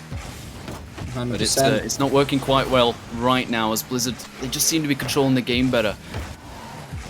So far, he's only been a slightly dangerous moist wipe. Not as deadly as the wet one he wants to be. We'll have to see he able to whip it out. A great shot from Cubby. What is that? Signing with a... I don't even know what save. I feel like he made that look more difficult than he needed to be, but it was impressive. Spectacular. It was ridiculous. No, I mean, right now it's still the leaders in favour of Blizzard throughout all of the pandemonium we've seen. Blizzard, they have this lead and they're holding on to it. The clock is ticking quickly now. And Zyno can't formulate anything. Deadly Wet Wipe does go up forward, but Cubby's going to beat there to challenge him. Potter's going to cut that midfield out nicely. And something I think has been adjusted by the side of Blizzard is stopping the side of Sorcerers in getting control of that midfield. A bit of an orchestrated whiffs again happening at the most pivotal moment, stopping either team from scoring. And 45 seconds on the clock. Blizzard's grin will be widening even further as we speak. But a goal is all that separates this game and overtime. Is it going to go in? I don't know. Saucer's in the wrong half as Cubby tries to keep it there. He puts it towards the centre, nice off the side wall to find a shot. Axel's going to be there, 5-1 towards the blue goal. Zino's going to be there to meet it. So Hoggy controlling that midfield nicely, just giving no opportunities for Saucers to get out there. And half, he also bullies Deadly Wet Wipe momentarily. Deadly Wet Wipe does a really good job of getting out once again. And it's going to come down to this. Can Zino produce a little bit of magic here? No, he can't. He's dead. Cubby goes up with a bit of an aerial. He's just killing time at the end of the day here. And with that, Blizzard are putting themselves onto match point in this first best of 7. And they just couldn't get their bumpers on the ball at all in that final minute. And I was just thinking as the seconds ticked away, every single second it's spent in the blue side of the field, that error, that mistake, that almost open net chance comes back to haunt them. It haunted Deadly Wet Wipe the most, I'm sure. Zino had a chance as well, but his shot was saved. And they really could have just flipped the script here. They could have turned things around. But now they face the prospect of a reverse sweep in a best of 7. And if that happens, that's just soul destroying. It is soul destroying. Oh, it's what I felt it might be for Blizzard, where they got complacent because they were thinking, okay, we've got a second life. We don't need to play as hard as we might think in a scenario where you've only got one life, you've only got one chance, or you go home. Now we're in that scenario for both teams, more so for Blizzard than Sorcerers. But really, if Sorcerers start to get more complacent here, again, 1-goal game, it is such tight, fine margins. It could have been 2. There was an amazing save there from Zino. It could be 1-1, you know? Yeah, easily. Yeah. Absolutely. And I think that really hurt them, the miss from Sorcerers. They spent very little time on offense after that miss, and that might have damaged them a little bit. Spent a lot of time rebuilding his controller after he threw it across the room with that miss. Slotting the pieces back together, picking them up off the floor. Across the room. And absolutely no. Super glue. The super glue came out. His hand more than that. Covered in Gorilla Glue right now. But I don't know how strong the glue needs to be to stop Blizzard from shattering. Cubby looking to do exactly that off the kickoff. It is game number 4, match point for Blizzard. To send us to a second best of 7 bracket reset. Also stand not as tall as they did after the upper final, but still remain in a strong position to potentially give us a bit of a run for their money. Still, it is going to be one hell of a hard slog. Axos is there to wait. Potter with a whiff. Axos has got a free goal ahead of him, but the scary prospect of free goal is enough to frighten no matter how hard of a player you are. Deadly Wet Wipe tries to get in around one player. Fortunately, his teammate Potter is then. Potter, he's been a bit quiet, hasn't he, in this grand final? We haven't really spoken much about him. It's hard to say what, obviously, Blizzard are going to be limiting him quite a bit in this game. They knew what his presence and what his ability did to them in that upper final. Like I said, after the sweep over Fearless Charlie, they must have looked back on that series. They must have tried to figure out what it is that Sorcerers did to beat them in such a fashion. And I would not be surprised whatsoever that they came to the conclusion that Potter was the talisman, was the difference maker. But we've got Potter's name in our mouth. It should be Zino's. Another big miss from Axlos here. Again, under zero pressure. He's just trying to play too quickly. Trying to get the ball out of his half too eagerly, too easily for his point of view. He needs to take a little bit more time. Sorcerers aren't putting that much pressure on them. They're just giving them chances. This one to the backboard. Axlos does get to this ball, but it was free for Potter to try and make his mark there. It's going to be Zino to open the scoring for Sorcerers, and this time, as you said, they seem to enjoy being in the lead. They just need to stay there, because Blizzard, they've shown the ability to bounce back, to bite back, and they've fought tooth and nail at times to do that. But if Deadly Wet Wipe can get shots like that away, I would not be putting my money on Blizzard to take this in a sweep. Can we stop having such ridiculous saves? I want to see an audacious. You've seen a couple of attempts. Defense is too good. The defense has just been too good. Deadly Wet Wipe does find the clearance as the ball remains in the blue half. The cut in the midfield by Potter, almost effective, but not really. Is Axos going to come over the ball once again? Zano with a nice challenge, forcing Hoggy to jump, puts a light shot forward, and Deadly Wet Wipe's going to take that off his Dominus in towards the midfield. Potter's going to look for the challenge, wins that 50-50 over Cubby. Bit of a stalemate play here, but it is once again Hoggy leading the charge for the side of Blizzard to try and open up some space here. 2 players commit forward for Blizzard. Cubby's going to be lost back momentarily. Does get the initial touch, and subsequently the danger zone is... Oh my, Cubby! Cubby! Cubby! Great read here. He knows Deadly Wet Wipes on the backboard. All he's got to do is get to this ball first. But it's not the easiest of finishes either. That angle was getting tighter and tighter by the second, by the moment. And Hoggy knew he was on the backboard. Well communicated, well finished. And that's the equalizer they needed halfway through this 4th game. Give themselves a chance at that sweep the quickest way they can possibly do it. It puts all the more pressure on Sorcerers as Zyno just about keeps this away from Cubby finding his brace for this game. He's had quite a few goals. He's been the shining star for Blizzard. But really we're looking for some players on Sorcerers to step up. Zyno's been having to do a lot of work. 3 saves for him, a goal to his name as well. As you said, Potter, he's been quiet. 60 points to his name. Almost 3/4 of the way through this game. He really needs to step up, and he could do it here, but the shot is denied by Cubby himself. Bottom right corner. That looked by all rights to be breaking the plane of the net, but they keep it even. What a shame from Blizzard. Cubby definitely has uninstalled all of the Alanis expansion packs with that sort of shot. Hoggy now in the midfield, does cut it forward, puts it off towards the backboards. Axel's already there, and off the corner, and Axel somehow finds the read. Hoggy plays it really hard, and Axel with a major IQ, reading the bounce, and puts the second goal in. Right now, this side of Blizzard, a minute on 23 off of bracket resetting the side of Sorceress in a flawless fashion. Oh my goodness. Exelon couldn't even do it. They had to lose a game in the first series. They ended up sweeping the second. But this could be a much different scenario. If they win all 4 games here, the community, the popular vote, was that they were capable of doing it after the reset. We didn't know in what fashion.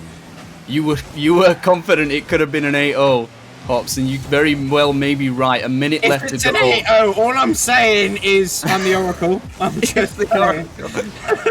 Where's that petition? Get the pen out. We need to sign it because it's probably going to happen as Hoggy finds the second goal to take Blizzard 2 goals up in the 4th game. Oh my goodness, this could be happening up. What to think anymore? I'm right here. I went for a moment. My sanity left and re-emerged my body because this is absolutely obscene. First 2-goal lead of the series. It's the first 2-goal lead of the series, but it doesn't feel like the first with the way that the side is playing. The side of Sorcerers really needing to conjure up some sort of their magic. I don't see anything really transpiring just as of yet. As the side of Blizzard really storming forward with absolutely no relenting to stop. As you said, Potter not being the player he really made himself out to be in that first series. We expect far higher from him. We'll have to see whether a bit of a momentary break between series is going to be able to bring that. But right now, Blizzard, they have bracket reset in the rival grand final in a 4-0 fashion. What a way to do it. 3 games. What a way to do it. Almost an overtime in the second. Didn't need it. They got one in the first. Then in the third, they won by 1 goal, the slightest of margins. And then they do it again, but in a 2-goal fashion. In the 4th game of this first series. At times, it almost seemed like Sorcerers weren't even there. They weren't on the field. They were getting so just... I don't even know what to call it. They lost their ability to play, it almost seemed like. It's what was happening that we thought was happening to Blizzard in the upper final against Sorcerers. And now they just completely flipped it on its head. Completely changed it up. And then you start to wonder, did Blizzard do this on purpose? Did they want the lower bracket run? Did they want to make history and be the 4th team in RSC to get the bracket reset in the grand final? It's happening. It's coming. Oh, I think it is. I said it was going to be a bracket reset. I didn't think it was going to be 4-0, but with the momentum that they've built here, they could go for gold. They could go for glory.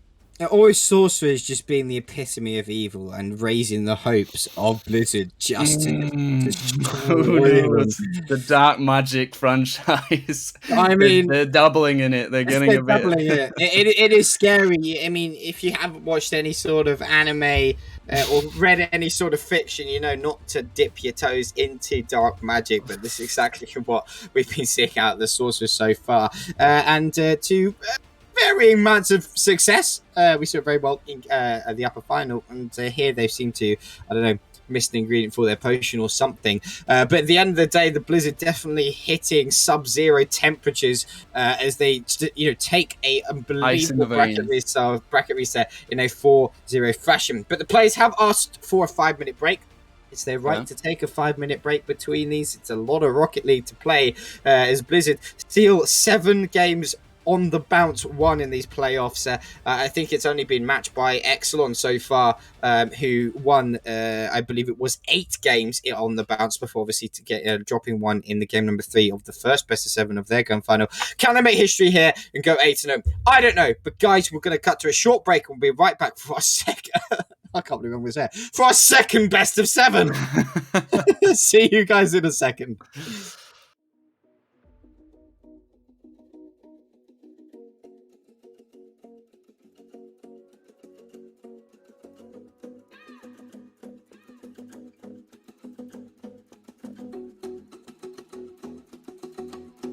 Do you think you could be my little runaway?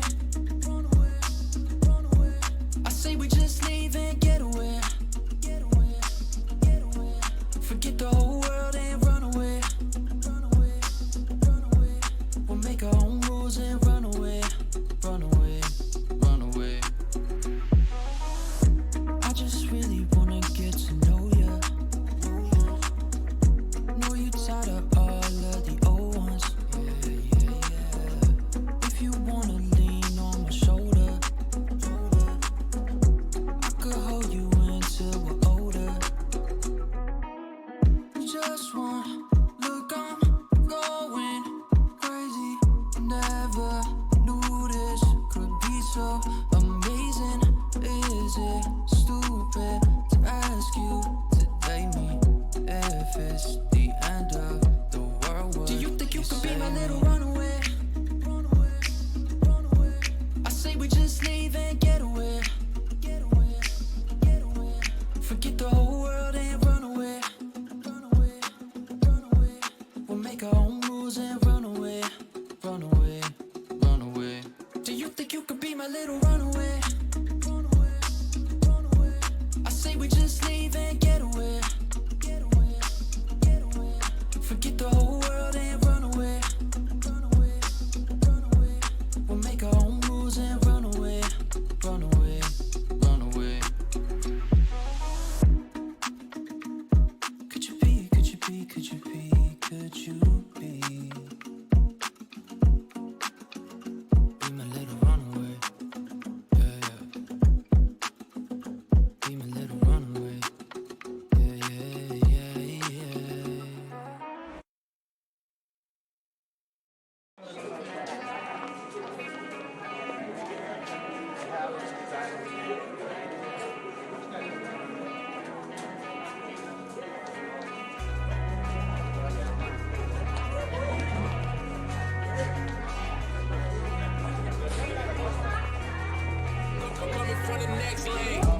Everyone in high school doubted me. Woke up to a text, said they proud of me. Everyone in high school doubted me. Woke up to a track, now they proud of me. Everyone in high school doubted me. Woke up to a text, said they proud of me. Woke up to a text, said they proud of me. Said they proud of me. Should've never ever doubted me. Now I'm living drop top fantasies. Destined for this life, yeah, it's meant to be. Got you feeling stuck in that rut life.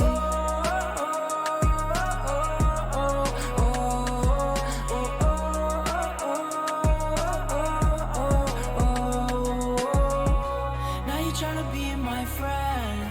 It's always fake love in the end. I don't wanna be your friend. Everyone in high school doubted me. Woke up to a text, said they're proud of me. Everyone in high school doubted me.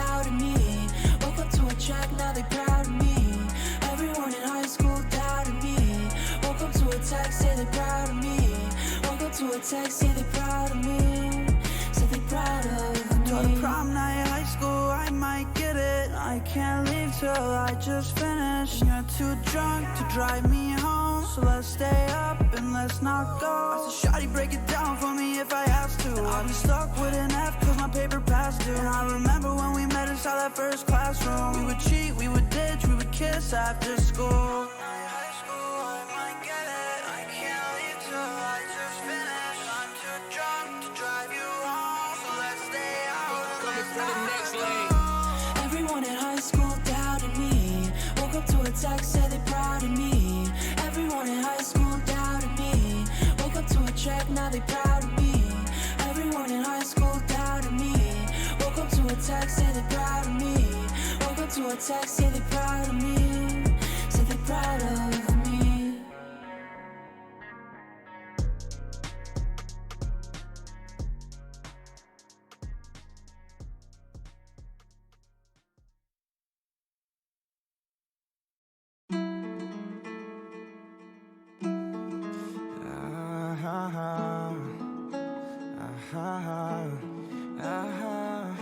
I really ain't trying to concern you, but lately I've been a mess, and it's been pretty concerning how all my color turned gray. I hate when shit is out of my control, and lately shit been out of my control. So I've been running fast in my head, trying to erase these thoughts, yeah, trying to find peace inside, but that shit's been hard to find. I cannot see it here, I cannot see it here. So I need to get away. Don't miss me too much, I know I'm gonna miss you, darling.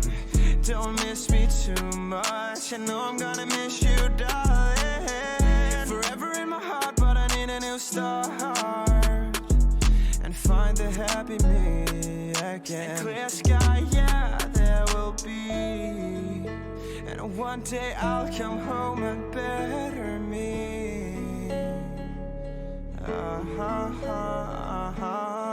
I really ain't trying to concern you, but lately I've been a mess, and it's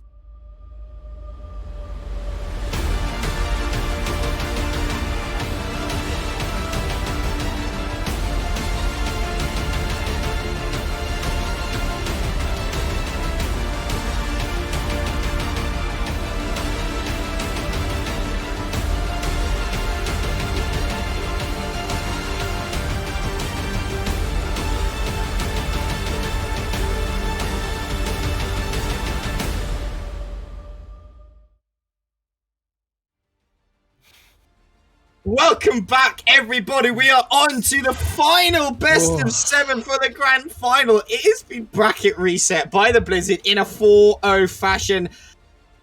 I mean, Vector, help me out here, man. I don't even know what to say at this I stage. can't help. I don't know what you expect me to do. It's all down to Sorcerers and Blizzard. I mean, Blizzard have done it. The first, the lower bracket run, a 4-0. I don't think, I mean, people did expect this, of course. The prediction was that they would win in the reset, but I don't necessarily believe they all thought it was going to be a 4-0. And if they make the 8-0, I can't even. Has that ever been done in RSC history? I would love. It feels like it hasn't. I we feel like I have remember that.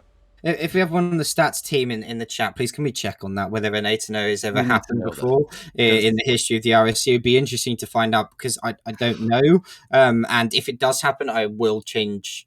I'll have to change my name somewhere to the Oracle, because I feel like so blessed at this stage, honestly. But I'm coming for your name, because I'm pretty much some sort of religious Sorcerers mind don't reader. feel blessed. I mean, they don't. Downtrodden.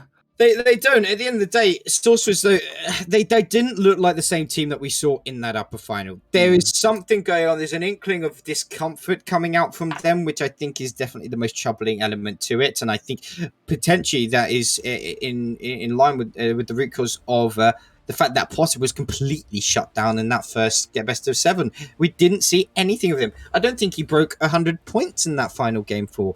And it's so uncharacteristic of him, especially because he is, in the runnings of an MVP title for this tier, with a lot of people talking about him, him being that player. But at the end of the day, if he doesn't close it out here, if he chokes it, it's going to go to somebody else. And potentially on the side of Blizzard, I'm looking at Cubby in particular with the way that he's been playing. But at the end of the day, I think Sorcerers, there's a lot left for them to go forward, and there's a lot left for them to show. Whether they can show it here is a whole different question. It certainly is. We've had one series, Sorcerers could do barely anything. Of course, they were very, very close games in the first, the second, and the third, but the fourth game, that was when things really started to take a turn, when Blizzard really turned up the heat. Now all that matters, all that's left to be determined, do they have the guts, the guile, the gall to beat Sorcerers once again? And it takes 7 seconds for Cubby to do it once more. Hoggy with the setup, Cubby with the finish. You called him out as the possible MVP for this entire playoff run. He heard you up. He's gunning for it. It's identical for the first goal they scored in the first best of 7. Ridiculous way to start this side of Blizzard. Oh, oh my word. I don't know what to say. I don't want to say GG's yet, but I'm tempted. This side of Blizzard, they've come to play. They've made their statement. They are not... There's no way they're all over now. It's like they never left. It's like they never left the game 4. The side of Sorcerers, their mentality, where is it? It's not something we've really touched upon, in this stream so far, but surely it needs to be coming back as Denny Wetwipe seems to go for a bit of a pogo freestyle. Where is the mentality line for Sorcerers? They've been scored on 3 times. It's been 32 seconds. This is double-digit territory if we keep on going like this. I don't know what's going on. I mean, as horrible as it must feel to get swept in a bracket reset in the first series. I mean, we were talking about before, I think it was just after the upper final or maybe just before this grand final itself, that Sorcerers maybe didn't even expect to get here. Many people didn't. None of the cast of talent on the RS cast the prediction expected them to get any further than the lower final. No one expected them to be in the upper final. All of the prediction won out that Blizzard would bracket reset after going to the lower bracket.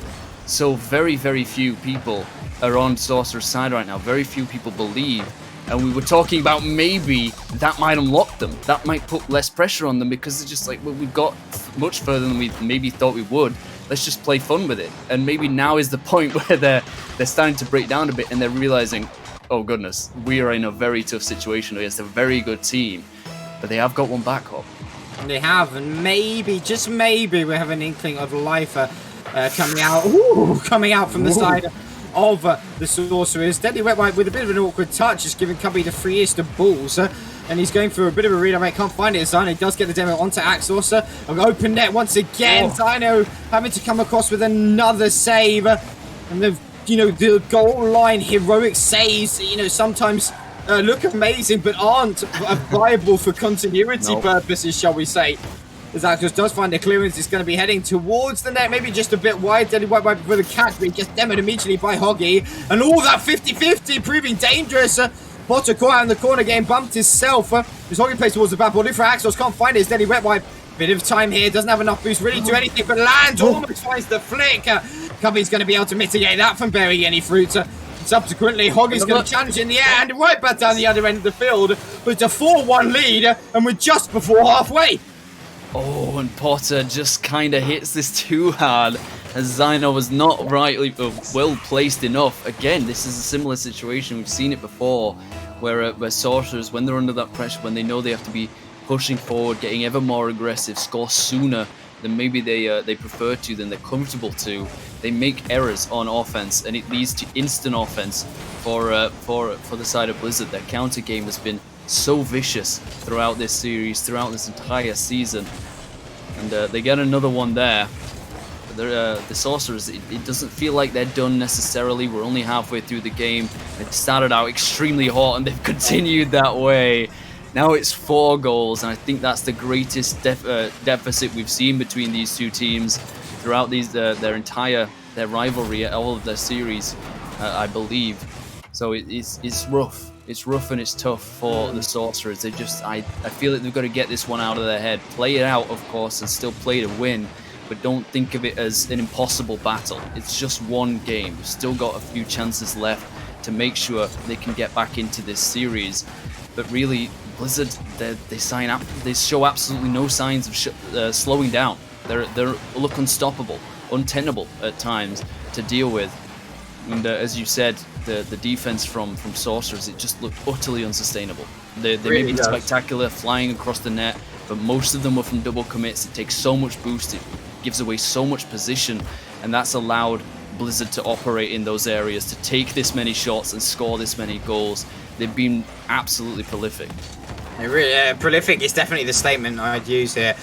They were right caught on the backboard of his own corner. Does take it down to the ground, leaves it for Potter, who again really hasn't showed too much promise in this game at least.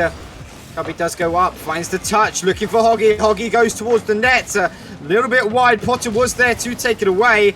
Z goes down the field, does beat Axos with the first touch, can't find the bump onto Cubby, who's been playing lights out at Rocket League so far in this series, in this grand final. Potter looking for the catch, really not much boost to work with whatsoever.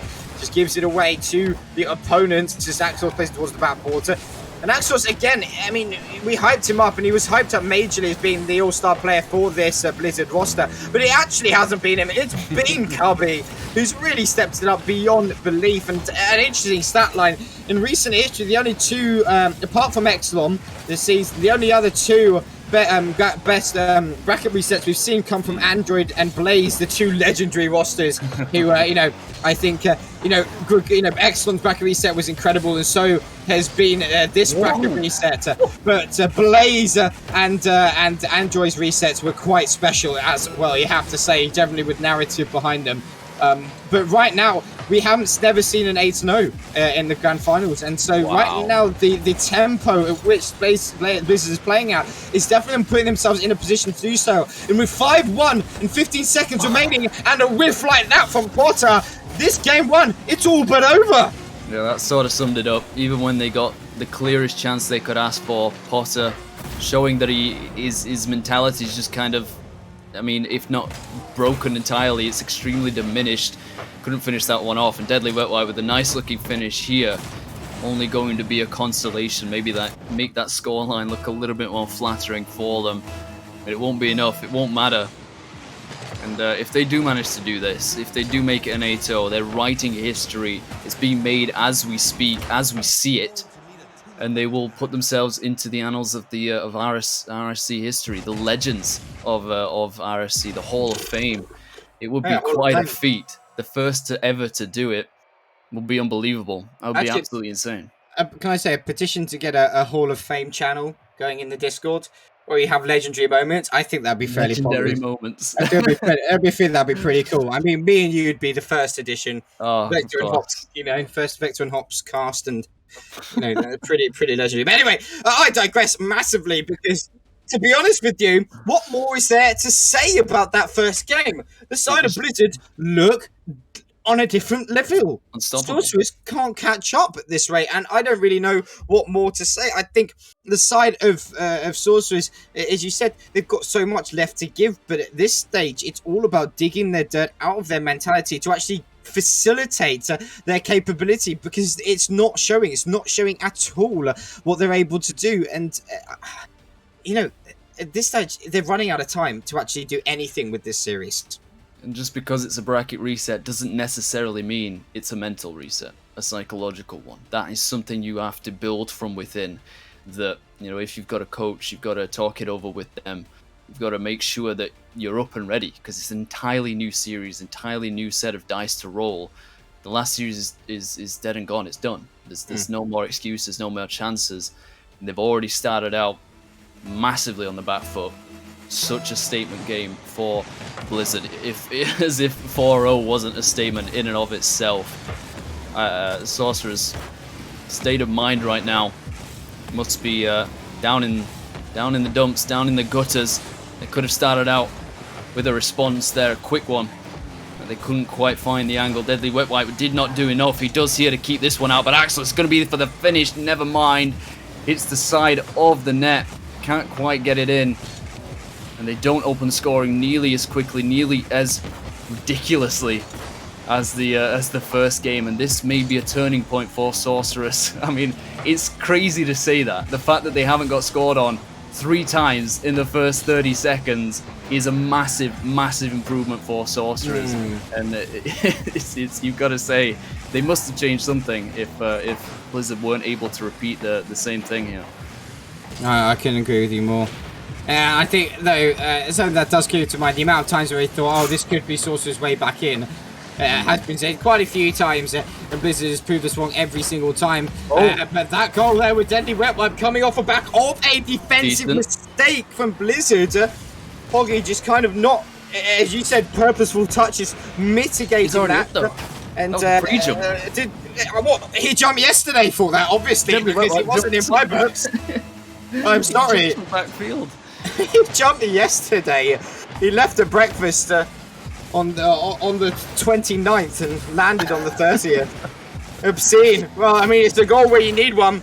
And they're finally up in the game, and we've said it multiple times. This is exactly where Sorcerers like to be. They like to be in the lead in these matches. It's where they're most comfortable. And we may well see a dividends point and factor here. But 3.5 minutes is a lot of time of Rocket League left to play, especially with a new goal lead. I want to make it a second as Potter finally sinks his teeth into a bit of juicy Blizzard steak. And they just spend a little bit more time on offense. They rotate through the cycle, get the first man, the second, and the third involved in the play, and they find space, and they utilize it. Potter could have easily sent that flying to one of the corners, or just to the backboard, but he had the clinical nature to finish it off, and that's exactly what they need. 2 goals from 5 shots now. It could end up being a quick one for Axos. He got the demo on Deadly Wet Wipe as well, doing everything here. Bumped into Potter. Ends up getting the pace and the finish, managed to recover to get back to this ball. I don't think it would have mattered. It was on target, and the third man was nowhere to be seen. But this is the trouble for Sorcerers. Even when they take a lead, maybe they start to get a little bit too, too aggressive. Of course, we say it a lot, where you take a lead, despite the fact that they're comfortable being there. It is not watertight. It is not airtight. It's very easy to penetrate, as you can clearly see. Axos has done it with no sweat broken whatsoever. 2 goals in quick succession, and already Blizzard look to be waking up once again. Another double commit, and they still can't get it away.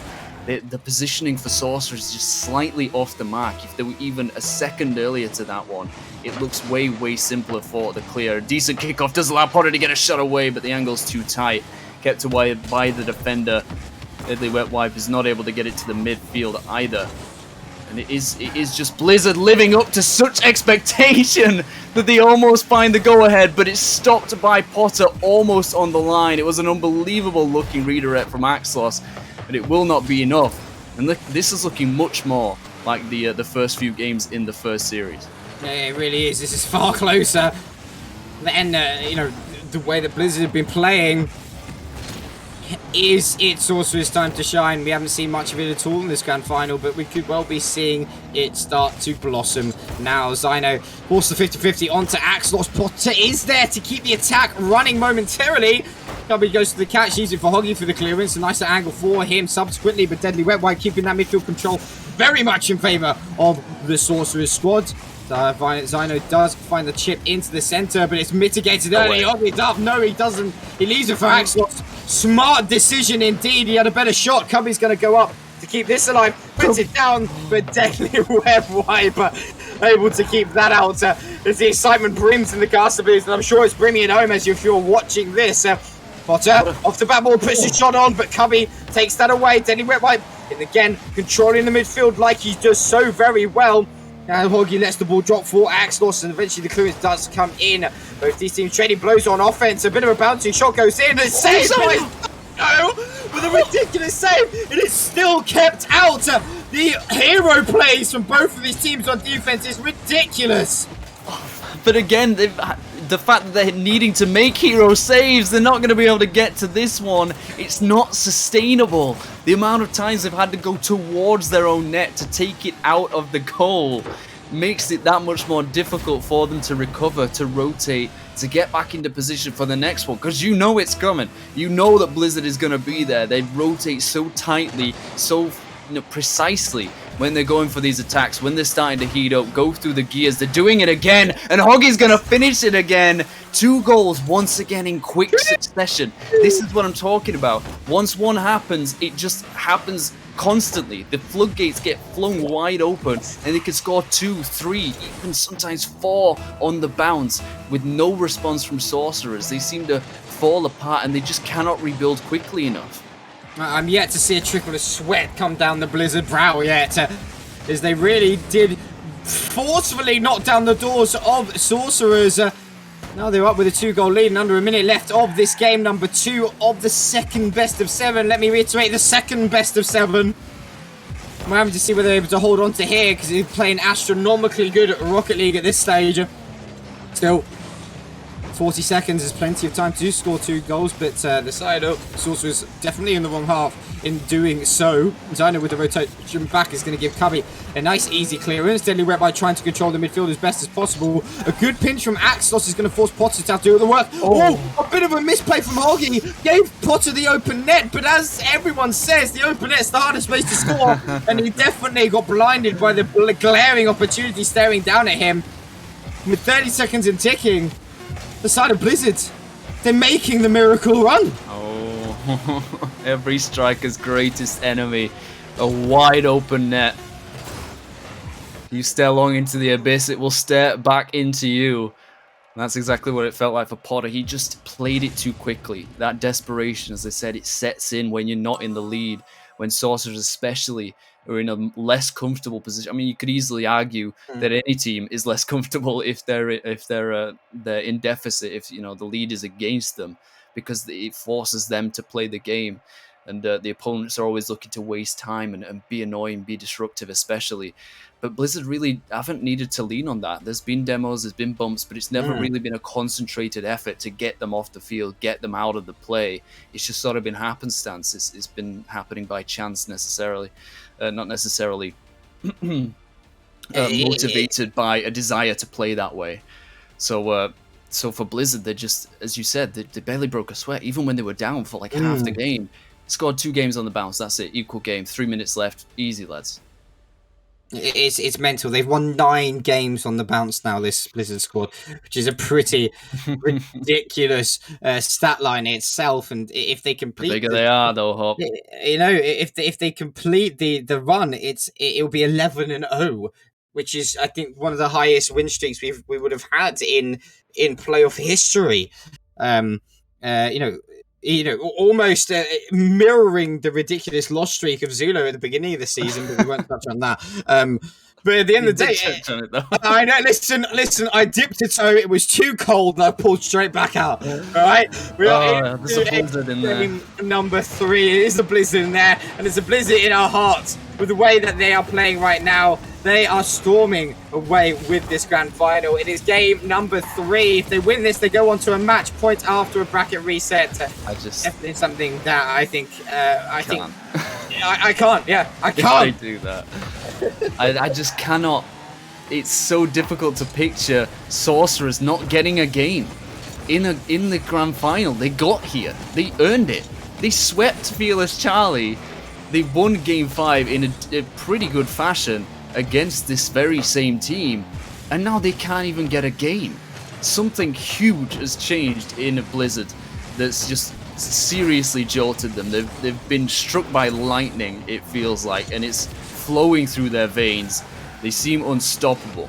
Sorcerers are shivering. They've been completely frozen out, and I think it's been a 3-goal lead or 2-goal lead in both the first 2 games of this second series. They're firing on every single cylinder, and they just I don't know what else to say for Sorcerers. They just need to play a much better game. They need to rise to the level, and they don't seem capable. They really don't, and I think a big thing right now is is, you know, the experience coming in from a player such as Potter, who's been playing the RSC for so long. He needs to be taking charge of mentality. He's got to be keeping this team focused. Because right now, you know, if they're... Oh, that was scarily poisonous. Fortunately, they found the anti-venom just in the nick of time. Axos does come off the backboard, finding Hoggy. He gets demoed out. A bit of a whiff coming out from Zyno to find the opportunities. Is Axos able to force the 50-50 in the midfield? Deadly Wet Wipe is there. Plays it high, going for the aerial, but Cubby again ever present on the backboard, keeping the danger away. You can see Deadly Wet Wipe falling from the heavens, trying to find the second touch, but Axos is not going to fall for that. As he plays it right back towards the blue half. Hoggy with the shot. It's just a little bit wide for it to drop in.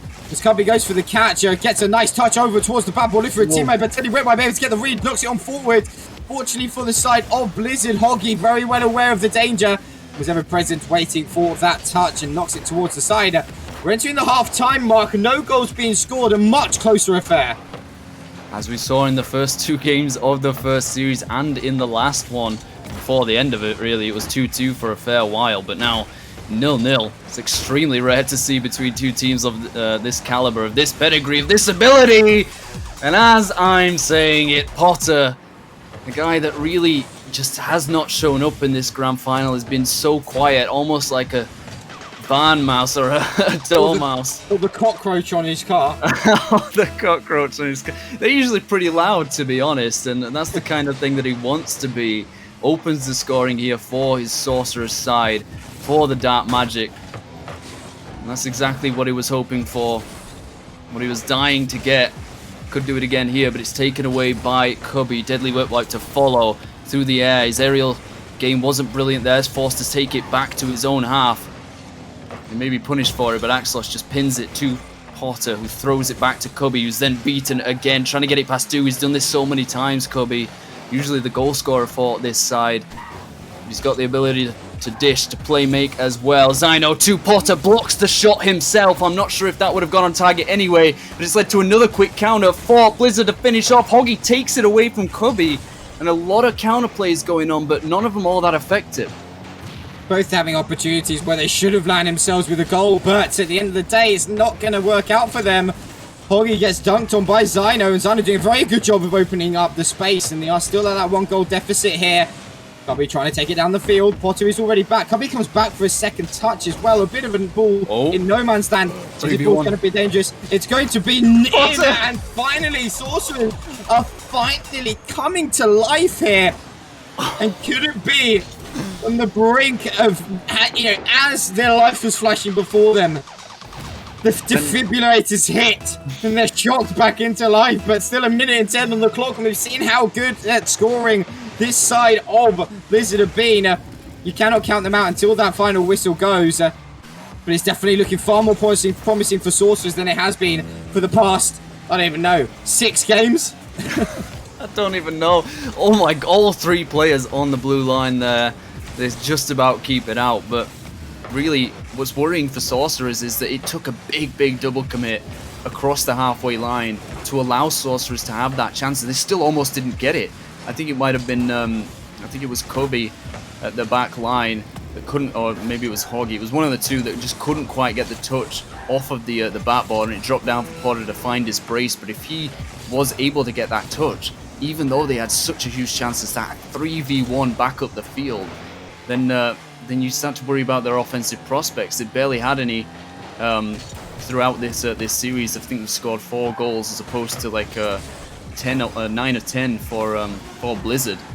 But they managed to take the reins in this 3rd game exactly when they needed to prevent that match point situation. Ruined our hopes and dreams of an 8-0. They've ruined the dreams. Unfortunately, no 8-0. They cannot make history.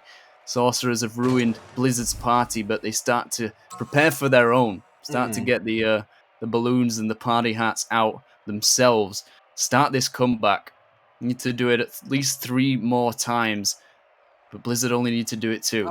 It would be mental if they do it 3-0, 3 more times. And the thing is, it's now coming to a best of 5 sort of scenario for the side of Sorcerers, and actually, they won the previous best of 5. And they're in a scenario that really could pay off here.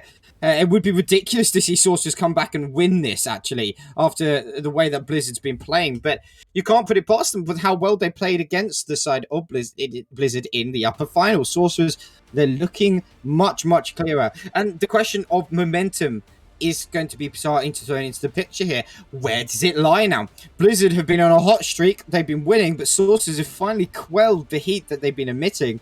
Maybe they've got a little bit more momentum going into this game number 3. Game number 4 even, is it? And so I don't know where this is going to lie. Blizzard obviously have that one more game advantage, so 2-1 in the series. But still, it's all up in the air. It's anybody's to take. Yeah, very much the onus on Blizzard now. I think despite all the expectations and the beliefs that they were coming into this playoff run with, now I think is the time where things really switched up, where things didn't go the way maybe they expected to or they hoped to. Winning that first best of 7 was monumental, was crucial for them to not have to worry about, you know, that second life essentially for Sorcerers anymore. They got that out of the way and made it just a straight up slugfest. They completely won it out in the first and in the first 2. But now, potentially the winds have changed. The direction of this ship sailed by Potter in that last game. He's the captain of it. He's the GM. And he wants to turn up for his team especially. But I just don't know if because of this momentum break, if Blizzard, if they let that get into their heads, if they let that seep under their skin, it could really affect them. But we'll just have to see. Sorcerers, you know, they've got that opportunity. The trend really is, the later the goal is scored, the more likely a Sorcerer is going to win in this grand final.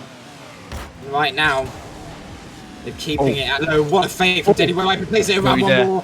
If he did one more. I'm starting to check his CMV. Someone's going to have to check me into Arkham Asylum if that went in. I swear to God. Well, what a play from Denny Wetwire. It didn't transpire into anything, but the confidence definitely starting to brim a little bit higher for the side of Sorcerers. And that is good to see if you are a fan of them. Not so excited to see if you're looking for Blizzard to come take this victory. 3 minutes on the clock now. No goals being scored. Definitely a bit more promising for Sorcerers. They've been able to step it up massively here. But Cubby looking dangerous. Are you kidding me? What was that? Oh my goodness! Masters, if you're in chat, clip it and ship it now. Off of that MVP. Even if Sorcerers win, he's got to be the MVP of the playoffs. That was nonsense. That was ridiculous. Utterly nutty finish. That is Where goal of the season. did that come from? It's in the grand final. A ceiling double tap in the grand final. Goal of the season, surely. And I think that's what Blizzard needed most. Something to rally them back. A statement goal. An unbelievable finish. Hoggy almost gets one of his own. Looking like a little bit of a cherry picker, but Cubby. Holy smokes. I don't really know what to say anymore. The series is it's been such a roller coaster of emotion. Was that scintillating? I think the boat sailed, to be honest. This one could be off the crossbar. Zyno gets it away. He has to make a double save as well. Keeps it out. I mean, if Cubby was willing to go for that, I want to see something else. Bring out the big guns, lad. That's what kind of plays we need for a grand final. Because they showed their pedigree in terms of just amazing ability, and Hoggy's wanted to change the script. He got jealous, Hop. He didn't want us talking about his teammate. He wanted the flip reset, touch over the last defender. Oh my god, this is... Ship it! I don't know what to say anymore. This is freestyling now. Oh. They're absolutely freestyling, and when we've seen the team such as Sorcerers, who's actually been the team kind of connotated and related to that freestyling ethos, this side of Blizzard have just woken up, and right now they're looking to absolutely seal the deal. They want to be your champions, and they are teeing themselves up after a bracket reset in going forward and claiming that title. Again, Dr. Jekyll and Mr. Hyde, they let the monster out and then they just start scoring for fun, like the defense isn't even on the field. 3 goals in that fashion in this 4th game is unbelievably huge for them. Make it 4. Cubby with the hat trick. How many trainer packs did they do in that break? That's all I want to know. Because it's absolutely obscene. Cubby, this man. I'm sorry, Potter, you had definitely a good MVP run, but Cubby is completely out. Turn it on like a tap. They just whoop, and it's on. You know those boiling water taps? They've got me installed because I'm completely burnt right now. Unbelievable showing from Sorcerers. They've got frostburn from the way that Blizzard are playing. It's insane.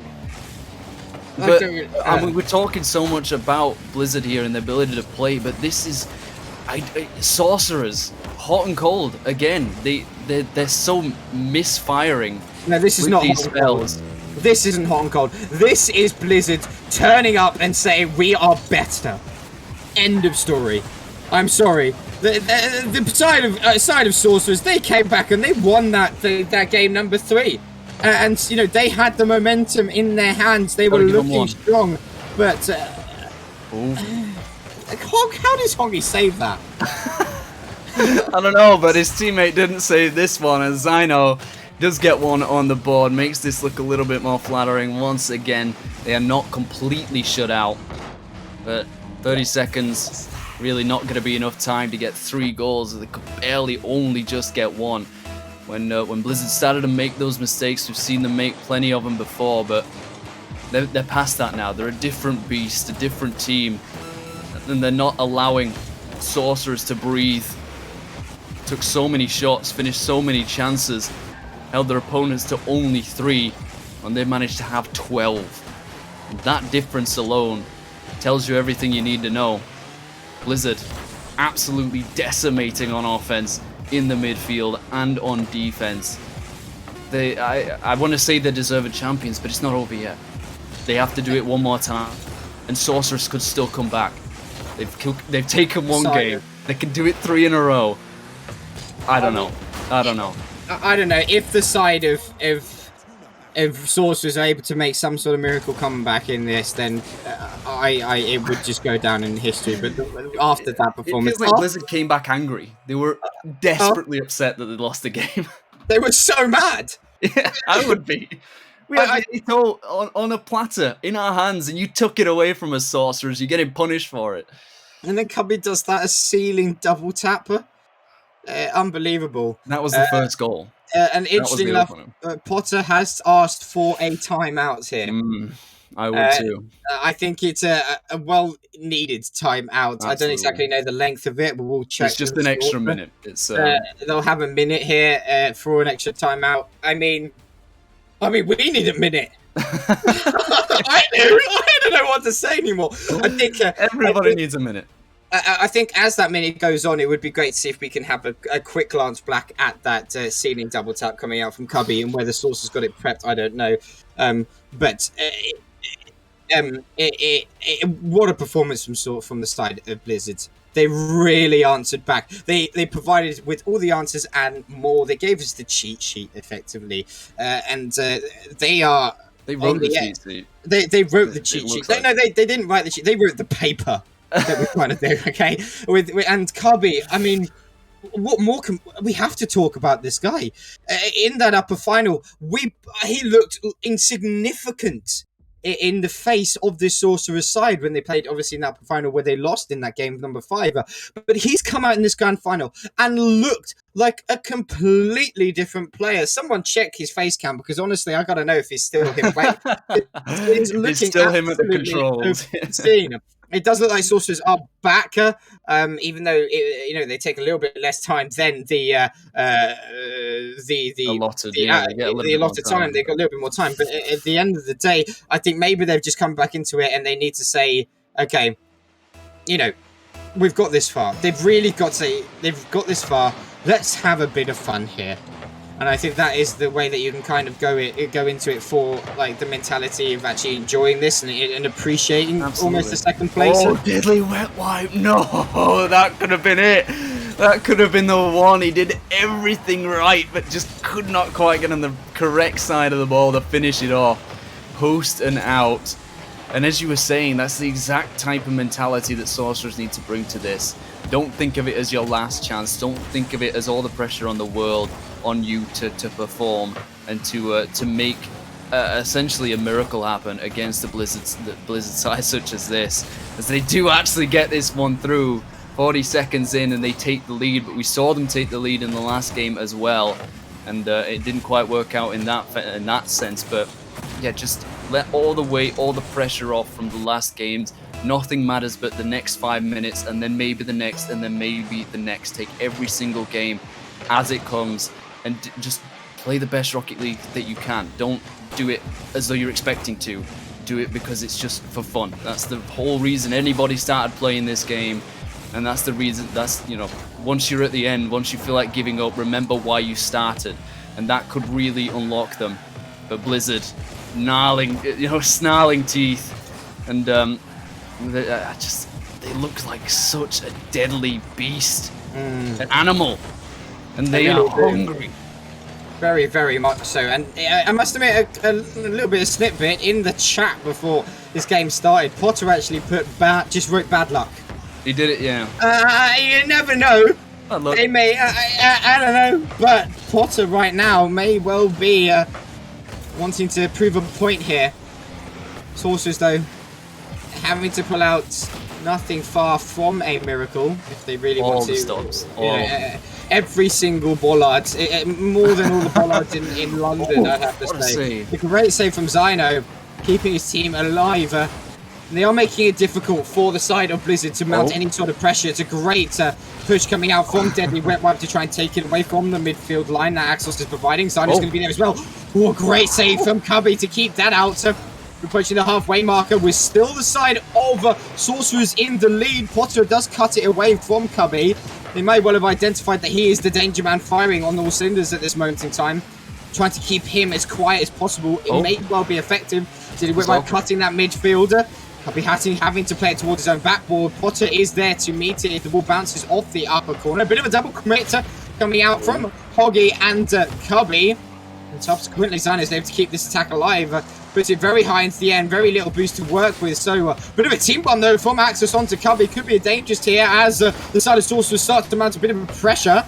Hoggy does a good job, takes to his own corner, plays his time here, finds a lovely flick. Deadly Wet Wipe, last player back, does get the block. Potter has to come in and kick up the pieces before the follow-up shot from Cubby was available.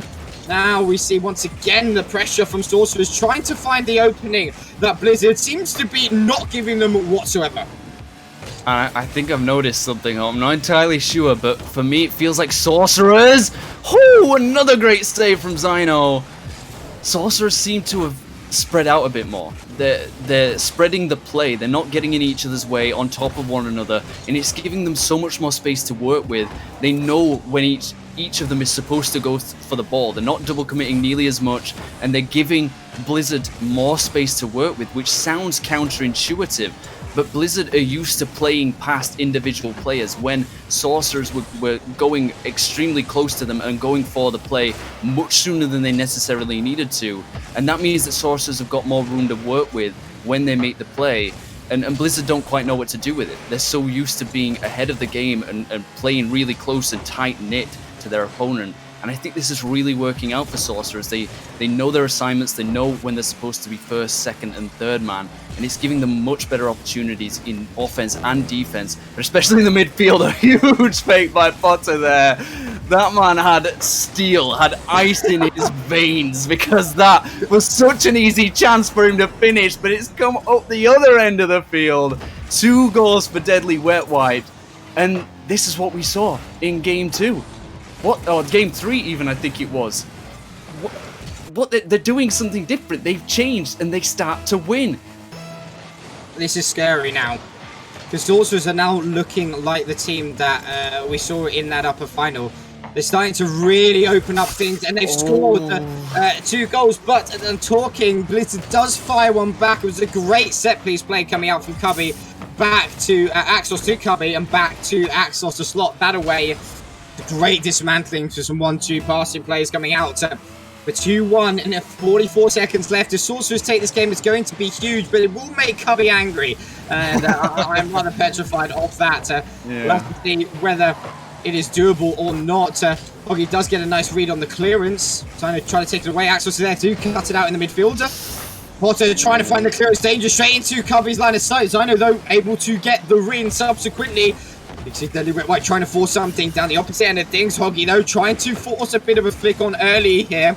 And this is where the Sorcerer's side must not panic. If they start to panic, Blizzard will be right back into this game. Axel's trying to find the redirect. I know. Cubby is there, and it's 2 apiece, and it's 10 seconds away here from an overtime. The exact thing that you said they shouldn't do, they started doing. They started going for the ball so much sooner than necessary, and their rotation was off. Both Potter and I think Deadly Wet Wipe were in the midfield line. One of you has to stay back as third man. You have to be ready for that follow-up, because Blizzard has the ability to put that pressure on you, keep you penned in, and it could be a chance here, keeping it alive. It's going to drop down. They're going to do anything possible to take it to an overtime, but this is a coin flip. Blizzard have scored the latest 2 goals, and the momentum is entirely in their favor. Will it be Hoggy to win this 50? It's kind of a neutral. Axos is going to be there, but can't follow it himself. Zyno has to control this through the corner, or he's going to leave it to Cubby, who's going to take an early shot. It will be wide, but it's still just about in the possession of the Sorcerers. Deadly Wet Wipe can't push to this ball. It's a passing field. Axos shot to the crossbar. It's going to go wide again. That could have been it. That could have been the death knell, but they keep it alive, and it could still be a chance for Sorcerers. Wrong side of the field. Oh, this is dangerous. It's going to drop down again. Hoggy with a shot. It's going to be a goal to win the Rival Grand Final. Was not quite in the fashion that they hoped, that they dreamed for. It came so damn close, and Sorcerers fought. They believed, they dreamed that they could get this back, but they could not do it. They are frozen solid, and Blizzard will be your champions. Blizzard. They... What a performance from them. It was absolutely obscene how they played. They bracket reset and won 8-1 over their side of Sorcerers, who took them down in the game number 5 in the upper finals. Really, they hit a different level of being. They hit a different plane of Rocket League. What a performance. What a showing from them. Cubby, Hoggy, and Axos, what a showing indeed. But before we praise them overtly, Sorcerers, granted they didn't have the showing they wanted in the grand final, but they were formidable in the upper finals and throughout this season, and credit must go where credit is due. Potter, Deadly Wet Wipe, and Zeno were absolutely incredible, and I must give an individual shout out to Potter, who was absolutely masterful at his craft throughout the whole season, and definitely put himself in a hugely respectable runnings for the MVP title. Yeah, and it's just that much more pressure as a player GM, especially getting to the grand final. He's done it before, and external issues meant that he couldn't quite finish it out there. He's fallen again to, you've got to say, an amazing Blizzard side who've essentially made history even without the pure 8-0. Fantastic finish from them. Commiserations to Sorcerers. You do not get to the grand final without earning it, without deserving it. And they were amazing contenders, but it's all about Blizzard now. It is all about Blizzard. And before we talk to them, because I know he's here in chat, I really would love to have a quick look at that ridiculous Cubby ceiling double tap, just to let him flex a little bit harder. I know Source has got it ready, but in my head, this is goal of the season. What a finish! And to have this in the grand final after dropping a game really just sets up the precedent. Because Officinin gets the touch and finds the double tap. Oh my word! This man. goodness! Such mechanical prowess. It's such a precise technique to do it, and it didn't bounce. That's the most important It didn't part. bounce. It did not bounce. It did not And bounce. It was just a catalyst to the It rest really of the was. series. Yeah, it really was. He absolutely shone. And talking about, I think we could probably safely say, Vector, that you'd agree with me. The cast, at least the caster MVP of the season, Cubby, Hoggy, and Axos, all three of them are here. Cubby, I'm going to come to you first. What a showing you had! When was it that you knew that you had this grand final in the bag? I think it was as soon as we lost our first game to Sorcerers. Really, from then on, I don't know what happened, but I just flipped the switch and was like, "We're winning." I'm not arsed. We're winning. I mean, it's You got angry. Yeah, we were right. You got angry. You got angry. Yeah. He turned into the Incredible Hulk, aka the Incredible Cubby at this stage. What a performance out of him! And Hoggy, I have to come to you as well. You had some highlight plays within this squad and became a massive facilitator for Cubby and Axos when they were going forward. Looking at a player such as Cubby, what is it like having him on the field, knowing that actually, if I could just yeet a ball forward, it's probably going to go in? Well, I mean, ever since it being like a diamond or something, like the people who are better than me that have been teaching me to get better, like Rahu, Matty, ET, people like that, have always just said that I'm a monkey, and that if I want to do well, I've got to find a team,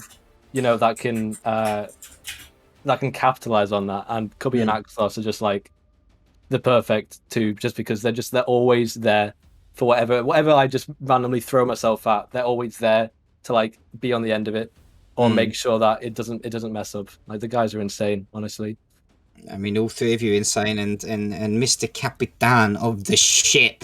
You did not let it sink whatsoever, even though you did fall in the upper final. Axlos, how are you feeling? How proud are you of this squad?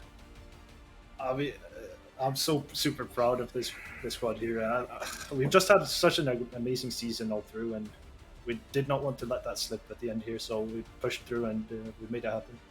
And definitely a massive GG's to all of you, Vector. I mean, ask some questions. I've got to process what the hell I've just seen. I've got a couple of questions. First off, for Axel, so I was talking about Potter being the player GM for Dark Magic, but you yourself were a player GM, of course, Axel. You didn't start out as the GM. You kind of got thrown into that role towards the end of the season, and the amount of pressure that can build upon someone, not only because of a player of your pedigree, of your ability, so many people expecting you to be, potentially the MVP of this rival tier. What was the feeling going into the playoffs as a whole? Did you expect to play to the level that people, thought you would, or was it kind of a, we'll just see how it goes, we'll play to our best of our ability? We knew we were a good team, obviously, with one of the best records in league play this season. And it's just so comfortable playing with both Hoggy and Cubby, so it just feels very natural. So when we play our game and we don't slip into others' playstyle, I think it's ours to lose. Yeah, the other question I think I'll ask Cubby this time. In the upper final, in those first two games, you struggled. Of course, you got the two back and eventually went to that game 5, but then lost it. There were a lot of uncharacteristic errors and misses and whiffs and all these things. Is that something that you had to kind of go back to the drawing board after that loss, or was it something that you just felt that you needed a mental reset? Like, you knew you were capable of playing well enough to beat Sorcerers if you got back to the grand final, but is there anything that changed majorly between then and the grand final itself? 100%. I'd like to shout Skies out. He was a massive help in that grand final.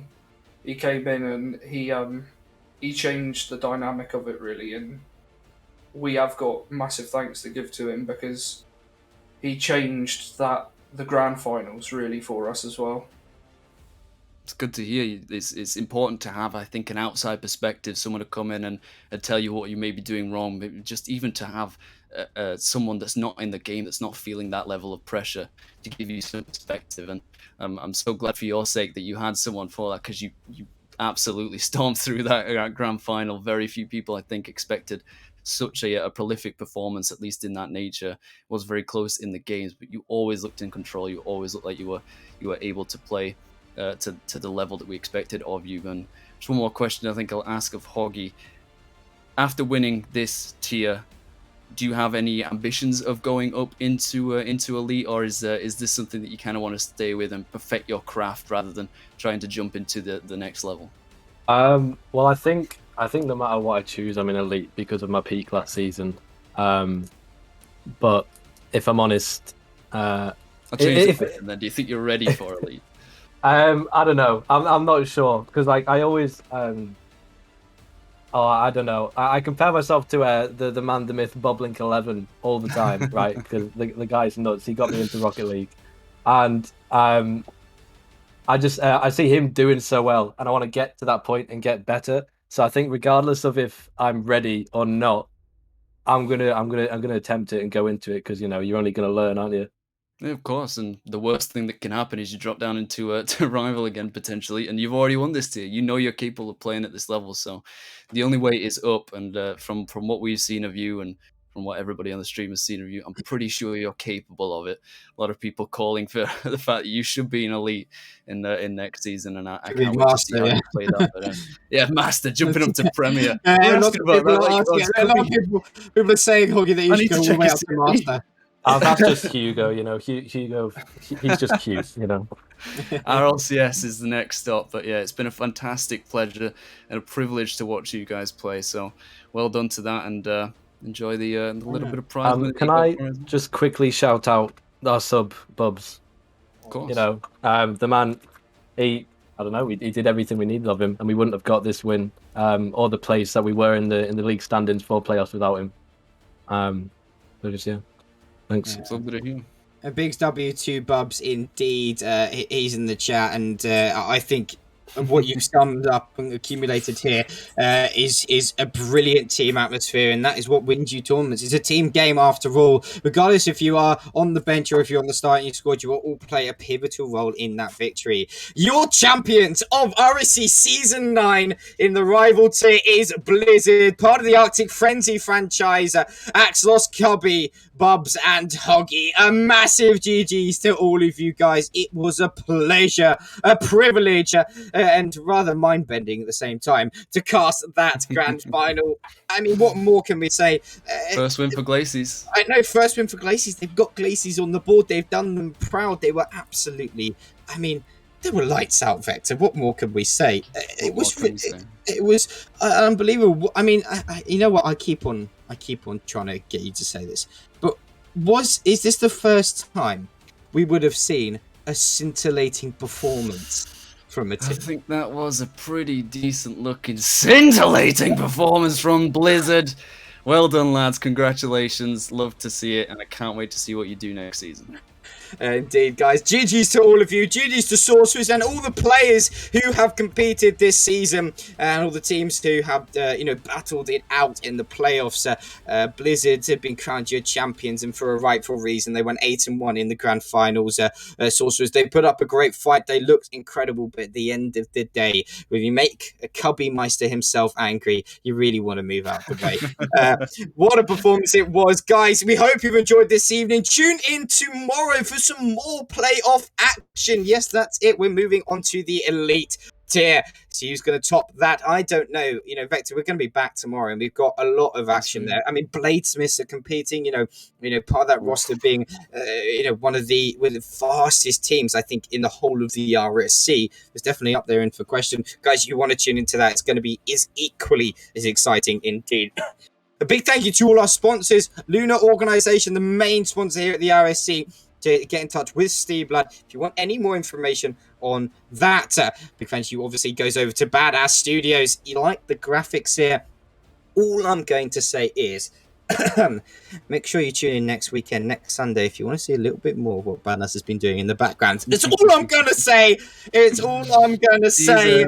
Okay, and a big thank you once again to Versus, putting on every week, every Tuesday is a Versus weekly tournament where we see the likes of Na'Vi players, KCP players, battle it out to be crowned the Versus Weekly champion. And obviously, guys, you've just seen the announcement this week about our partnership with HyperX. I've been teasing it for quite a long time, but they are now, officially the tech partner for the RSC. They'll be giving away a hell of a lot of gear that HyperX have producing. It's exactly what you want to get involved with. Go follow us on all our socials at RSC_EU on Twitter, Instagram, and TikTok. And obviously, if you want to see more action on the RSC and you're not here for the stream, visit RSC EU on YouTube, where we're going to be posting a lot of the action here during the playoff time. Guys, it's been a pleasure as always. It's the casting duo, Hops and Vector, back on the mic, spitting the bars as we always do.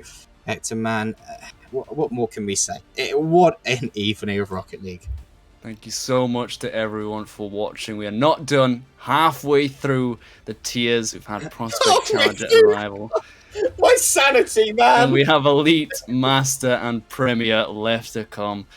Thank you so much for joining us, and have a wonderful rest of your evening. Good night, RSC. Good night.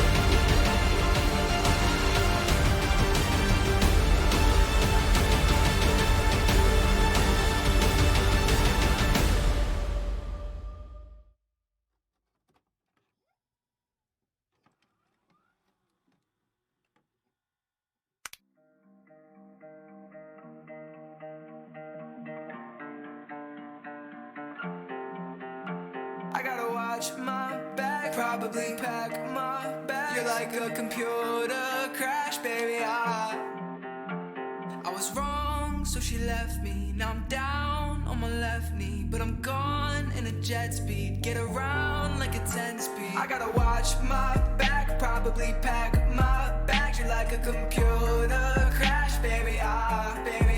Well, maybe it's not that bad. Pretend like I'm not that sad. She only know how to make me mad. You don't know a damn thing. You don't know a damn thing. You don't know a damn thing. You don't know a damn thing. Baby, that's a damn shame. Baby, that's a damn shame.